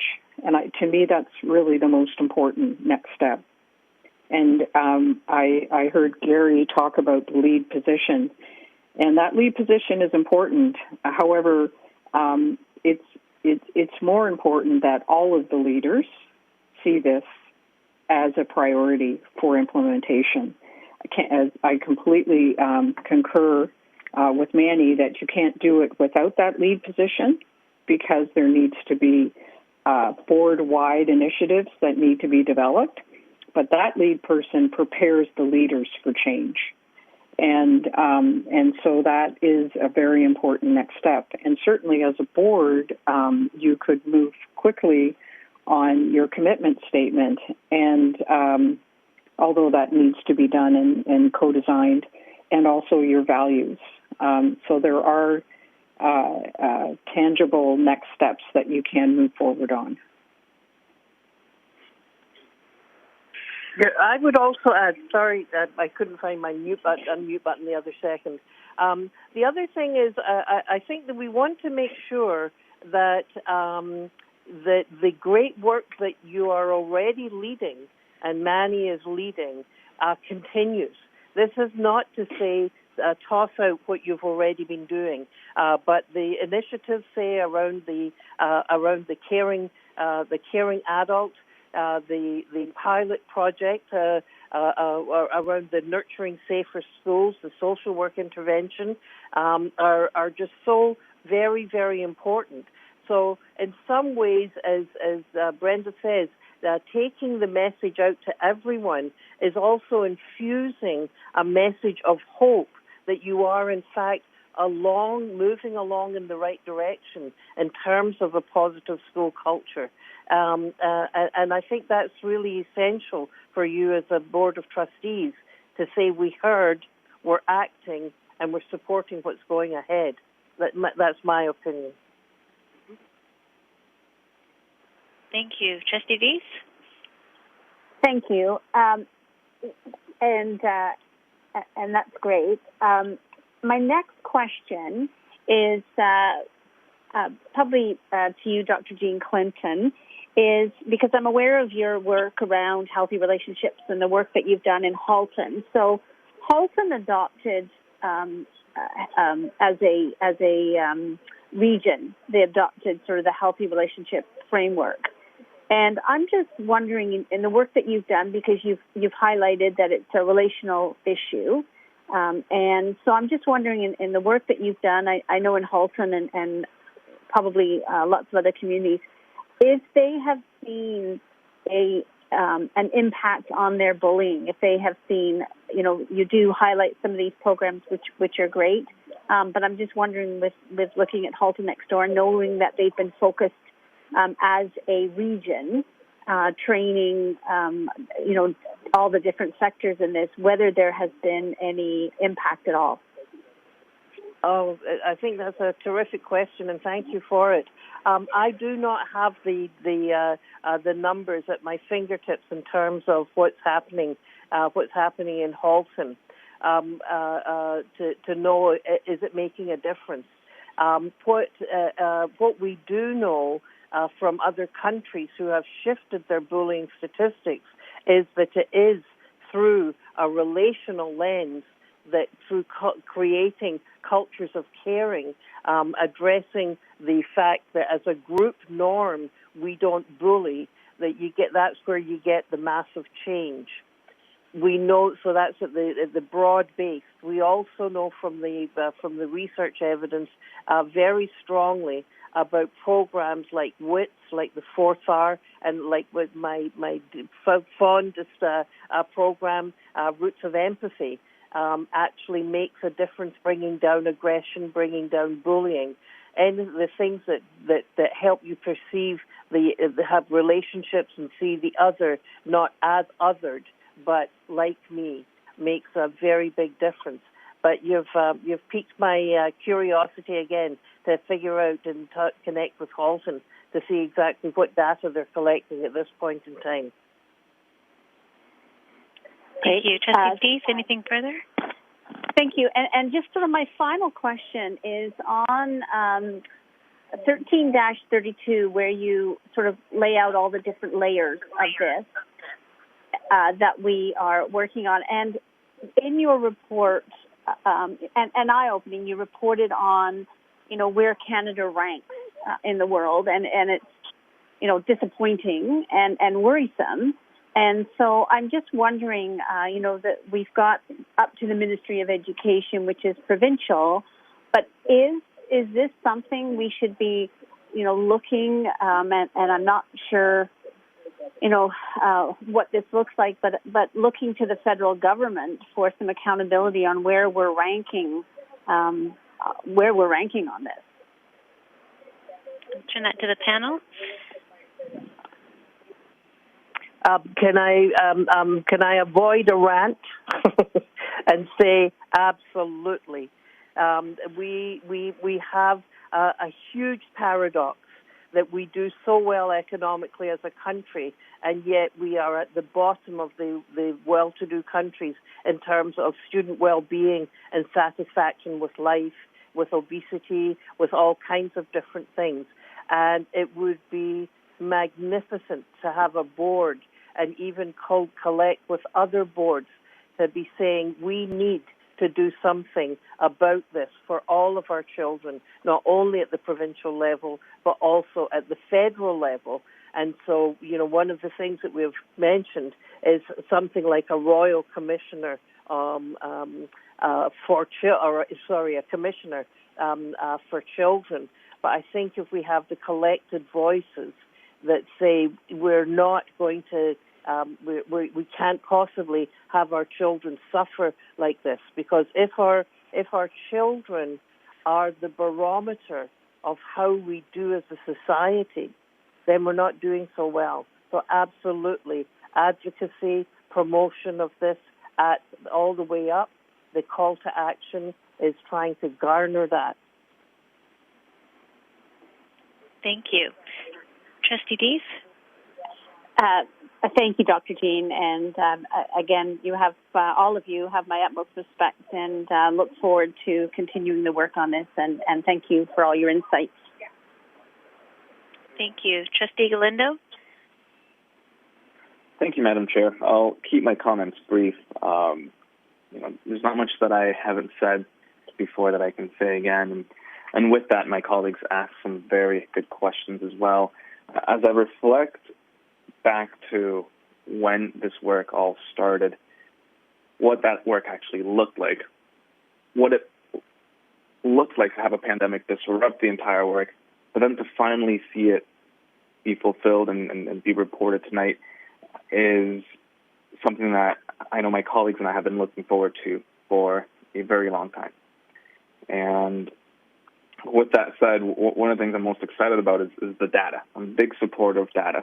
And one of the things about data is it can be challenging to dissect what it actually means, because if there's a correlation, that doesn't necessarily mean that there's causation. And the challenge is disseminating that data so that it actually makes sense. And then from there, put it in terms that can be understood by trustees or the general public. My point is, I'm very happy with the data. I'm very happy with the work that went into this report. The recommendations themselves are very tangible. They are measurable. They are realistic, which is very important. And I'm very excited to fully support and endorse these recommendations. I think just one more comment before I conclude here. One of the things that can be challenging as a trustee is trying to justify decisions that seem like common sense at the time, but lack the backing or the data or the academic support or literature to justify decisions. And I feel that that's what we've done today with this report, is we finally have the justifications we need so that we can move ahead with these recommendations. And because they're grounded on reality, because they're grounded on a foundation of consultations that take into account the voices of young people, of parents and members of the community who have this lived experience, I have no problem with supporting that. I do notice, Madam Chair, that of the list of immediate actions that are in the report that the director has expressed interest in implementing immediately, I'm noticing that it's actually absent from the list of recommended action items on the executive board report. So I'm wondering if that might be something that the chair might be willing to incorporate when we do bring this to a vote. But aside from that, I'm very thankful to Dr. Clinton, Dr. Warner, Ms. Flaherty, the COJO Institute, and our 4 panel experts for bringing forward this report. And ultimately, this is where the accountability comes in too. How we measure the success of these recommendations once implemented, and when we're going to be conducting those evaluations, I think is something else that I'm going to be keeping in mind, and I look forward to staff keeping that in mind as well moving forward. Because the work doesn't end today, it begins today. And like Dr. Warner mentioned, it obviously takes a village to raise a child, but it also takes a community to create a safe space and build an atmosphere that is conducive to learning. So thank you, Madam Chair. I give the floor back to you. Thank you. Trustee Galeno, can you just restate what you wanted included with the recommendations? Yes, the list of immediate action items that are included on page 13-12. The 10 action items aren't actually included on the list of recommendations to be approved in the report as action items. I don't know if they need to be implemented, but I figured as a good measure, it might be something to consider. Okay, I'll have to take that away as we're listening to the rest of our speakers. Sorry, I've got too many documents open. Moving along to Trustee Johnstone. Thank you, through the chair. First off, I would like to thank the panel, as well as COJO Institute, and all of the families, students, and community members who took part in this process. This is another trustee had mentioned, an extensive report. It covers the entire system, and we appreciate all the work that it took from everyone to come together in order to produce this. I think I don't. My only comments were really around having a dedicated person to coordinate the work that now needs to be done, and Director Figueredo addressed that in an earlier response. I think that in order to see this work move forward, ourselves as a board will need to fund this work. It's important. Whether or not we have the funding of the province, and I hope that the province does come through, because school boards have to make tough choices when we have limited funding as opposed to targeted funding from the province. So I'm looking forward to this work getting underway. I guess a couple of the highlights I did want to just pull out was I appreciated the discussion around having tiered support. I appreciated the discussion around having a dedicated staff person. I very much appreciated that all of the diagrams started with the students and then moved through to the school.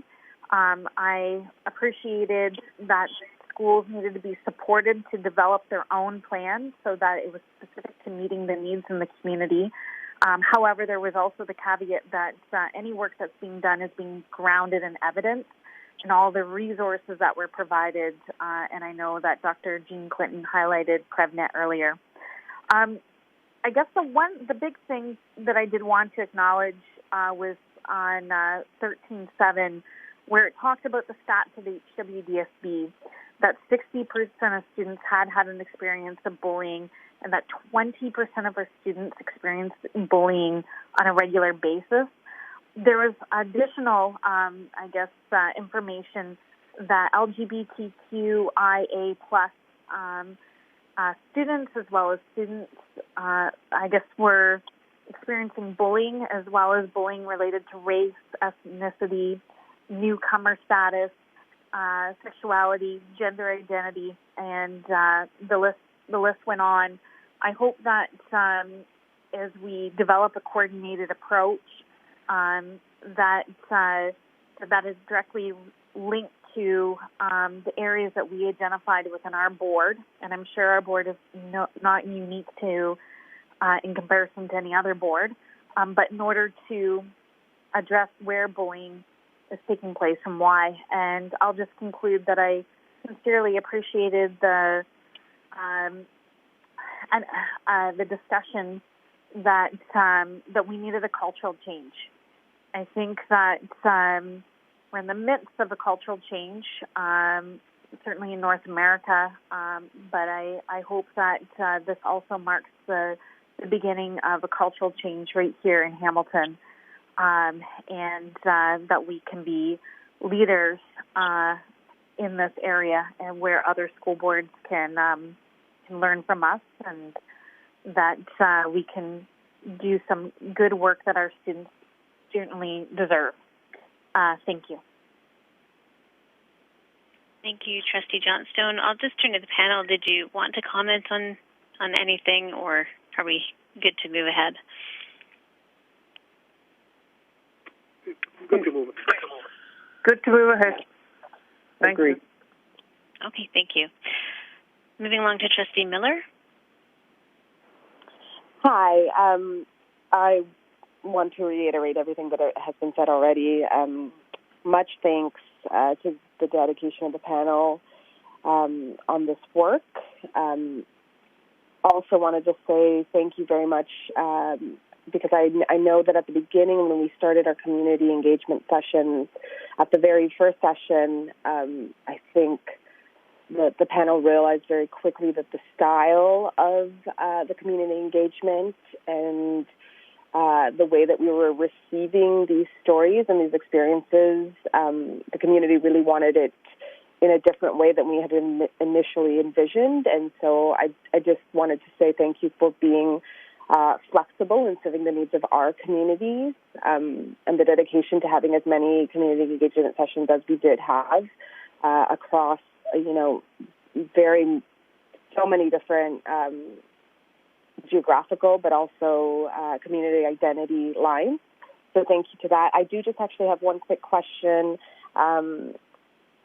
specifically actually around the particular vulnerability to bullying that was documented with our LGBTQ plus community. I wanted to know if there were any details, any specifics around that, if you have any numbers around that or any noticeable trends, and connected to that, just if there are, respecting that this amount of recommendations will be very complex to work through and time, they take a lot of time. I wanted to know if the panel had any recommendations towards any specifics that we could implement sooner rather than later for this community in particular to address any safety concerns or immediate mental health impact concerns. Thank you. I'll turn to panel members if you have a response. So in terms of, so thank you for the question, and thank you for the sensitivity of identifying and recognizing the vulnerability of certain groups of students. The data that we have is from the survey of over 6,500 students. And so the actual number of young people who identified was very significantly higher, who identified as LGBTQ was really quite significant. I don't have, and maybe Kate from the background can dig up the exact percentage of how much more that group of young people experienced bullying, but it was very statistically significant. The issue of making sure that there is a lens of equity, and again, already some of the great work that you're doing, I think it needs to be augmented and enhanced and pushed forward as we think about this, particularly as we go into whatever form of learning we're going into, because the other finding was that students who were experiencing bullying before COVID tended to go online rather than in person when given the opportunity. So increasing even more social isolation. So it certainly is an issue to be deeply contemplated. Thank you. Did any other panel members want to add to that?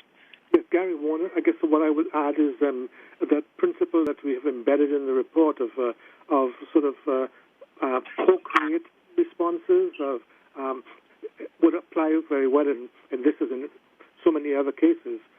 So in the Two-Spirit LGBTQIA plus students, you have the opportunity to consult with the students, consult with the appropriate advisory group. So I think that process is one that would be very helpful.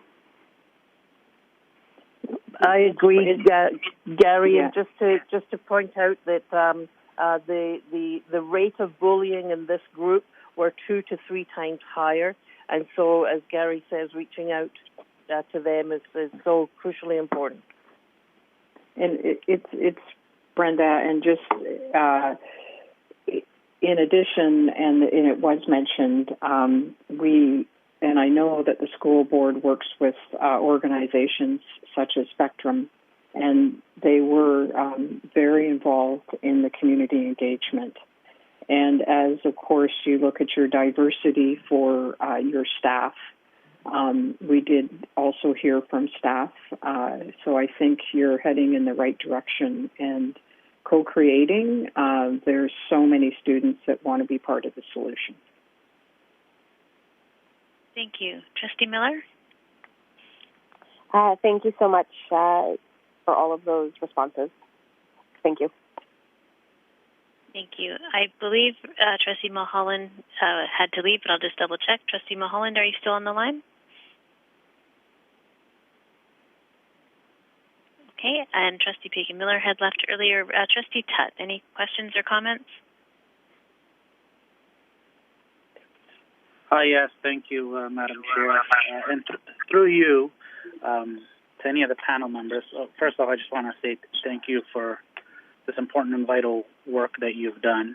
Many of my colleagues have already commented, so I concur with a lot of their statements already, but specifically with regards to the questions that I have, I was wondering, just in terms of your experience with going through this process, I was wondering, did you find any challenges, or what was it like in terms of the feedback that you received with respect to students and families from different cultures?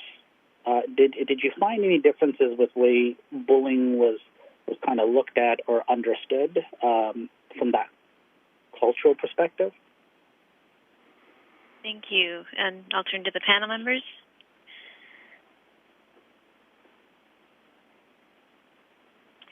I can start. I'm not sure that it's exactly what you're asking, but we had multicultural representation. We had multicultural representation at our community events, the consultation, and there was a uniformity across that multicultural spectrum of bullying being a problem. But the second kind of level is that there were groups who said to us, you really need to think about a definition of bullying as a kind of single act that happens between two people, and think of it more deeply and more profoundly as a systemic issue. Thinking about is there inherent systemic racism that translates into a bullying experience for children. So there are two thoughts that come to my mind in answer to your very thoughtful question. Others? Yes, Gary, want to hear. Yes, I agree with what Gina said. Is that the bullying was always recognized as being harmful and being aggression, but it intersected with Islamophobia. It intersected with anti-black racism, with anti-indigenous racism, for example, and I could go on and on. But there was always that one constant fact of the harm that was done by bullying based on power differential, on perceived power differential. That was a constant. But colored by, as I said, by the intersection with other identities.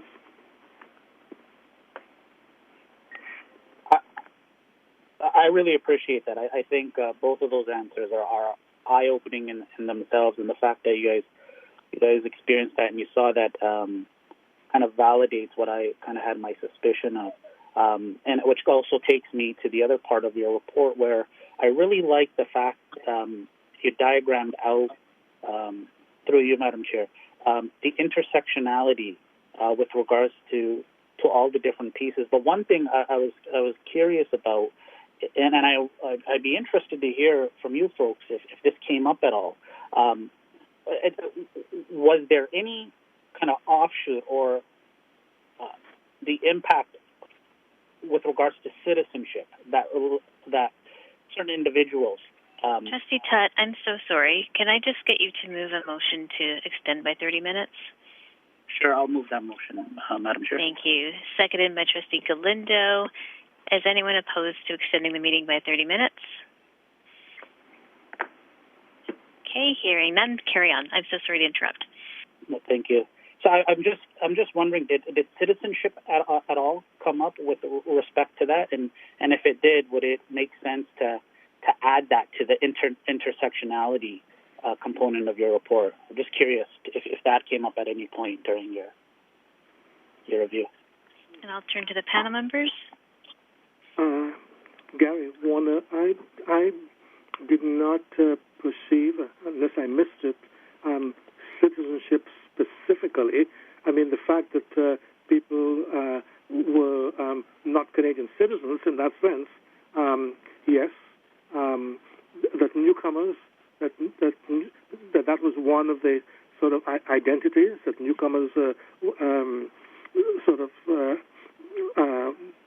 experienced bullying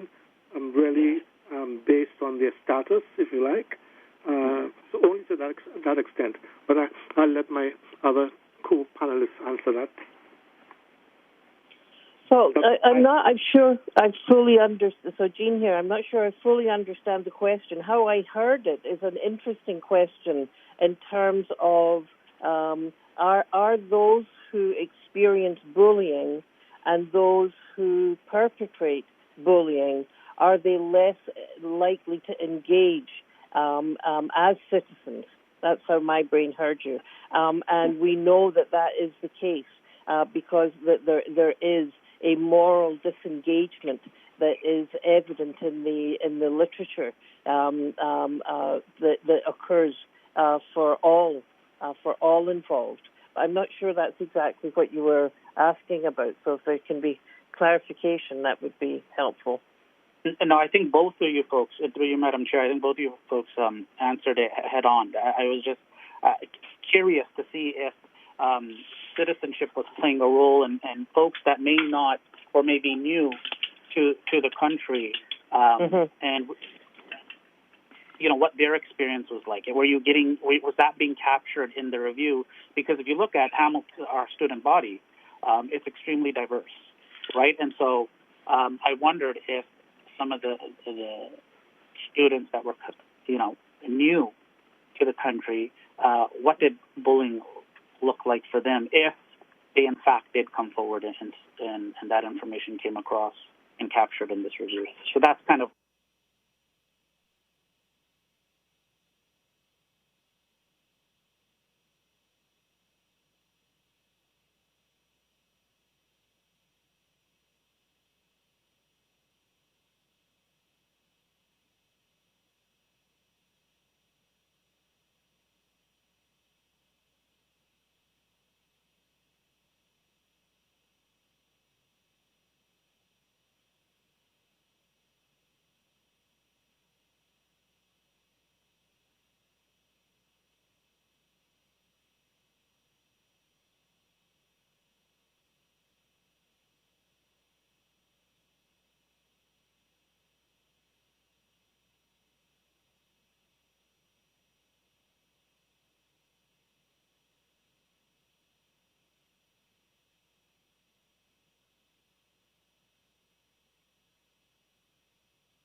Welcome to Ready Access by CenturyLink.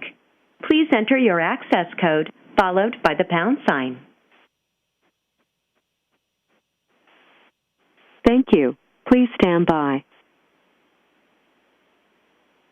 Please state your name after the tone, then press pound. You will now be placed into conference. Thank you. Joined. Through the chair. I just wanted to extend my gratitude for the amazing presentation that you guys gave. As well, also consulting the student senate beforehand. I feel like a lot of the ideas that we came up with really shined through in this presentation. So thank you very much. If I could just say one last thing, I guess it's more of a request, but could you provide a message to students about how they can create a positive school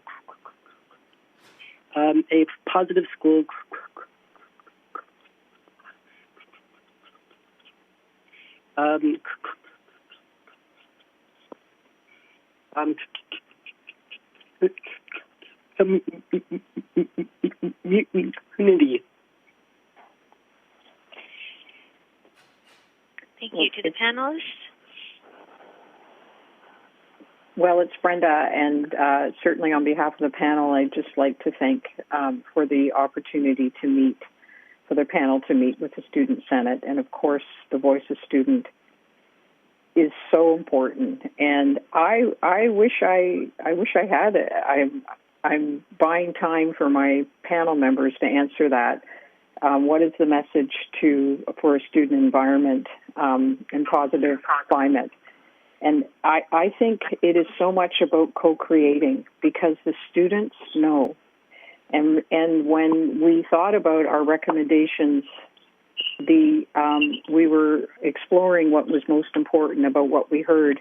And I remember writing down my number one was we have to listen to the students. And so for me, it's just saying to the students, we need them to be part of the solution. And we need to support the students.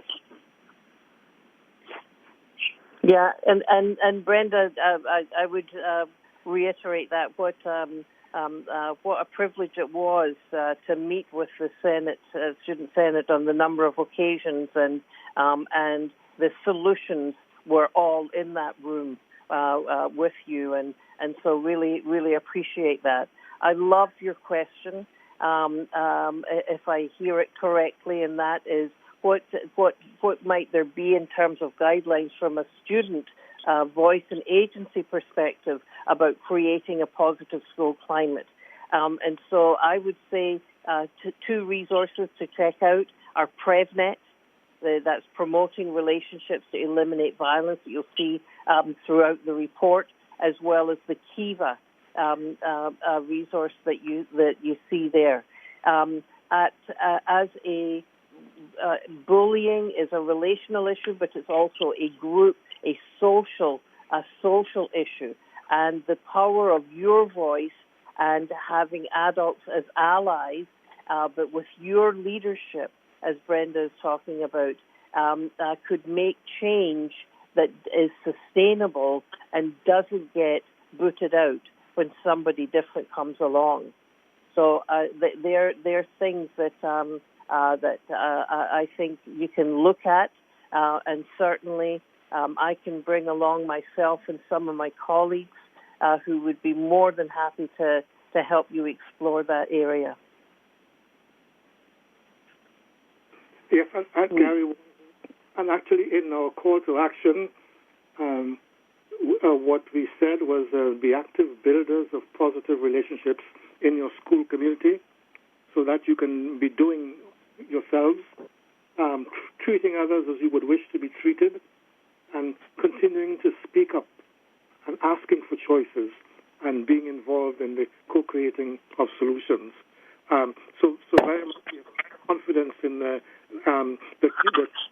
students know and have answers, and those answers need to be built into whatever responses and whatever advocacy, whatever lessons are developed. And the one other thing I would add is that unless my memory fails me, the very first group that we saw actually was the Student Senate, and we were focused from the very beginning on getting student voice because it is really critical. Thank you. Thank you. Any follow-up, Student Trustee Hessler? No. Thank you all. very much. Thank you. And that then gets to me as the last person on the speakers list. I think some of the key questions that I had noted were asked. The one thing I wanted to touch in on with the panel was talking about specialized support for students who are affected by bullying, whether that is someone who has been bullied or who has engaged in bullying or who has observed it. And I know that in your report you talk about the multi-tiered system of supports, but when we think about some of the immediate actions we have to take, recognizing that bullying continues while this work happens, and it will continue while we build our action plan, and we need to do everything we can to support students who do encounter it or experience it. Is there a particular support or a series of supports that you found should be taken, should be implemented if there are instances of bullying? So if there was a case tomorrow, what should we do for that student or those students immediately?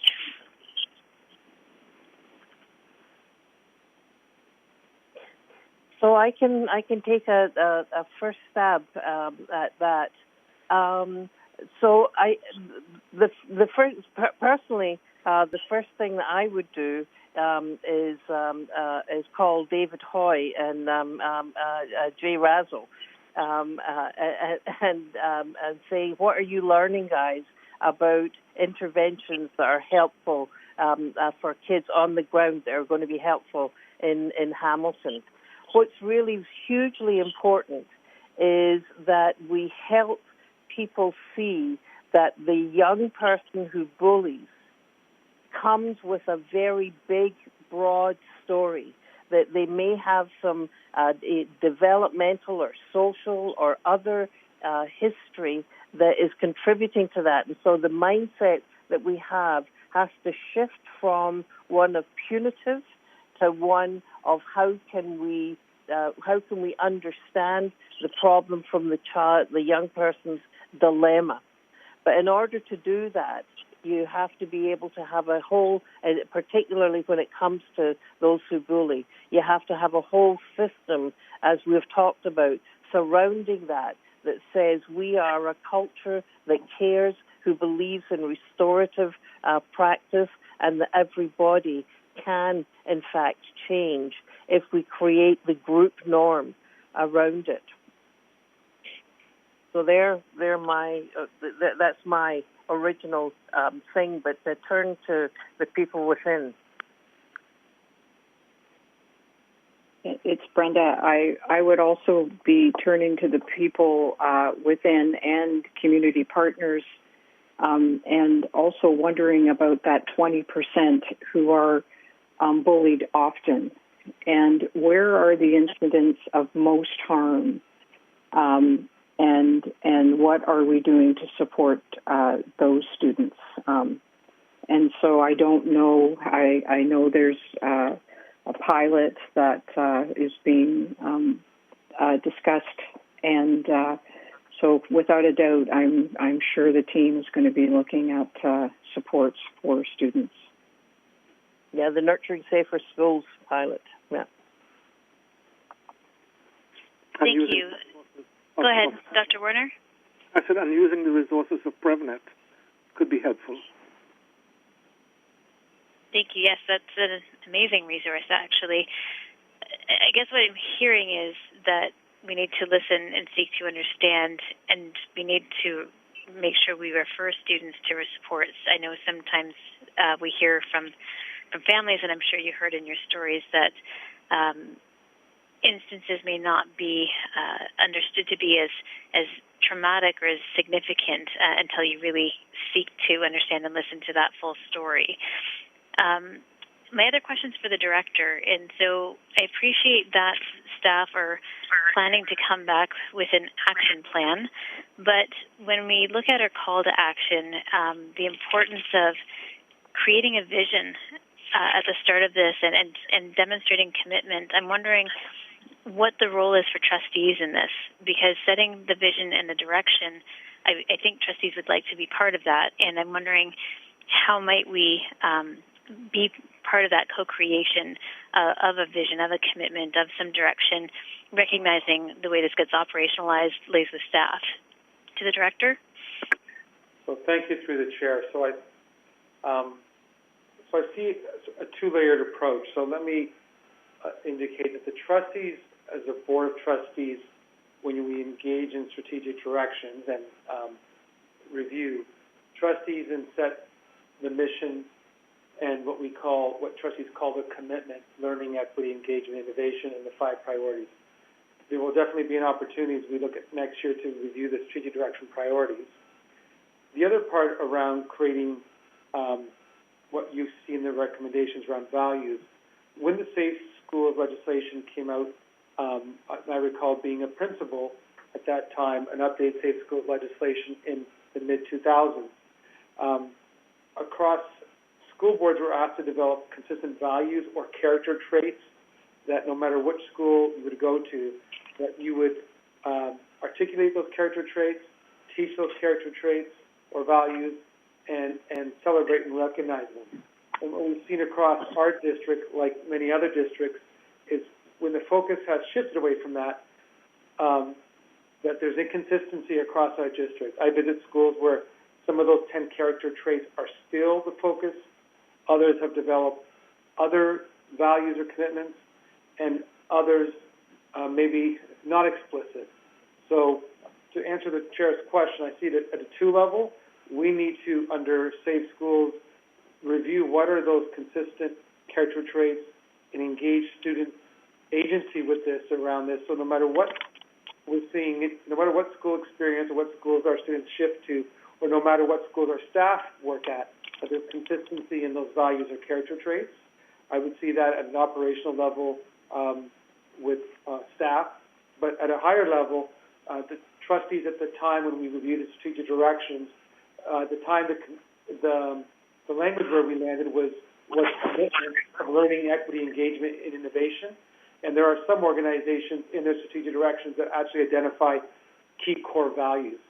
So that's where I see that opportunity will be with trustees in the upcoming year when we do the strategic directions consultations and review. Thank you. I'll leave my questions there, recognizing it is getting to be a late evening for everyone. So I want to thank the panel once again, one, for your time tonight, but your incredible work over this past year, for reminding us the importance of having the students at the center of everything we do, and that we are all called to act. That this isn't trustee-specific, board-specific, school-specific, community-specific. This is a systemic issue that has persisted for decades and longer. I'm sure that we now have some concrete action items that we can take and use to actually make a difference. And that, I think, is incredibly exciting. So at this time, I do need someone to move to approve the recommended actions in the report. I'm just going to scroll. I'll do it, Miller. Thank you. I did have somebody written down, but so Trustee Miller to move that, Trustee Deese to second it. And so that would be moving the recommended action, recognizing that within these recommendations, underneath that is embedded the immediate actions that we can take that are captured in the report. So with that, I'm hoping people have all asked their questions. I'll just look to see if there's anyone opposed to approving the report. Hearing none, that is approved.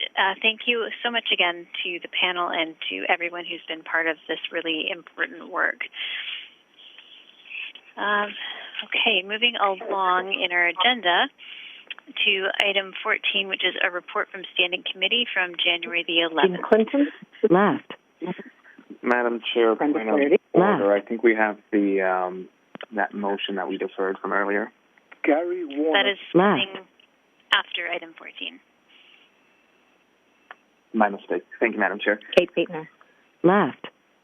We'll just give people a moment to step out of the virtual room. I think that's everyone. So, Trustee Galindo, if you can bring forward the report from Standing Committee from January the 11th, please. Yes, thank you, Madam Chair. It's Trustee Johnstone. Do we need a motion to extend? Not until 10:30, so in 7 minutes, I'm going to let you move that. Thanks. Okay. Through the Chair, I'm pleased to bring the Standing Committee report from January 11th, 2021 at the Education Center with myself presiding as Chair. Very simple report. We approved the agenda, no declarations of conflict of interest. We had a few reports from staff, the first one being the school year calendar, the request for consultation that was approved unanimously. We also had an update, a verbal update on the Hamilton Wentworth District School Board and the 2021 Grey Cup, which we are very excited about, looking forward to. Staff shared that update. The Grey Cup will be held at Tim Hortons Stadium on November 21st of this year. We are working with our Tiger Cat partners to identify various ways to collaborate for the Grey Cup, which could include opportunities for student involvement. Now, the Community Engagement Department, in partnership with the Program Division, are planning a variety of school-based programs in connection to the Grey Cup. These will reflect current curriculum requirements, as well as exposure to various aspects of the large event. And with that, the report was carried unanimously on that motion to be received. That concludes my report on Standing Committee from January 11th, 2021. Back to you, Madam Chair. Thank you. I'll have that seconded by Trustee Johnstone. I recognize there's an action item on here, but we did all discuss it at Standing Committee, and that's the calendar item. So to approving the report, are there any questions or comments? I'll ask you to unmute yourself and signal if you'd like to speak.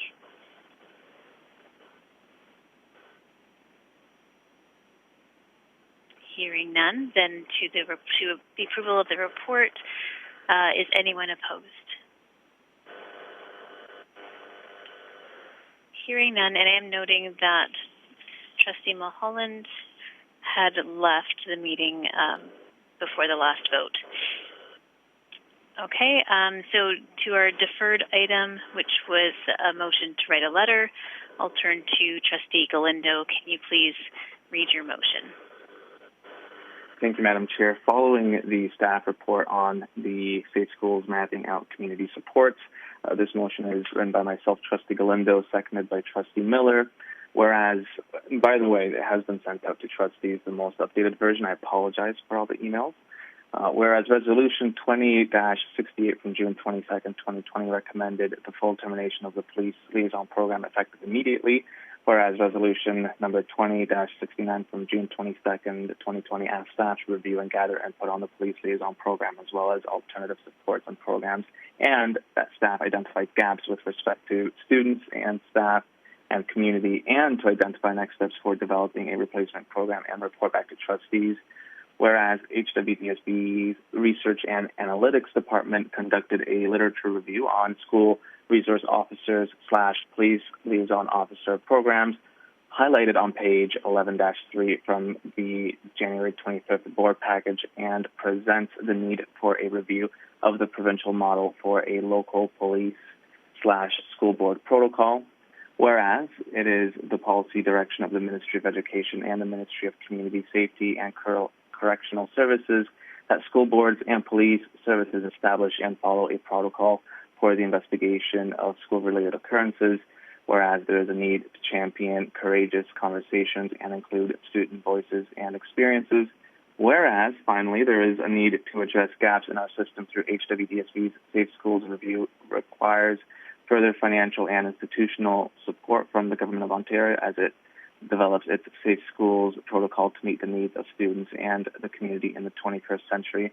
Be it resolved that the chair of the board write a letter to the Ministry of Education, including the Minister and the Education Equity Secretariat, the Ministry of the Solicitor General, Ministry of Community Safety and Correctional Services, and Ministry of Attorney General, requesting a ministerial review of the provincial model for a local police / school board protocol to consider the replacement of PLO programs across the province with more school support, mental and physical health supports, family supports, support for students that have come in contact with police, robust data collection requirement, and financial support for school boards to expand equity and safe schools measures with community partners.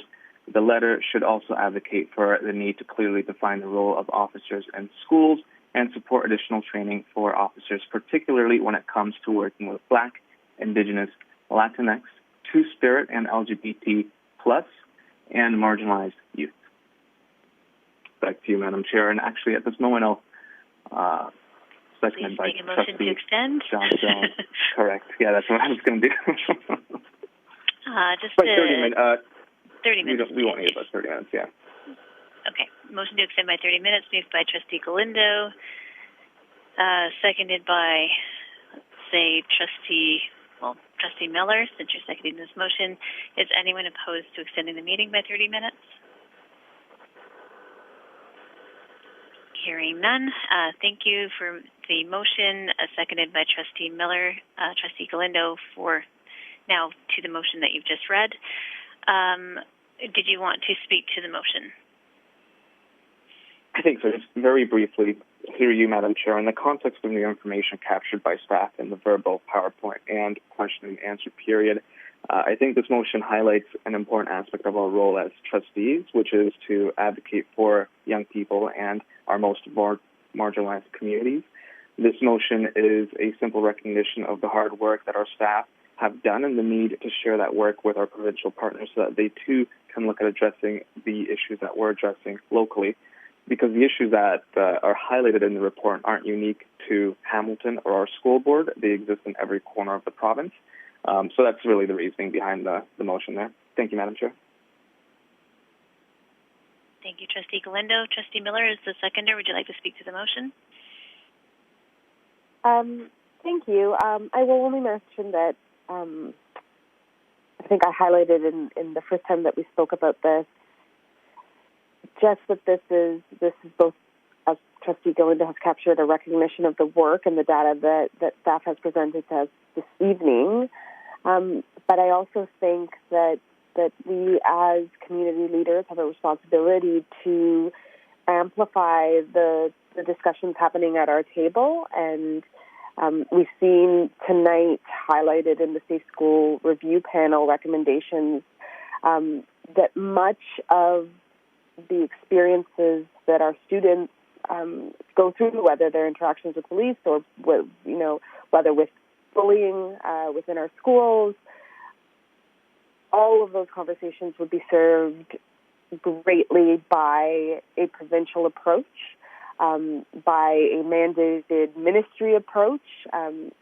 If even just to collect more data to understand the nuances in many of these situations.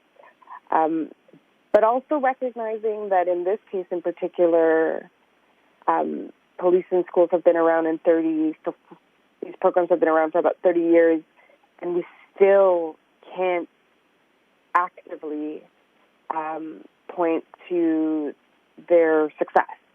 So I think it's important to have this at a provincial level and dig a little deeper here and acknowledge the work that have been happening across many of our communities. And this motion is simply a reflection of that. Thank you. Thank you. So I will just go through the roll call. Hang on, the papers are moved around. I'll start at the end of the alphabet. Trustee Tutt? No question. Thank you. Trustee Johnstone? No questions. I'm in support. Thank you. Trustee Dees? Just one thing that I see could be missing from this. I do support this, and I think it was eye-opening to see as we dug into it, because I think when it first came up, I think a lot of people didn't really understand the role of SROs, and I think that this has highlighted that. So I do support that.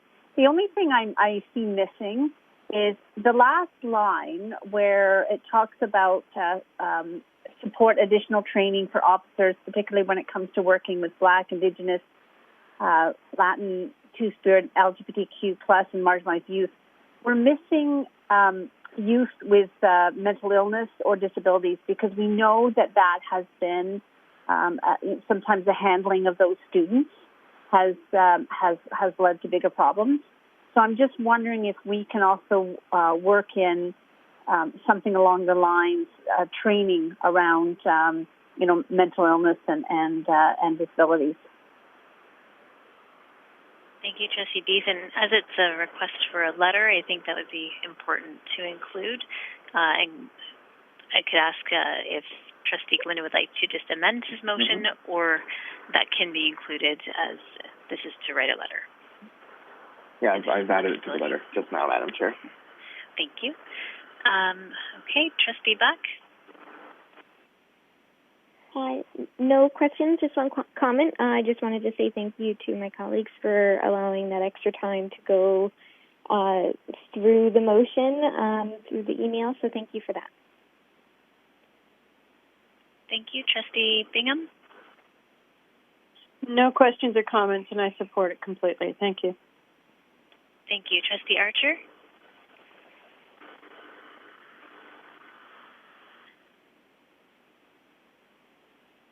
And do we still have Trustee Archer on the line? Okay, I don't think we have a Trustee Archer with us. Just my comments, thank you for, again, giving us some time to read this. I haven't really had time to read it in depth, but I appreciate the chance to look at it now in front of me as you presented it. The other thing that just if perhaps we could add at the end, we haven't really said racialized. There's been some specific references. So it was racialized, as Trustee Dees mentioned, student with special education needs as well as mental illness, however we want to phrase that. But I would expect that would be a friendly amendment. Would that be acceptable, Trustee Galindo? Absolutely. I've added it to the motion. Thank you. So I'll go back to the mover. Do you have any final comments? No, Madam Chair. Thank you. Thank you. At this time, is anyone opposed to the motion on the floor?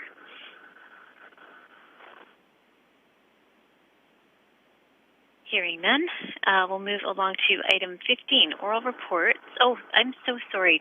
Student Trustee Hessler, I don't think I went to you on that. I apologize. Did you want to make a comment? That's all right. Thank you, and through the chair. I don't believe I have any comments, but I am in full support of your motion. Thank you. I really, really, truly apologize for that. But we are going to turn right back to you and ask you to bring the Student Trustees report. We're looking at local activities and Ontario Student Trustee Association, or the OSTA report. Over to you, Student Trustee Hessler. Yep. So thank you, and through the chair, I'll be presenting the Student Trustee oral report surrounding updates for students and our brief interaction with the Safe School Review Panel. Recently, there hasn't been any new updates from the OSTA Student Trustee Association. So the main focus of this will be on Student Senate. So currently, Student Senate is continuing to meet on a bi-weekly basis. However, over the last couple of months, due to the holidays and, of course, the exam week, which has been a course completion week this time around, we've only been meeting once a month. And since our last oral report, we have evaluated the goals of both secondary and elementary students. Starting with secondary Senate, their main goals are their main goals include an increased communication with students, equity advocacy, and running a virtual take the lead conference. As for the elementary Senate, their goals are more rooted in environmental activism, and they also have a focus on learning and high school preparation. So moving forward, we're going to be creating our virtual meetings around these goals. And then for our future meeting on February 17th, the Secondary Senate will have a communications-oriented workshop, and this will be featuring our very own HWDSB Manager of Communications, Sean Phillip, who will be our guest speaker. And this opportunity will just allow students to learn a bit more about managing social media. That concludes my student trustee oral report. Thank you very much. I'll just look to trustees. If you have any questions or comments, can you please unmute yourself and signal you'd like to speak?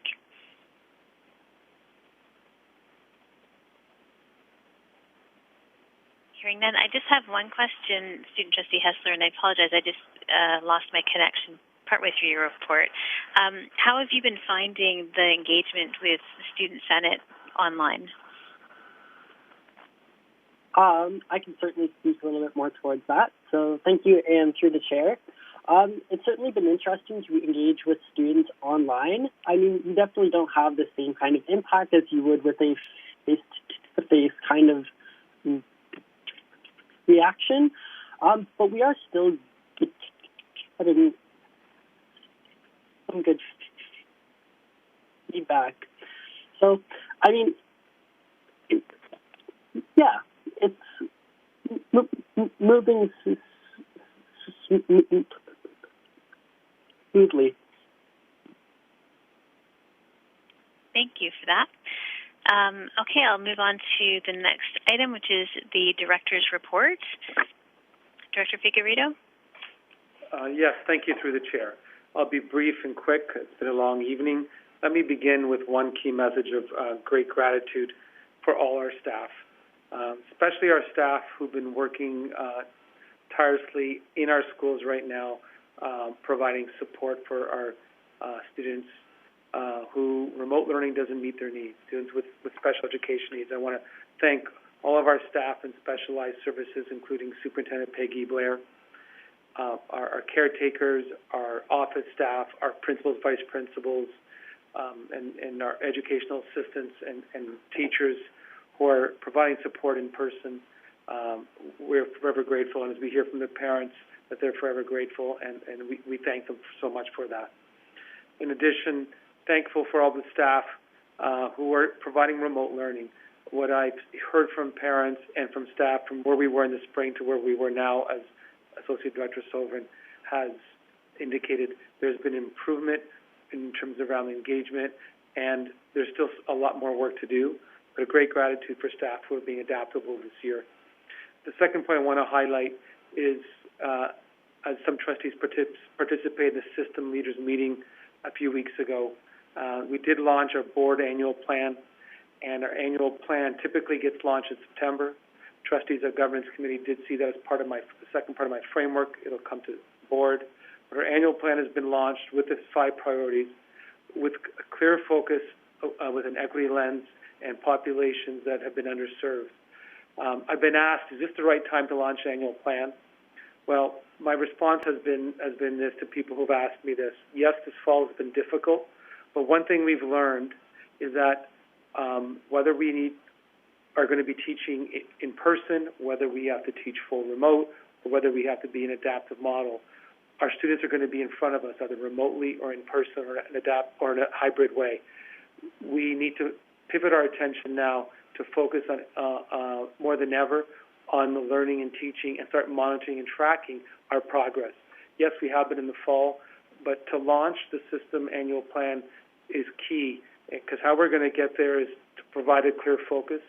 I've heard from staff that one way to support mental health is to engage in a clear focus and provide time for people to collaborate and network and share best practices. And that's going to be a key strategy more than ever in our annual plan. and trustees will learn more as board reports come forward. But what's different about this annual plan is it's being launched in January, and it will be extended until August 2022, the remainder of this school year and the upcoming school year, to provide us the necessary time to accomplish some of these key strategies and metrics. So that's my update this evening through the chair. Thank you. Looking to trustees, are there any comments or questions?